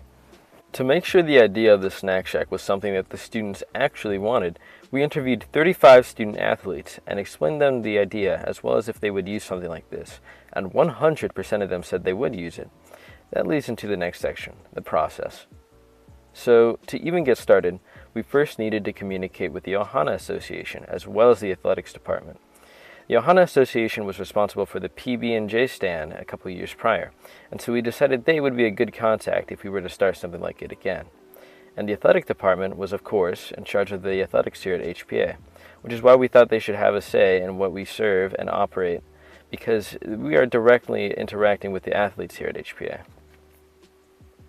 Through a lot of interviews with both the athletic department and the Ohana Association, we were able to come to a basic idea on how the snack shack would operate. Essentially, the Ohana Association would be in charge of helping us run the snack shack by sending volunteers on the weekends to gather supplies for the snack shack from Costco, and also helping us set up every day before sports. The athletic department helped us with any questions we had along the way, and also were essentially the ones funding the entire project. And boy, did I wish I knew this beforehand, but it is a lot of work to get something like this set up and going. What I just explained to you took a total of 6 meetings with Mr. Perry and Miss Craven, 4 meetings with Stacia Huddleston, 1 meeting with Mr. Walker, 1 meeting with Jan Lin, and in total, 44 emails were sent out, just to get the permission and the logistics of the operation set up. And all of those meetings took place over the first semester. In line with my job being around research and data collection, and the fact that this shop was for you, the students, I thought it was a good idea to get feedback and let you guys have a say in what we would sell at the snack shack. For this, I sent out a survey to the class of 2022 on what they would want to see at the snack shack, as well as how often they would use it, and this is what the responses were. I'll briefly go over what is shown in the charts. For the first question, we asked students to estimate how often they would use the snack shack, and out of the 100 students that got the email, 69 of them responded, and 91% of those responded with using the snack shack at least once a week, which is pretty good. The second question asked students what fruits they would like to see at the shop. The top 3 choices were bananas, apples, and grapes. The third question asked students what snacks they would like to see. The top 3 choices were granola bars, gummies, and protein bars. And finally, we asked students what specialty items they would like to see at the shop. The top 3 for this question were musubis, sandwiches, and pre-workout. And now onto our prototype for the first semester. For our prototype, we at least wanted to know the location of which we would run the snack shack, as well as a good idea of what foods we were going to sell and the prices. We decided that behind the gym was a good, unused concession stand. It had a fridge, shelves, and essentially everything we would need to store and run the snack shack. Next was our prices. We decided early on that this snack shack would be as close to non-profit as possible, and the reason that the old PB&J stand shut down was partially because of the lack of manpower, but also because of the lack of funding. By this being as close to non-profit as possible, it would hopefully allow the snack shack to run for longer, as well as give you guys, the students, the best deal that you can possibly get. What you're seeing up on screen does not include the prices that we will be selling. This is just what the athletic department will have to fund. The prices for what we will be selling will be coming up in the next section. And now our initial product, and I put initial there because there's something very important that will change everything. And I'll give you guys a little spoiler that you may have already guessed, but there hasn't really been a snack shack this year. So anyway, when we were nearing the end of the first semester, that was when 2 things happened. First, we received an email essentially saying that we were no longer able to use the location behind the gym, and we were going to have to use the bar at the student union. Secondly, as part of my role, I had to interview Mr. Walker on what we would be able to sell at the shop, as to not compete with this shop. And from that, he basically said that we were allowed to sell anything that he wasn't already selling, which made sense. But he also gave us an idea that we should sell primarily fresh fruits and perishable items like sandwiches. The reason Mr. Walker wasn't already selling things like fruits and sandwiches are because they're perishable items, and he is simply one man. Having to store and sell perishable items is a lot of work, which is also why we thought it would be important to get help from the Ohana Association, as they had plenty of volunteers that would love to help run the shop. We visited the new location that would be the bar at the Student Union. This location switch actually kind of worked out in the end, because since we were only going to be selling mostly perishable items, the bar actually had 4 fridges inside, which is perfect for storing sandwiches, fruit, or musubis. Since our meeting with Mr. Walker, we also had to change a lot of our estimated costs. Since a lot of the items that we had on our previous list were already items that Mr. Walker was selling, we just simply took them off, and that way we would stay true to what we agreed with Mr. Walker. As our final product for the first semester, we had a lot done. We had permission from the school, we had funding from the athletic department, we had help running the snack shack, we had a location, we had a schedule, and now we had prices for what we were going to buy and sell to the students. And now, keep this in mind, this was near the end of the first semester, basically 1 week before winter break. Our scheduled launch for the snack shack would be 1 or 2 weeks after we got back from school, and we could finally get this operation underway after all the work we put into it. However, something happened 1 week after we got back from winter break. You see, disaster struck. We received an email essentially stating that due to the recent COVID cases, we would not be able to do the snack shack for the coming weeks. Oh, and yeah, we also wouldn't be able to do it for the rest of the year. And so now, after all that time and effort we put into making the snack shack a reality, we were not only able to not do it for a month or two, but we just simply couldn't do it for the rest of this year. And now, a lot of you may be wondering, so what now? And let me tell you, Casey and I thought about this question too. This leads us into our final product. We basically only had 2 options at this point. Option 1, we could give up and use what we have and say this was our product, or we had option 2, which was to persevere. And well, we chose option 1. Nah, I'm just kidding. We chose option 2, and we chose to persevere. We already had all of this information on what the snack shack could be, and so we decided to construct a document that essentially contained all of the information that we had gathered along the way, along with a detailed explanation on how someone could run this next year. You see, we decided to do a business plan. Now, this business plan was perfect because it allowed us to synthesize all of our data into one place in a detailed and professional manner. That way, if anyone wanted to start something like this in the future, they had the entire structure that they could work on and using our business plan.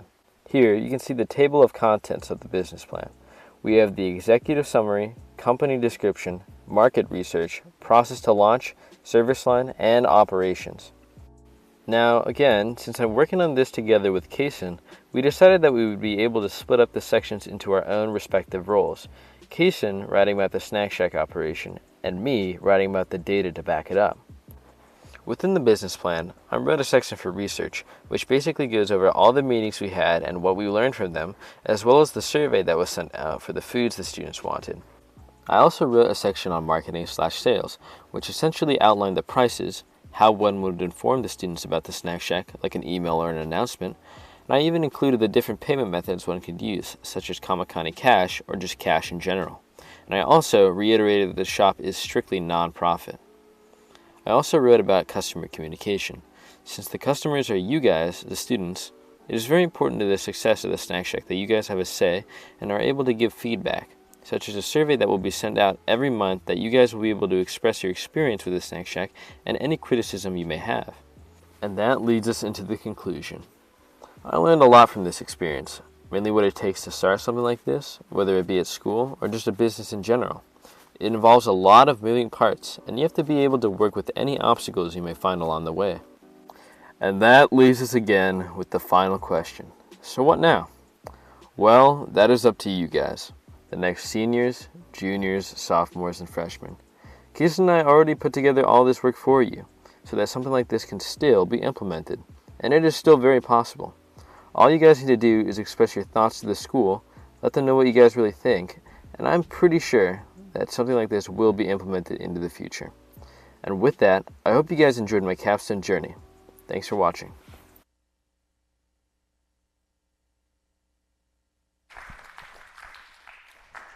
All right, great job, Chris. Mark. Thanks, Chris. Your video was super informative, but also a touch long, so I think the Q&A for you is going to be kind of quick. So my first question, hey, if you had like an extra month that you're hanging around next year, do you think you can get it up and running? I mean, maybe, yeah. That's great. We've got some folks from the Ohana Association here. Tell us about working with that group and how that's helping you think about collaborating in the future. Well, we know the Ohana Association, like I said, they have a lot of volunteers, and ever since COVID started, like, it's been like 2 years since they've been able to do anything. So I know that, or from our meetings with them, we know that hopefully there'll be a lot of volunteers ready to help us with the Snack Shack if it were to come up, yeah. So. Great. Were any questions from the, oh, here we go. Hey, Chris, can you talk a little bit about what it's like to be such a close collaborator with another senior on your capstone project? Yeah, well, I think for my project in particular, it was really helpful because, I mean, there was a lot of work that needed to be done. And I mean, early on, like, we were good friends. We wanted to work on something together, but we weren't really expecting it to be like necessary, but for our project it kind of was, because like I said, there was a lot of work that goes into it, so it really helped if you're doing like a big project to work with someone. So yeah. Great. And I think one of the things that you guys also did really well, and that I need to commend you for, is there was a true kind of separation of work. So even when people were out or you had the fire, that it still was two independent capstones, and you guys were still able to come up with a project together and apart. So good job. Thank you. All right. So I think that's it. Thank you so much, Chris. All right, and our final presentation today, come on over, Ava, and we'll cue up your video.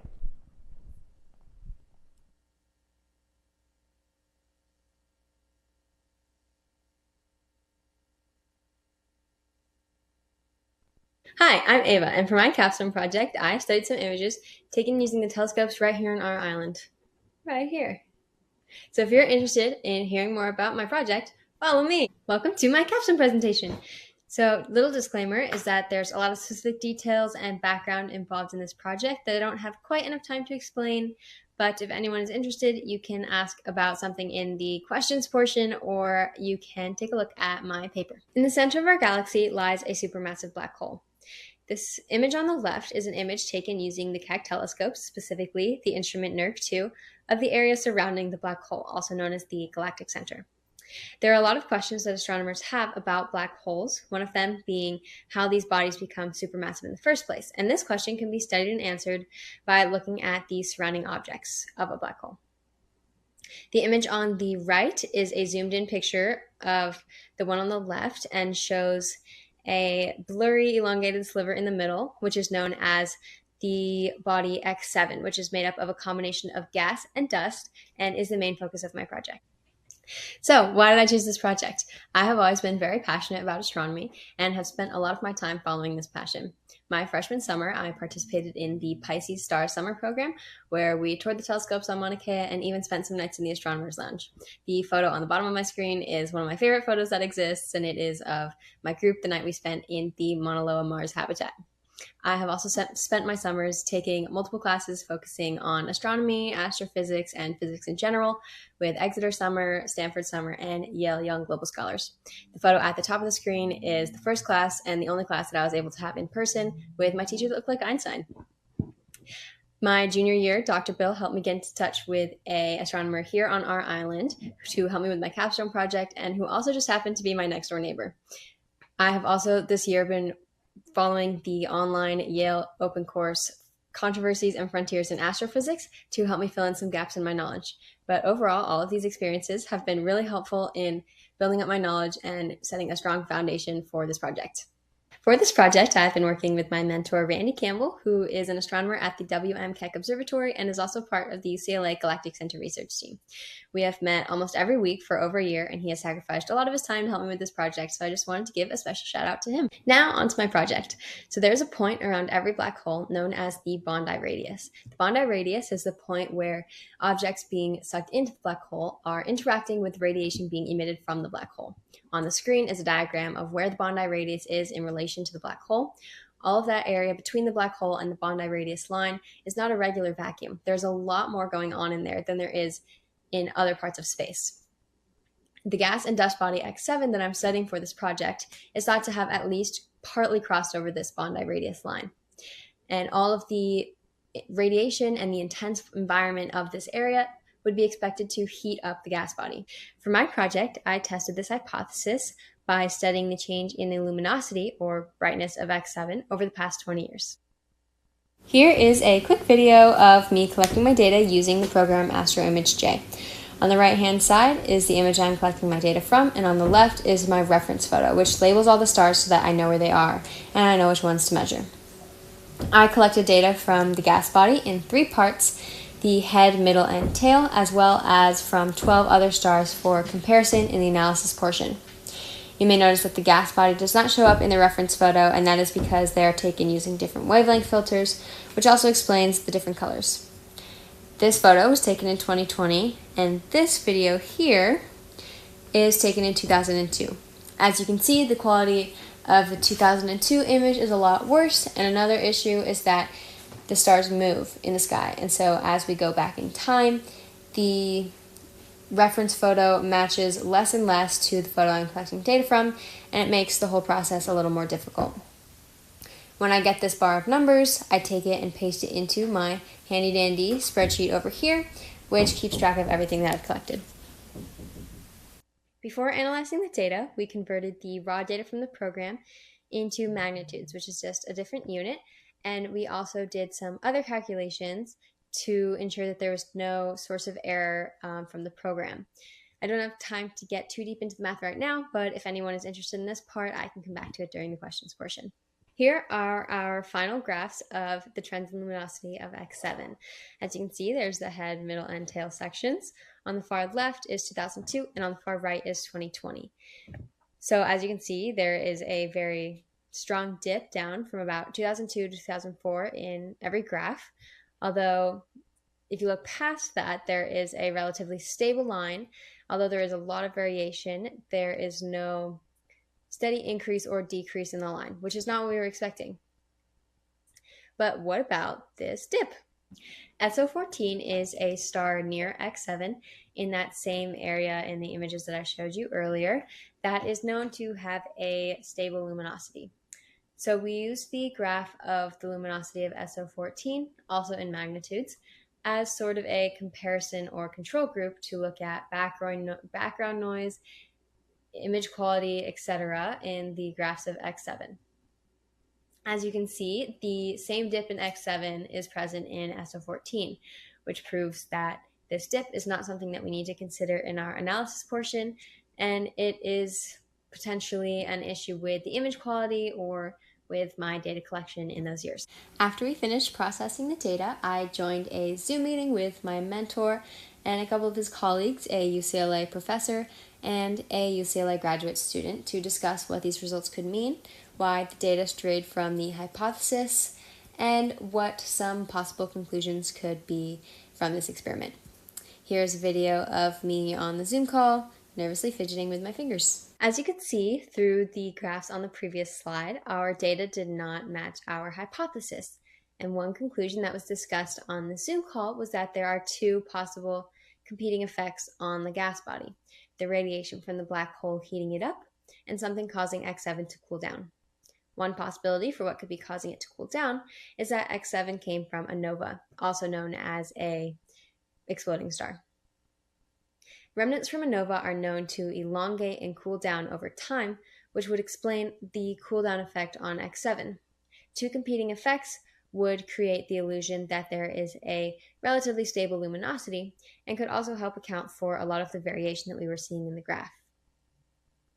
Overall, this research opens up a lot of new discussions and questions relating to the black hole, its surrounding environment, and X7 itself. So although my capstone is more research-oriented, this project has still let me connect with our community through using the amazing resources that we have available to us on this island. This project has really helped me continue something that I'm passionate about and has helped me build and gain a lot of skills that I know I will use throughout my future in astronomy. Thank you for listening.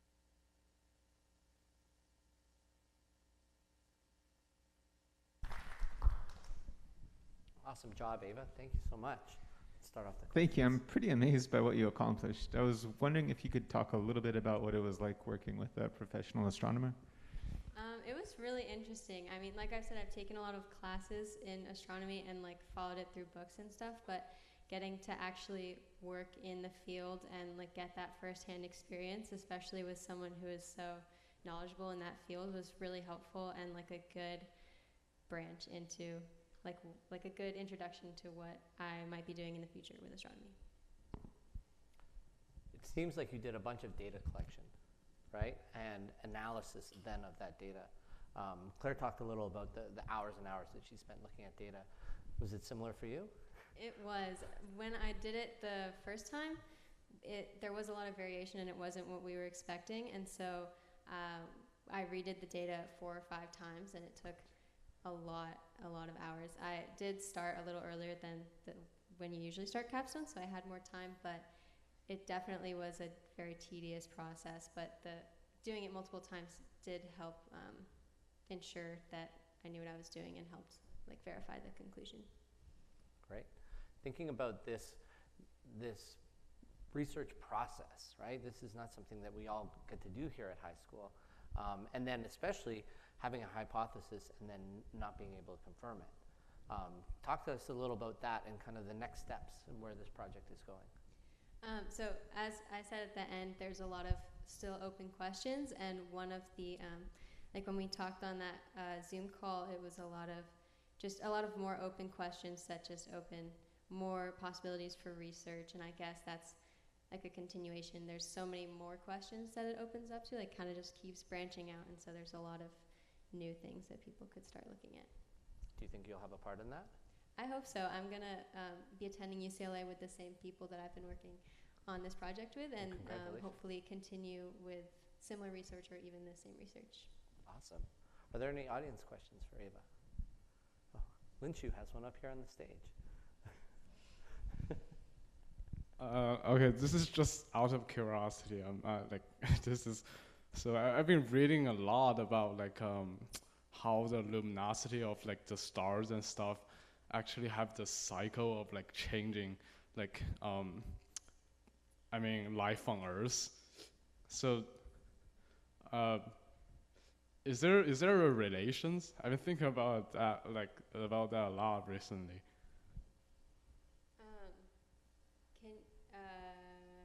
I don't totally know what I haven't looked into that part as much as you are, but I mean, you can read my paper after and maybe find some conclusions of your own.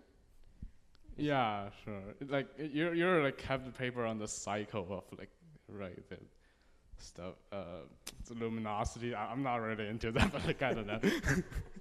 Yeah. So this paper, is it being published, and where can someone find it?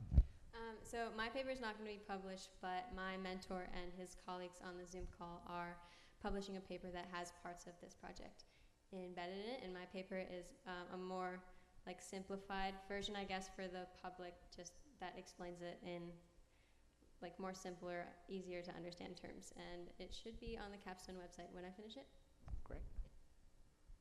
Just like quickly following up Linshu's question, so it sounded like you can use, is this true, you can use the changes in luminosity of other objects to control for the natural variation that you might experience in the body that you're looking at? Was that how you explained the dip for X7? Can you repeat the question? Just if you have natural background changes in luminosity due to other factors.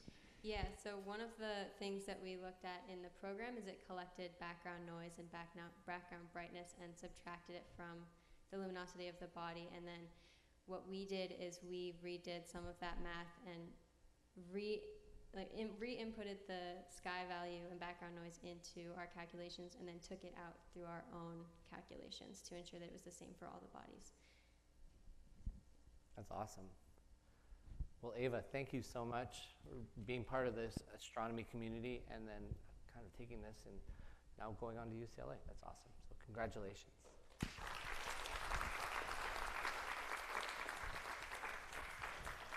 All right, so thank you, folks online, and thank you, everyone here. That wraps up this third session. And if we were ready, you guys can hop up and leave, and we'll have an audience transition as we get ready for the next session, starting in about 10 minutes. Thank you.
So, what I plan on doing before I leave.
All right, welcome back, everyone. Pardon me? Oh, yes. All right, so we're about to get rolling. So there'll be a moment after each presentation for you guys to ask questions or comments. So please, if you do, put up your hand. We've got two folks in the audience. We got Mr. Muma and Dr. R, who will have a mic, and they'll come find you. We are streaming this through our YouTube Live channel, so please do just wait for the microphone so you can ask your question and everybody can hear it online. All right, so up first, we've got Sheng Yao Tang, and in Dr. R's Data-Driven Entrepreneurship Capstone. So here's the video.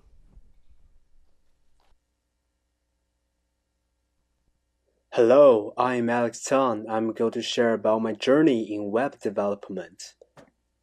Originally, I want to create a petition website like change.org, where people can post their constructive idea for the HPA community. They can upvote and downvote those posts, make a priority list based upon the upvotes and downvotes. Occasionally, we can discuss it in the assembly like. Order! Yes, I pivoted. Why? Because to make changes we need money, time, professional, and labor, none of which can be controlled by students or even faculties. So, thank you for listening. That is the end of my capstone. But wait, I still want to program. So, I shared my plan to make an app with my friends Dr. J and Mr. McKenna. They gave me a lot of encouragement and suggested that I should connect my app with school activities and students' after-school life. During this time, Lawrence also told me that he wants to try all the restaurants on the island and recommend the good ones to new students. He truly inspires me. Here, I just want to ask you some questions. Do you want authentic pizza, not from Domino? Do you want Chinese food, not from Panda Express? Do you want burgers? Not from Burger King yet, cheaper than Village Burger. Do you want a food recommendation app for our community, like Yelp? Do you want to find the food that not only fills your stomach, but also fills your soul? Do you want a revolution of your taste? Do you believe that together we can change? Before I can change anything, I need to take a web development course and learn how to make a web app. So I signed up for courses on Udemy. In first half of the course, I learned about front-end development. Here are the tools and technologies. If you are interested in any of these, I'm willing to introduce them in the Q&A section. Armed with those tools, I created a front-end design for our food recommendation app. Welcome to a place where you can truly find the taste that belongs to you. Look at this depressing dark background. Look at this unfriendly red button. What about the fake crap? What about the fake text that doesn't mean anything? Are you excited? If you want any good recommendations, I'm sorry, because here we only recommend you Panda Express, Burger King, L&L. Yes, nothing will ever change. We expect you to be hungry and not find any useful information after using our service. So please, shop for our snacks so that we can make some extra from you. Thank you. This is HPA recommendations. This is our taste. Please share your taste with us, because your taste will allow us to change. Before I can change anything, I need to make this design responsive. I need to add a backend to my website. So this website will actually become a real web app. In short, a backend is a server plus database. I went back to learning again, and this time I have learned those tools and technologies on backend development. If you have any questions on those technologies, feel free to ask me during Q&A. Those backend knowledge also refreshed my understanding on how to make a good app. I made two mistakes in my original design. First of all, while the page is pretty, it is too complicated, and this is caused by my second issue, too much task on a single app. I should instead focus only on the posting and saving functions, and I should have a simple design that breeds harmony. And so I pivoted again, and I swear this is the last time.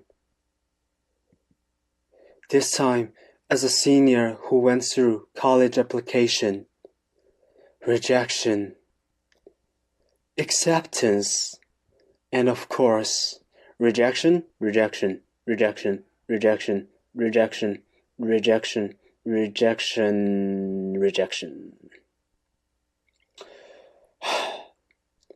I hope future seniors and students won't have to experience the same tragedy again.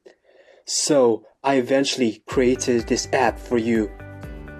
This is Alex, a typical senior who receives a lot of rejection letters. Hi, I'm Alex, and I received a lot of rejection letters. I built a wall with my rejection letters. But with Kamakani in power, you will break this wall. Log in to your new future from here. Find your way to your dream school with one easy click. Learn about the school and people who will go to this school. Want a first impression on this school? Here is an image. Feel the vibe. You find those information helpful? Let us stay with you with another click. Now, you are empowered to become your dream school student. Hi, this is Alex, and I do feel empowered. We should empower more people. Now, Alex wants to empower more people. So, he goes to his profile page, and then he writes about his own story. I am empowered. Click send, and now Alex is a part of the Kamakani Empower. So what are you waiting for? Join us on kamakani.herokuapp.com. Together we can change the...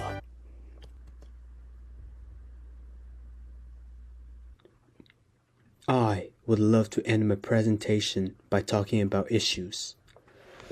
The first issue is mobile unfriendliness. If you visit the app on mobile device, you'll realize that the layout of the app is completely broken. Second, this app is kind of slow. I do have some solutions.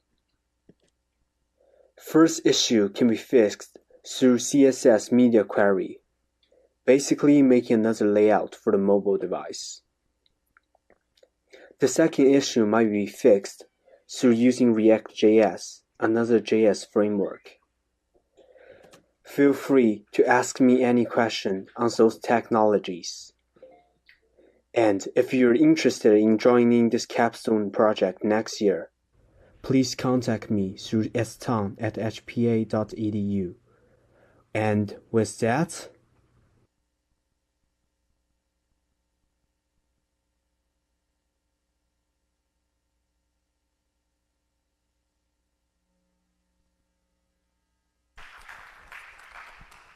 Alex, that was quite the journey. Thank you. Here's Dr. R.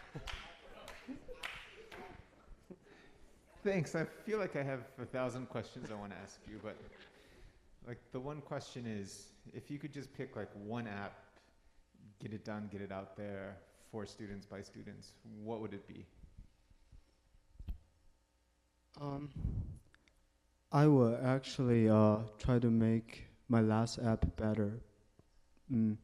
Originally, like, I was actually thinking like make a Snapchat for college admission, because it's like we are going to different places, and if there's a map with our like cartoon image and like showing like each like school logo, I just think that is very interesting. And I know there are thousands of Snapchats clone for different community and different group of people. I also think that is really helpful. Like, that is similar apps are actually very popular in China, because Chinese are just paying so much attention in their kids' education. So there are all kinds of forums talking about how do I get into school, and I just feel like if there's a thing for like US students and for international students, that would be cool. Yeah. It seems like that could also really help if you're like a junior or senior thinking about where you might want to go. You could see pictures and maybe even connect with some HPA alum based off of that. Yeah, definitely. That's a goal. That's definitely the goal. So it seemed like the process of getting the skills took actually a lot of work as well, right? There's figuring out what app to develop and why, but then there's actually the development, the coding and all that. Can you talk a little bit more about that process? For me, that's a very interesting process.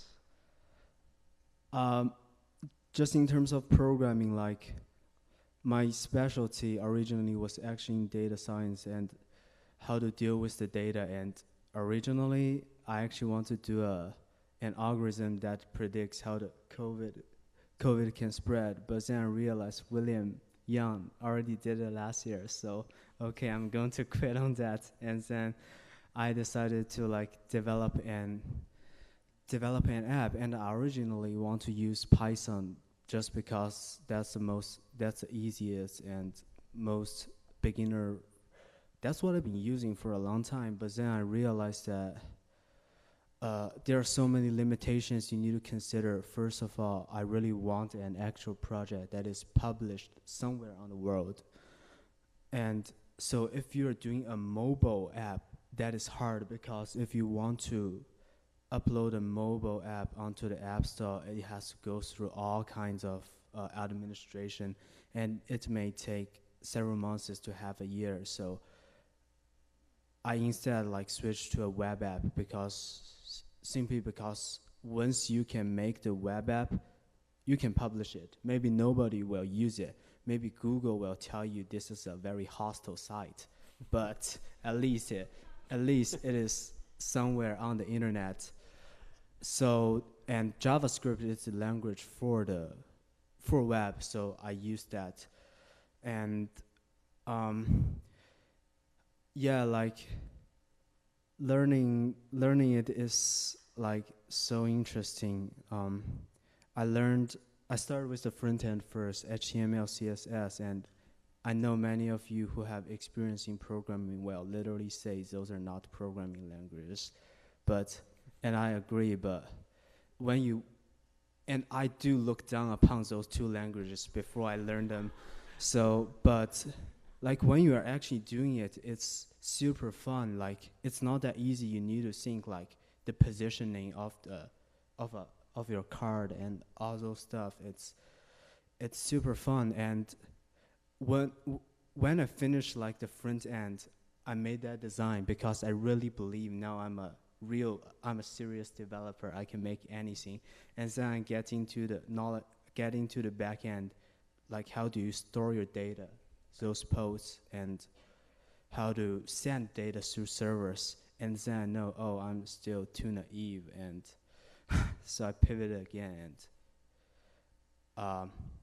and eventually made this final app, which still has a lot of things that I need to improve on. But great, that's awesome. Yeah. Story. Great. Is there any questions from our audience? Thank you. Yeah, great video for sure. Oh, here we go, in the back.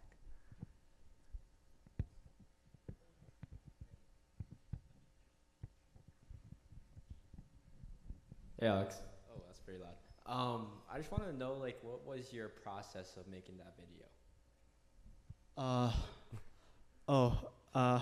If you're interested, you can ask Dr. R to show you my first video, my original video, and it's really bad. Like, it's really bad.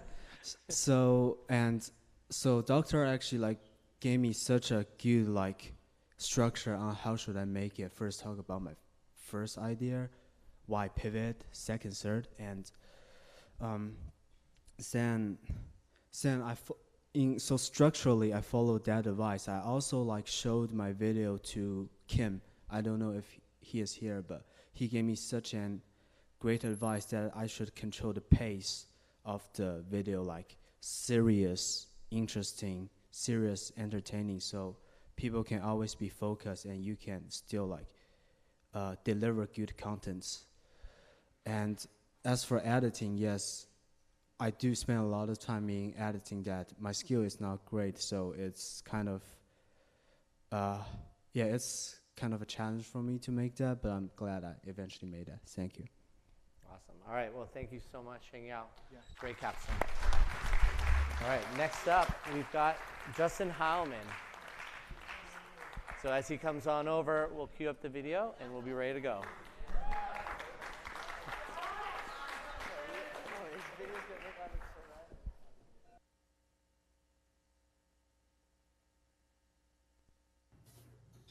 Hi y'all, this is my capstone presentation, Pump Storage Hydro at HPA. So, who am I? My name is Justin Heilman, and this is my 3rd year at HPA. I love playing sports, being outside, and doing hands-on activities, as well as finding ways to save or generate money by being sustainable and improving things that are around me. How I started out. My original idea was completely different from the capstone that I'm currently working on today. I first started out with the idea of putting like an underwater windmill or a turbine underneath the ocean in between Maui and the Big Island, and using the changing currents to try and generate electricity to either power backup generators or batteries on land. But with the reality check with Mr. McKenna and HPA's goals of sustainability, we talked it over and we realized that with today's day and age, with the pandemic and being socially distanced from our community, I wouldn't be able to see the people that I need to see, brainstorm with the people that I need to brainstorm with, and just have access to all the resources that I would need to achieve that. So we scrapped that idea and we turned our attention to a different one. HP's sustainability goal is to one day be 100% sustainable. And although I alone can't achieve this for our community, I want to create a stepping stone to help us reach that goal one day by doing my own part. So what did my project become? Mr. McKenna told me about how we have a 5,000 gallon water tank full of water at the garden and a 5,000 gallon empty one that was just off to the side, and how we have solar panels on top of the bamboo classroom that are worked and generate solar power every single day, but most of it being untapped and not used. He told me about the tank and the panels of the garden and gave me a little mini lesson on pump storage hydro, and that is when I decided that was what I wanted to do for my capstone, and my project just took off from there. So what am I really doing? I'm using pump storage hydro, which is a system where I will use a high reservoir and a low reservoir and the gravitational potential energy of water to create electricity. What I will do is I will use the reservoir that you can see in the top right, being the bottom reservoir, connect a turbine to it, and run water to the top reservoir, which is up at the orchard, as you can see next to that. And basically what we'll do is we'll use the solar energy throughout the day to pump water up, and then at nighttime we'll run the water back down through that same turbine to generate electricity to charge either generator or backup batteries. And what have I been able to achieve so far? So I went out ahead and cleared up an open area by myself for the platform to be dug in the top left, as you can see. In the top right, you can see that I've helped plan and oversee the digging for the platform at the top of the orchard for the pad for the reservoir. I was able to help drag up the empty reservoir from the bottom of the garden to the top of the orchard to be the higher elevation reservoir. And I've also set the path for the piping to be laid out to connect both of our reservoirs. So this is a video that you can see everything that's been done so far.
So, what I plan on doing before I leave HPA. There's a number of things that I want to do, but most importantly, I want to find the right person to continue my project next year to get the turbine system in place so we can complete this project. I also want to dig out a trench by myself, either using a pickaxe or something like that of that sort, to dig out a trench for that pipe, as you can see on that reservoir, so we can cap it for now, and then up until we can connect the two reservoirs, and then get both full with water so we could use them both not only for pump storage hydro, but to also irrigate our garden and our orchard so that we can steer away from using county water and paying for that and just using our own water and being more self-sustainable. So resources and shout outs, because this project could not have been done without Mr. McKenna, Dr. R, TJ Kalani OPO, Mr. Quayle, Zeke Chong, Brad Samura, and Eduardo Greco. So thank you all so much for your time and support, and I hope you guys have a wonderful day.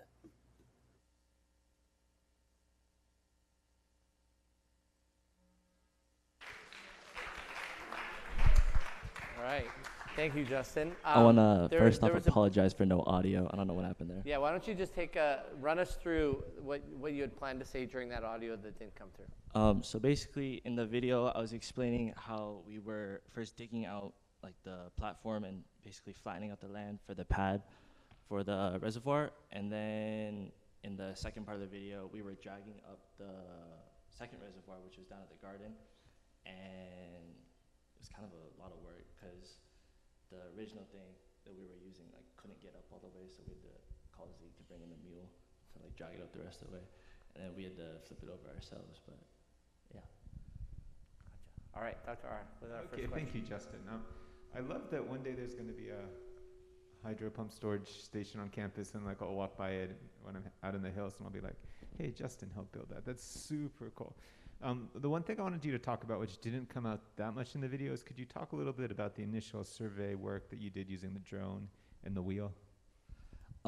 Yeah, so the person that I knew had a drone was Edo, and so I called him up. I was like, hey, I need a bird's eye view of like where I'm gonna be doing everything, because I couldn't see where I needed to work. And funny part was, as we were flying the drone up, like he got a notification on his phone about like how we were past like the legal height that the drone was supposed to be at, but it wasn't high enough, so I just told him to keep going. Yeah, I was a little nerve-wracking, but from that point on, I was able to see where I wanted to draw like the path for the piping to be laid, and I was able to walk that trail out with Mr. McKenna and Mr. Quayle and figure out how the piping will be laid. And yeah. Could you talk a little about you being a step in a bigger project? I think your capstone's pretty unique in that work started last year on this, kind of with this concept or this idea kind of faintly off in the future, right? Talk about the work that was done and how that led to the work that you were able to do, and then what's next? Yeah. So what I really like about my project, and what I think is really unique about it, is that I didn't start this project. Mr. McKenna and Xander were the ones who originally rewired and fixed the solar panels on top of the bamboo classroom last year, and they got that 5,000 gallon water tank in place and filled with water, but the water just kind of sits there. You can't really like bring it uphill and water everything else. You can kind of just use it right by the bamboo classroom, and that's about it. So I wanted to take over that project and give that project purpose. And so I was able to take this turn to move towards pump storage hydro on our campus. And then what I think is really nice is that next year, a rising junior will be able to finish that project, and it'll be like a 3-year capstone project through 3 different seniors that'll tie it all together. Awesome. I was wondering, how does your project like take the next step for Hawaii's sustainability plan?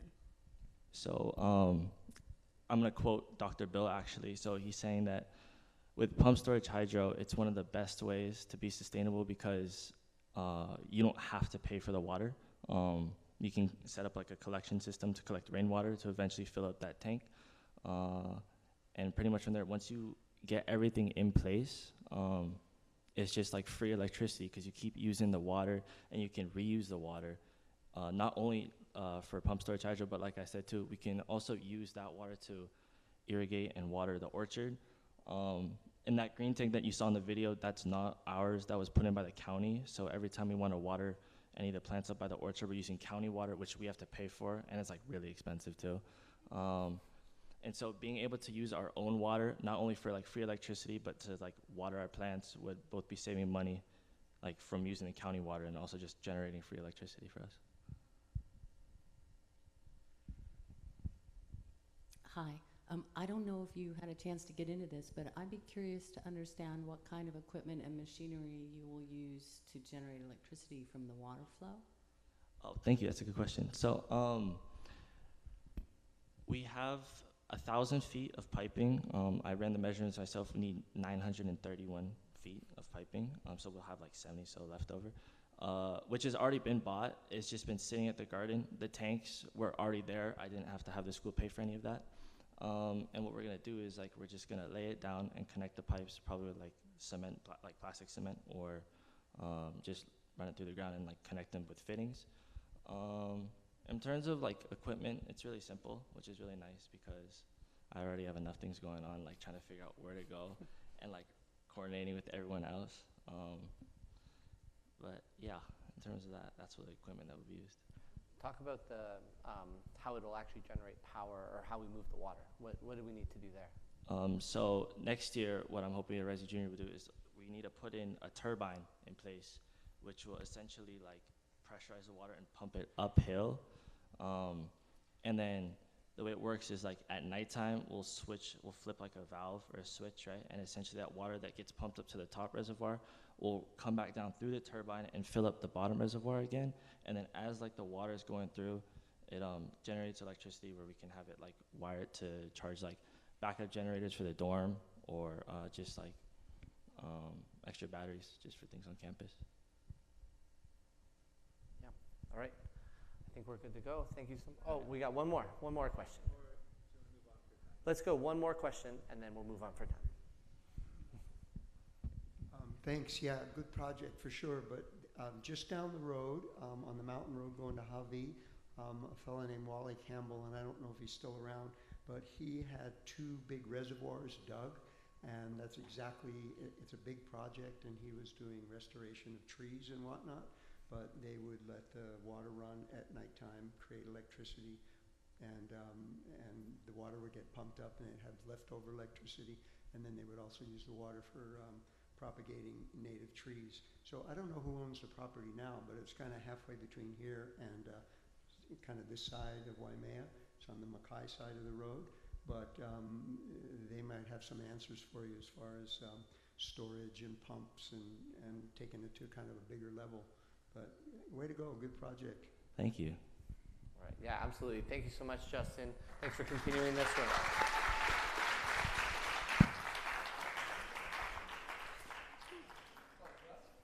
All right, now we're going to actually switch back to Mr. Muma's capstone class, Global Politics and Policy Implementation. And from his class, our first presenter is Eva Kepper.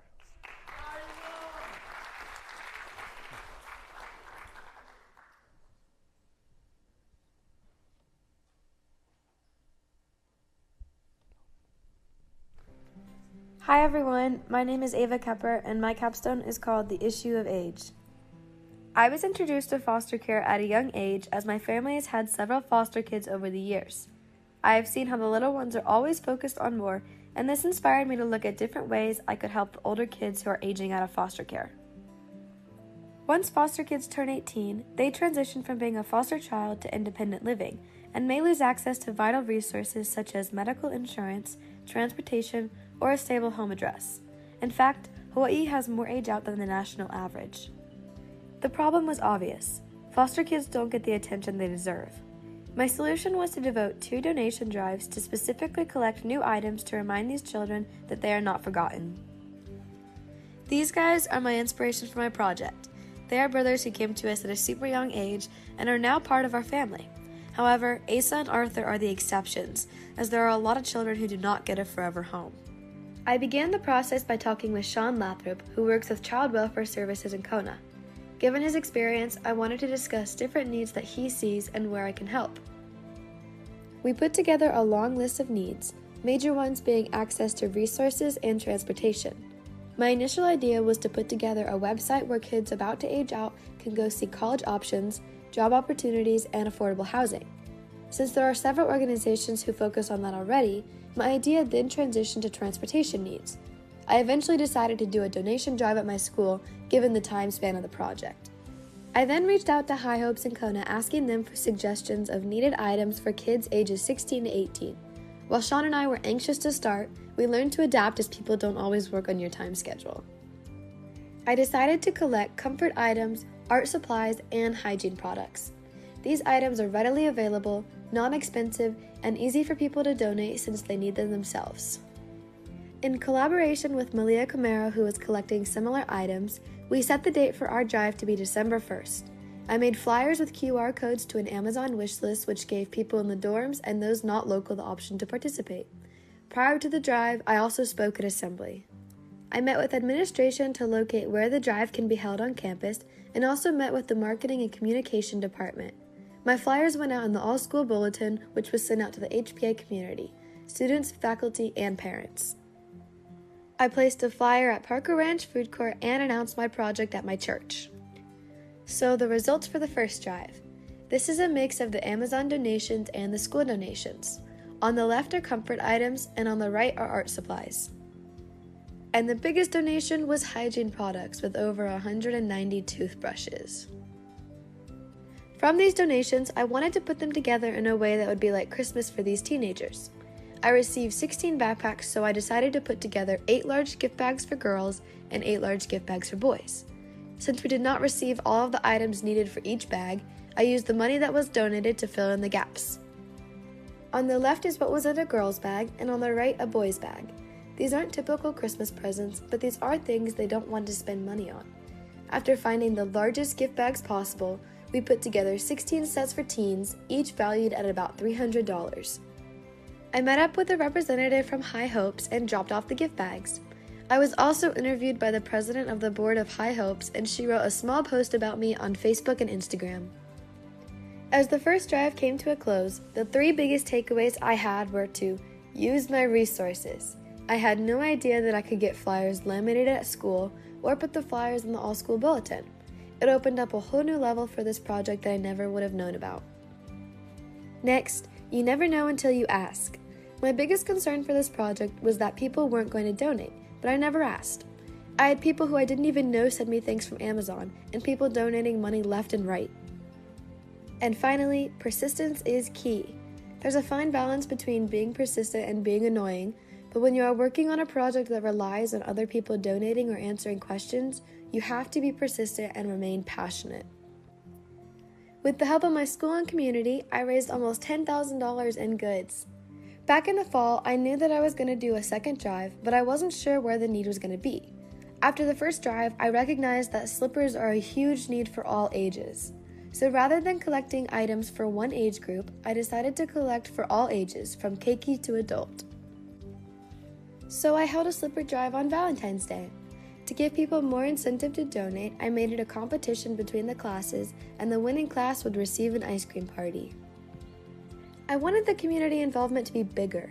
I wrote a letter to various local businesses asking if they would consider donating, and got approval for it to be printed on the official school letterhead to give it legitimacy. This is a little bit of the letter asking if they would be willing to donate or contribute a financial donation.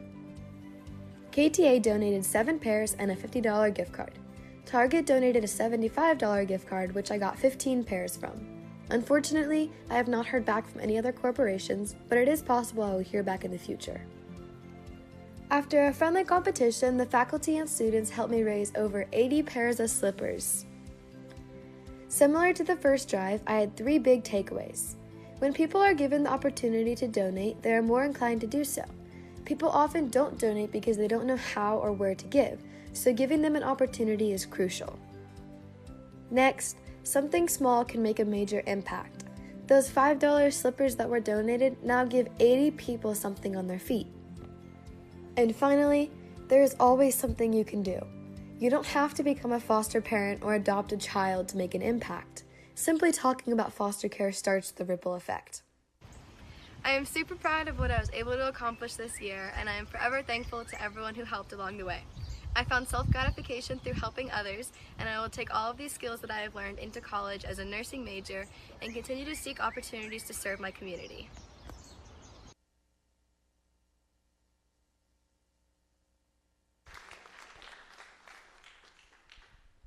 All right, great job, Ava. We're going to ask Mr. Mula to start us off. All right, first of all, thank you so much. I really do appreciate the care and passion you put into this project, especially to a group that is so often overlooked. I guess the question I have for you, and I understand that you don't represent the entire community, but what's the biggest message you would want to share with HPA students about how we can help or what can we address for the foster care community? That's a great question. I would say, like I said last in the video, there's always something you can do. I think the biggest thing is talking about foster care, and people in the Big Island are really good about taking foster kids in, and everyone's family here, and so a lot of people don't know about foster care, but just talking about it, it like starts the ripple effect, and you never know, someone could get involved that wouldn't have gone before. So. Excellent, thank you so much. Additional questions? I just wanted to say you got a shout out online from Sean, your mentor, who's watching from home. And she says, aloha, this is the mentor. She's very, very proud of her. Thank you. Hi. What would you say was the best and worst part of this project? That's a great question. I would say the worst part of this project was not being able to hand deliver these donations. It was due to COVID. I couldn't come in contact. That was something I would have loved to be able to do.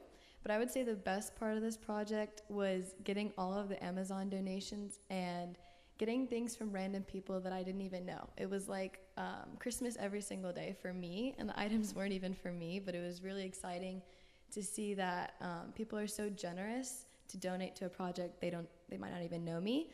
And it's exciting to see that people get these new things that like I would want or my friends would want. So. Now, I know you were thinking mostly about the kids who are aging out of foster care. Are there other organizations out there doing this type of work, and what can we do to support them? Yeah, that's a great question. So when I was talking to Sean, he explained that there are a lot of organizations out there such as Imua Kako and Higher Ed, and they focus on helping children take those next steps, whether that be like looking at college options or job opportunities. They focus on that, and since the pandemic, they've actually extended it till about 21. So more children are getting more help now, which is great. But there are a lot of those programs out there, and the best way you can support those is, if you can, financially, but also same thing, just talking about it, sharing information. Great. Other questions out there? The seniors won. They had like 43 pairs. Nice job.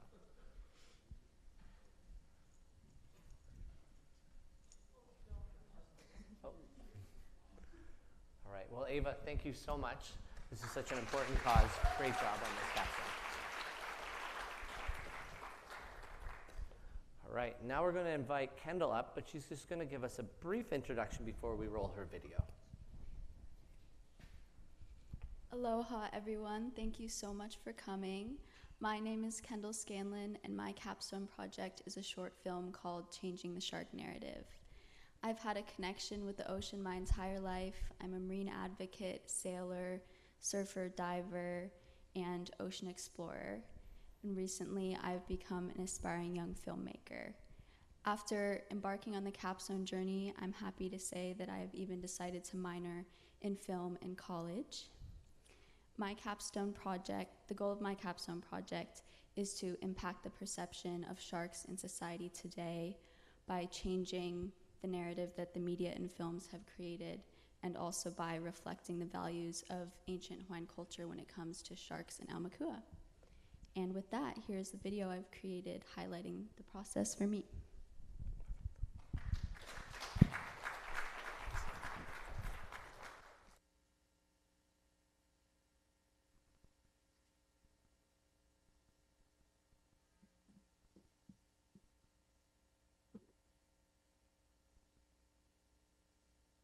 Hello, my name is Kendall Scanlon, and my capstone project is a short film called Changing the Shark Narrative.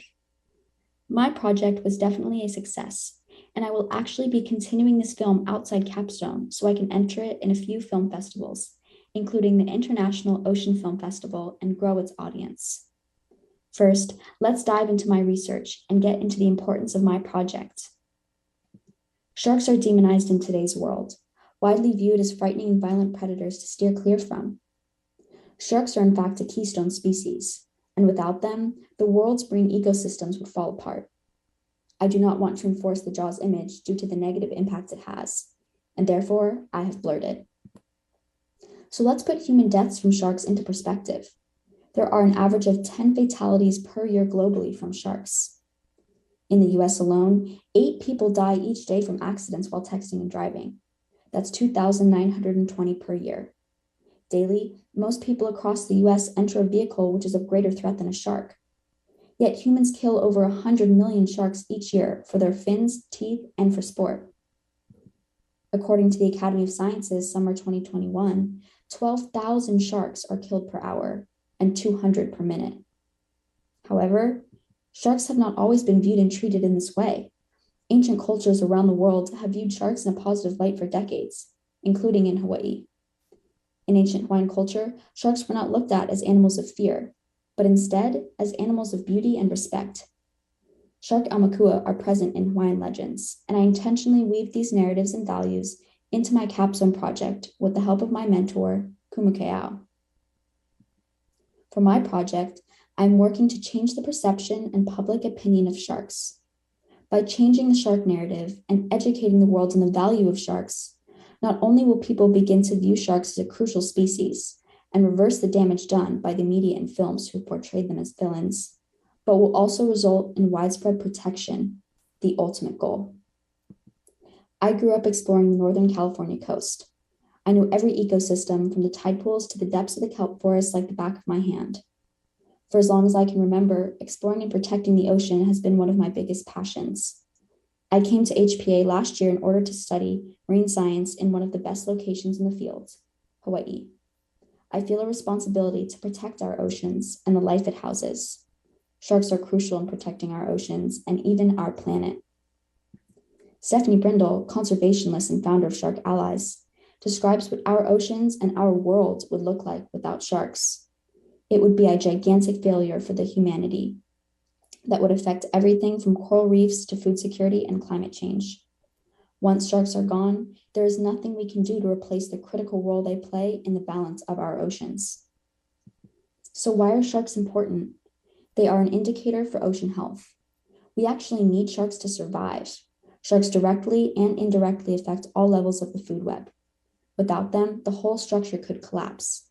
Sharks would no longer be regulating the ecosystems underwater, causing vital habitats to undergo serious damage. By keeping their environments stable and resilient, sharks could help slow climate change and dampen the effects of extreme weather events. I made an effort through community outreach and Q&As in the film festival to share what we can do collectively to change the shark narrative and reduce the killings of sharks. This includes properly educate yourself on the crucial role sharks play on our planet and influence the opinions of others who view sharks negatively. Do not purchase products containing shark fins or support businesses that offer them. My goal was to change the perception that sharks are villains in my immediate community of Hawaii through a short film. I was fortunate to go on several shark dives to gather my own footage, as well as include footage of a local Hawaii diver. The Capstone process has been a roller coaster of a journey for me. I did not foresee the challenges and difficulties that would come with creating an entire film without a mentor on videography or any prior experience in filmmaking or editing. However, this did result in an incredible learning process for me, and I am now a confident editor with several softwares, including Premiere Pro. As I began my classes in the Global Politics and Policy Implementation Capstone, I realized that in order to make a legislative change for the benefit of sharks, I would first have to change the way sharks are perceived in society. I have been interested and deeply moved by film for many years, but it wasn't until Capstone where I saw a real opportunity to begin my journey as an inspiring young filmmaker. I have discovered that one of the most thought-provoking ways to move people and make an impact is through film. And I realized this by being greatly moved myself. I combined this interest in film with my lifelong passion for the ocean and its conservation, with a specific admiration in sharks, and eventually began to create my idea for changing the shark narrative. Once I decided I was going to make a short film on sharks and began my research, my creative wheels started spinning. I began to discover the significance of sharks in Hawaiian culture and the meaning behind Aumakua. I realized if I could educate the community of Hawaii and even the world on the way sharks are respected in ancient Hawaiian culture, these values could eventually be reflected on a more national and even global scale. Connecting my film to Hawaii and its culture became the foundation of what I wanted the film to portray. I then began to physically plan out the film scene by scene through storyboarding and the process. From there, I began watching videography tutorials with a focus on documentary shorts, as well as taking an online class on the editing software Adobe Premiere Pro. Next, I began the actual filming process, as well as conducting interviews and meeting with my mentors.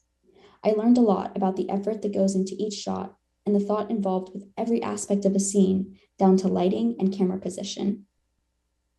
Every minute of film takes hours of editing. This was one of the most difficult steps in my process, especially as a new filmmaker.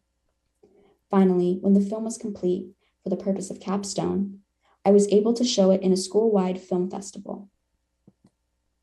Changing the shark narrative in the film festival was an absolute success, and I received a lot of wonderful feedback,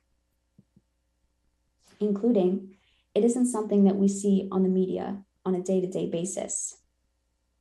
I was very moved by the film and disgusted by what it brought to light. I loved the cinematography and footage. I know it's going places and will change people's mindsets just like it did mine. This film is more than just a capstone for me, but a passion project. I will continue to take this film above and beyond Capstone so I can continue to share its message with Greater Hawaii and even the world.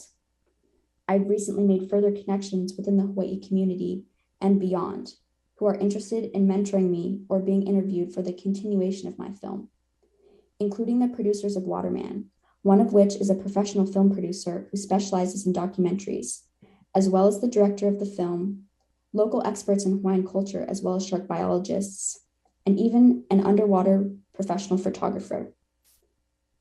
I'm looking forward to changing the shark narrative outside of Capstone, and can't wait to share the continuation of this journey with the HPA community. Thank you. Any questions?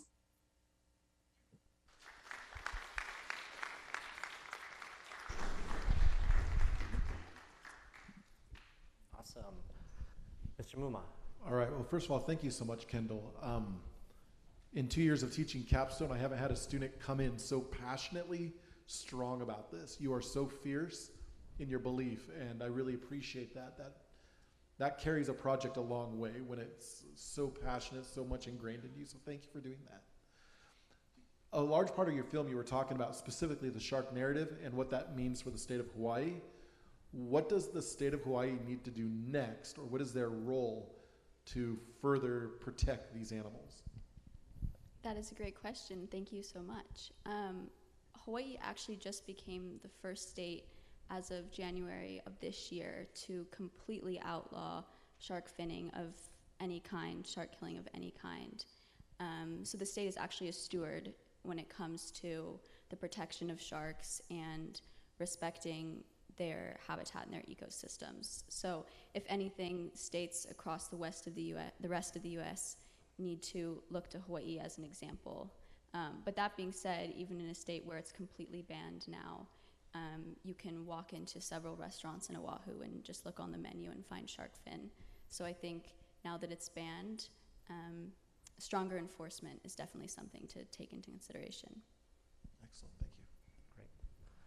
What was the most kind of eye-opening part of doing the research around sharks and kind of where we are as a society? I would say the most eye-opening part would be the sheer number of sharks that are killed every year across the world. And the number 100 million, I think, can be hard to wrap your head around. But for me, that was such a shocking statistic that I knew I needed to do something to make an impact. But for a lot of people, that number isn't really jarring because their perception of sharks is so skewed of the actuality in the ocean. So I think kind of using that to fuel my own passion and change other people's perspectives. Great. As always, we want to keep this open to the audience. We have a question coming in over here.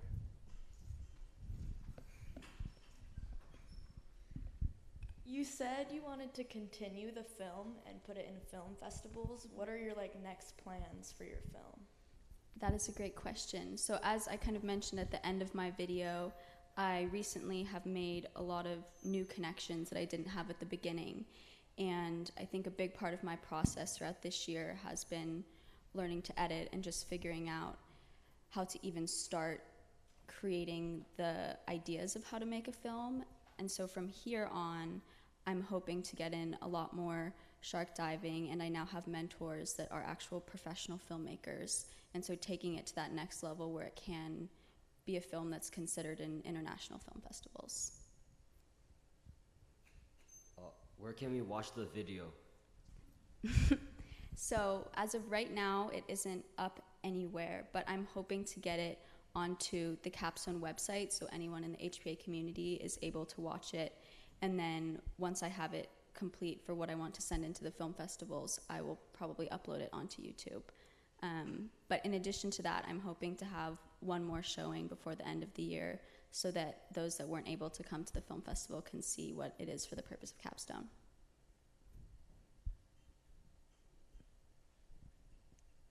Mr. Muma, was there a question in the back? It was a repeat of that last question. Gotcha. All right, while you're making your way around here, another one in the back. Kendall, this Capstone journey seems to have come in several stages. First learning to do the editing, take all the shots, then making the first film, and it seems like that's kind of opened the next phase. Can you talk a little bit more about the struggles that you had along the way and kind of this relief you're feeling? Yes, definitely. I think that, as Mr. Muma mentioned, I'm very passionate when it comes to this topic, and once I realized a film would be the most powerful way to achieve my goal, going into the actual implementation of creating the film, I think was the most difficult step for me, because as wonderful as the idea is and putting in all the back work when it comes to storyboarding, the technical side of creating a film is quite difficult and takes hours and hours of time and research and learning and discovering that it's not quite as simple as it seems, and then actually putting that work into action was a challenge. That was loud. You mentioned that you wanted to obviously protect these sharks, but first you had to change people's perceptions of who they are, what they are. I was curious, beyond this film, what other additional ideas or plans do you have in the future to help change the perception that people have of sharks?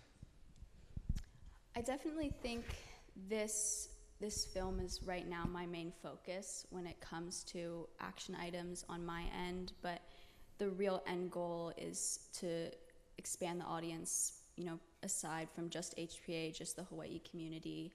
And by spreading that message, I think that in itself will have a lot of impact. But I would love to expand kind of my concept of changing the shark narrative into other areas, whether that's books or something like that. I would definitely be interested in it. Great. Well, thank you so much, Kendall. I love this film, and I'm excited to see it again. Thank you. All right, and our last video presentation this session is Brianna Harmon. So come on up, and we'll cue up the video.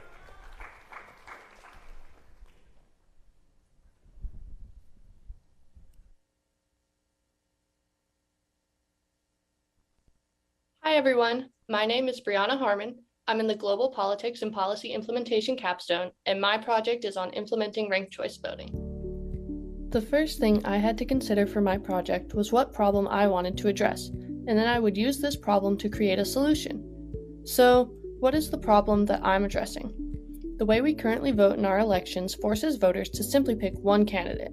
This way of voting often forces voters to pick the candidate based on that candidate's ability to beat another, and not because it's who they really want in office. This attitude can lead to high levels of political tension. It also makes it so voters don't often do a lot of research into the candidates, as they feel there's only a few real options, so they don't need to know anything about the other candidates. Hawaii specifically has characteristically had low voter turnout. In fact, since Hawaii first gained statehood, the percentage of people who actually vote has gone down 54%. In the 2020 primary elections, only 51% of the registered voters actually voted. Experts have speculated that this is because citizens of Hawaii don't feel like their vote matters. The Native Hawaiian community constitutes a large percentage of the people who don't vote, but it's important for this group to have a voice in politics. How can we encourage underrepresented groups to use their voice? My solution to these problems is ranked choice voting. So what is ranked choice voting? In ranked choice voting, voters are allowed to rank candidates based on their personal preference. If, after the votes are counted, no candidate has over 50% of the votes, the candidate with the least amount of votes is eliminated from the election, and anyone who voted for the eliminated candidate has their votes transferred to their second choice.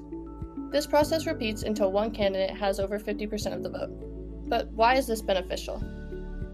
Many states have tried ranked choice voting on different scales, and some benefits that states reported was that there was less vote wasting, less negative campaigning, and more representative candidates. I felt like these benefits showed that ranked choice voting would be a good step in decreasing political tension and encouraging underrepresented groups to vote. What I initially wanted to do for my project was to create my own legislation to implement ranked choice voting for Hawaii Island mayoral elections. Mr. Muma suggested I meet with Mr. Hustis, as he works in and has connections in the local political arena, and Mr. Hustis put me in contact with 2 county council members, Tim Richards and Heather Kimball, who I was able to meet with over Zoom. After meeting with these 2, I realized I was going to have to write state legislation, which is significantly more complicated than county legislation. I had doubts about my ability to create and pass state legislation on my own, as it really isn't a one-person job. To get state legislation passed, I would not only have to write the legislation itself and formally submit it, but I would then have to find and convince a politician to support my legislation, build popular support for my legislation through media, and, if I even got this far, attend hearings to push the legislation through. This all seemed like too much for me to tackle on my own, but then something happened that made my goals much more realistic. Mr. Hustis suggested I reach out to a group called Common Cause, as they had shown support for ranked choice voting, and then Heather Kimball informed me that Common Cause was actually pushing their own legislation for ranked choice voting. I decided I would reach out to them to see if we could team up. So I reached out to Sandy Ma, a leader at Common Cause, and met with her over Zoom. At our meeting, she suggested that instead of both of us creating legislation, I join the Common Cause campaign team. After a few days of consideration, I decided to reach back out to Sandy and tell her I was interested in joining her team. She replied right away with a list of tasks for me, and these tasks would become my project. My tasks were to create social media content, write an op-ed, and eventually create testimony to submit to the Hawaii Senate and House. So why was I doing so much media work? Media work is important because it helps foster public support for the bill and thus pressures politicians to pass it, and media became the heart of my project. I started with the social media content, and I made a video explaining ranked choice voting that Common Cause posted on their social media. After that was approved by Common Cause, I began working on my op-ed. In all honesty, I didn't really know what an op-ed was, so I started by researching op-eds and how to write one. After I had finished researching and created a first draft, I sent it to Sandy, who replied with only 1 or 2 edits, and said she was impressed with my writing. Then we had to wait until the state legislative session opened to submit my op-ed for publishing, because we wanted it to be published while the issue was relevant. To my surprise, we were able to get my op-ed published in the Honolulu Star-Advertiser Sunday paper, with the newspaper's only edit being adding a sentence at the end. So, my op-ed was being published, and it was time for the hearing. I worked on written and speech testimony to submit or present to the Hawaii Senate Judiciary Committee for their hearing. We finally got the notice that the hearing was coming up, and I submitted written testimony and signed out of class to virtually attend the hearing. I had tried to research what the hearing would be like beforehand so I would feel confident, but it ended up being a lot different than I had imagined. It was moving a lot faster than I'd expected, and I realized I was going to have to shorten what I was going to say. I decided I'd researched the issue long enough that I had the ability to talk without the script. So I decided to just say from my heart and my head why I knew ranked choice voting was a good idea. After giving my testimony, multiple people from the hearing reached out to say how impactful my testimony was as a young person, and the bill passed in the Senate Judiciary Committee. The bill then went to the Senate Ways and Means Committee, and I was able to provide written testimony for this session, but they weren't allowing speech testimony. The bill then passed there and moved on to the House, where I was again able to submit written testimony, and we are still waiting to see if it will pass in the House. While SB 2162 has been moving through committees, I have seen other results from my project. Multiple people wrote letters in response to my op-ed, talking about how they had no idea about the bill and were in support of ranked choice voting. Additionally, I was able to use the skills I had gained from working on testimony to submit testimony for other bills for common cause that I supported. One example was a bill pushing for 17-year-olds to be able to vote in primary elections if they are going to be 18 by the time of the general election. The skills and outreach I have gained from this project are applicable to a lot of the things I plan to do later on in life. I intend to study political science and potentially journalism in college, and this project has given me exposure to what I could realistically be doing for a job in the future and proved to me that this is in fact what I want to do. Thank you for coming to my capstone presentation, and please let me know if you have any questions or are interested in supporting ranked choice voting. Thank you.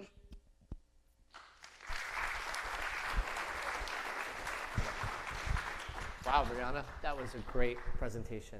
Let's Thank you. start with Mr. Muma. I first have to say, honestly, you are so courageous. This exceeded all expectations. For a young adult to get involved in a political system that most adults can just complain and bellyache about, you did something that is impactful for our state. We have a lot of great ideas. You're bringing it to fruition. So thank you for being so brave. Thank you. As you've looked at this and you've talked about wanting to study politics in the future, after this experience, are you more optimistic or pessimistic when we look at the political system? Thank you for your question. I think I would say I'm more optimistic, especially in my research. When I was looking into ranked choice voting and the benefits and where it's been used, I've seen that there are a lot of movements throughout the country to make changes to our political system and the way it works, and a lot of them are being successful. So I do think it's realistic to change our system and not something we can't do. Excellent, thank you. With your work with Common Cause, you mentioned that you were doing a lot of their social media. Can you talk about the purpose of that and then the impact that you were able to have? Yeah, I think a large part of being able to pass legislation is having popular support for it. So the purpose of the media is to spread awareness about the issue, because as I saw from when people wrote letters back to my op-ed saying like they were in support of this, but they just had no idea it was going on. So really spreading awareness helps pressure politicians to pass legislation. What were the main channels of media or social media work that you were using? My work was primarily through Instagram with the posts that I showed, and then also my op-ed. Ambitious project. What are your thoughts about campaign contributions and the fact that who raises the most money gets into office? I'm just curious because you've been investigating all of this, and so it must have come up, or maybe it didn't. Yeah, that's interesting that you bring that up. Common Cause actually has another piece of legislation they're pushing right now that is kind of dealing with that and like trying to put limitation caps on how much funding like candidates can use to try to level the playing field, because I do think that it's important in politics to level the playing field and make it more accessible to your everyday kind of person, not just people who have the money to get into office. I had a question. You also mentioned that you were looking at another bill addressing 17-year-olds being able to vote in primaries. As a person who that may not impact, would you still continue to push for such legislation, or do you have another objective or goal that you would like to see addressed? I think that issue isn't something that's super like important to me, but so every week Common Cause would send out an email with like legislation they were working on that week. And that was one that struck me kind of as being like, yeah, I think that this is a good idea and I do support this, so I'll help out because I can, but I don't think it's something that I would pursue on my own. Very good.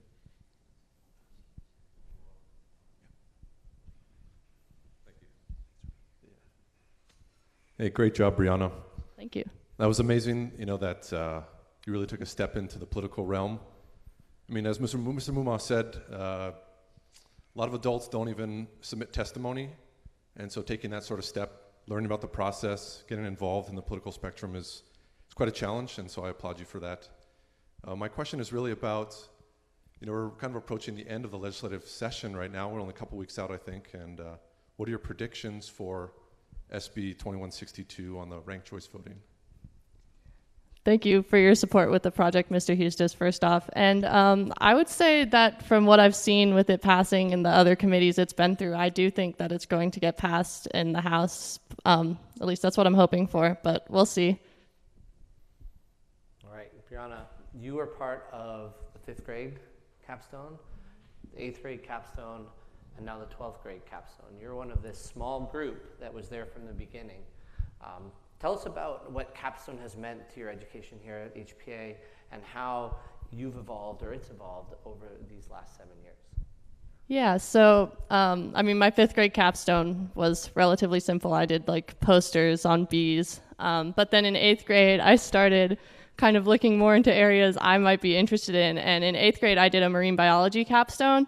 And at that point in time, that was something I was thinking I was going to want to pursue in the future. And I think that capstone kind of helped me realize, like, no, this isn't what I want to do.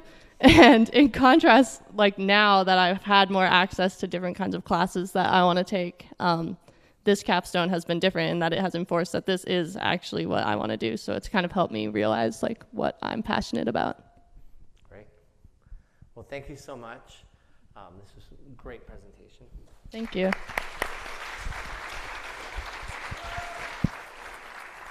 All right, and with that, thank you again, Mr. Muma, Dr. R, Kendall, Ava, Brianna, Justin, Shengyao. Thank you for being up here, for sharing your work from this whole year with this audience and with our friends online. Thank you so much for your questions and your participation in this.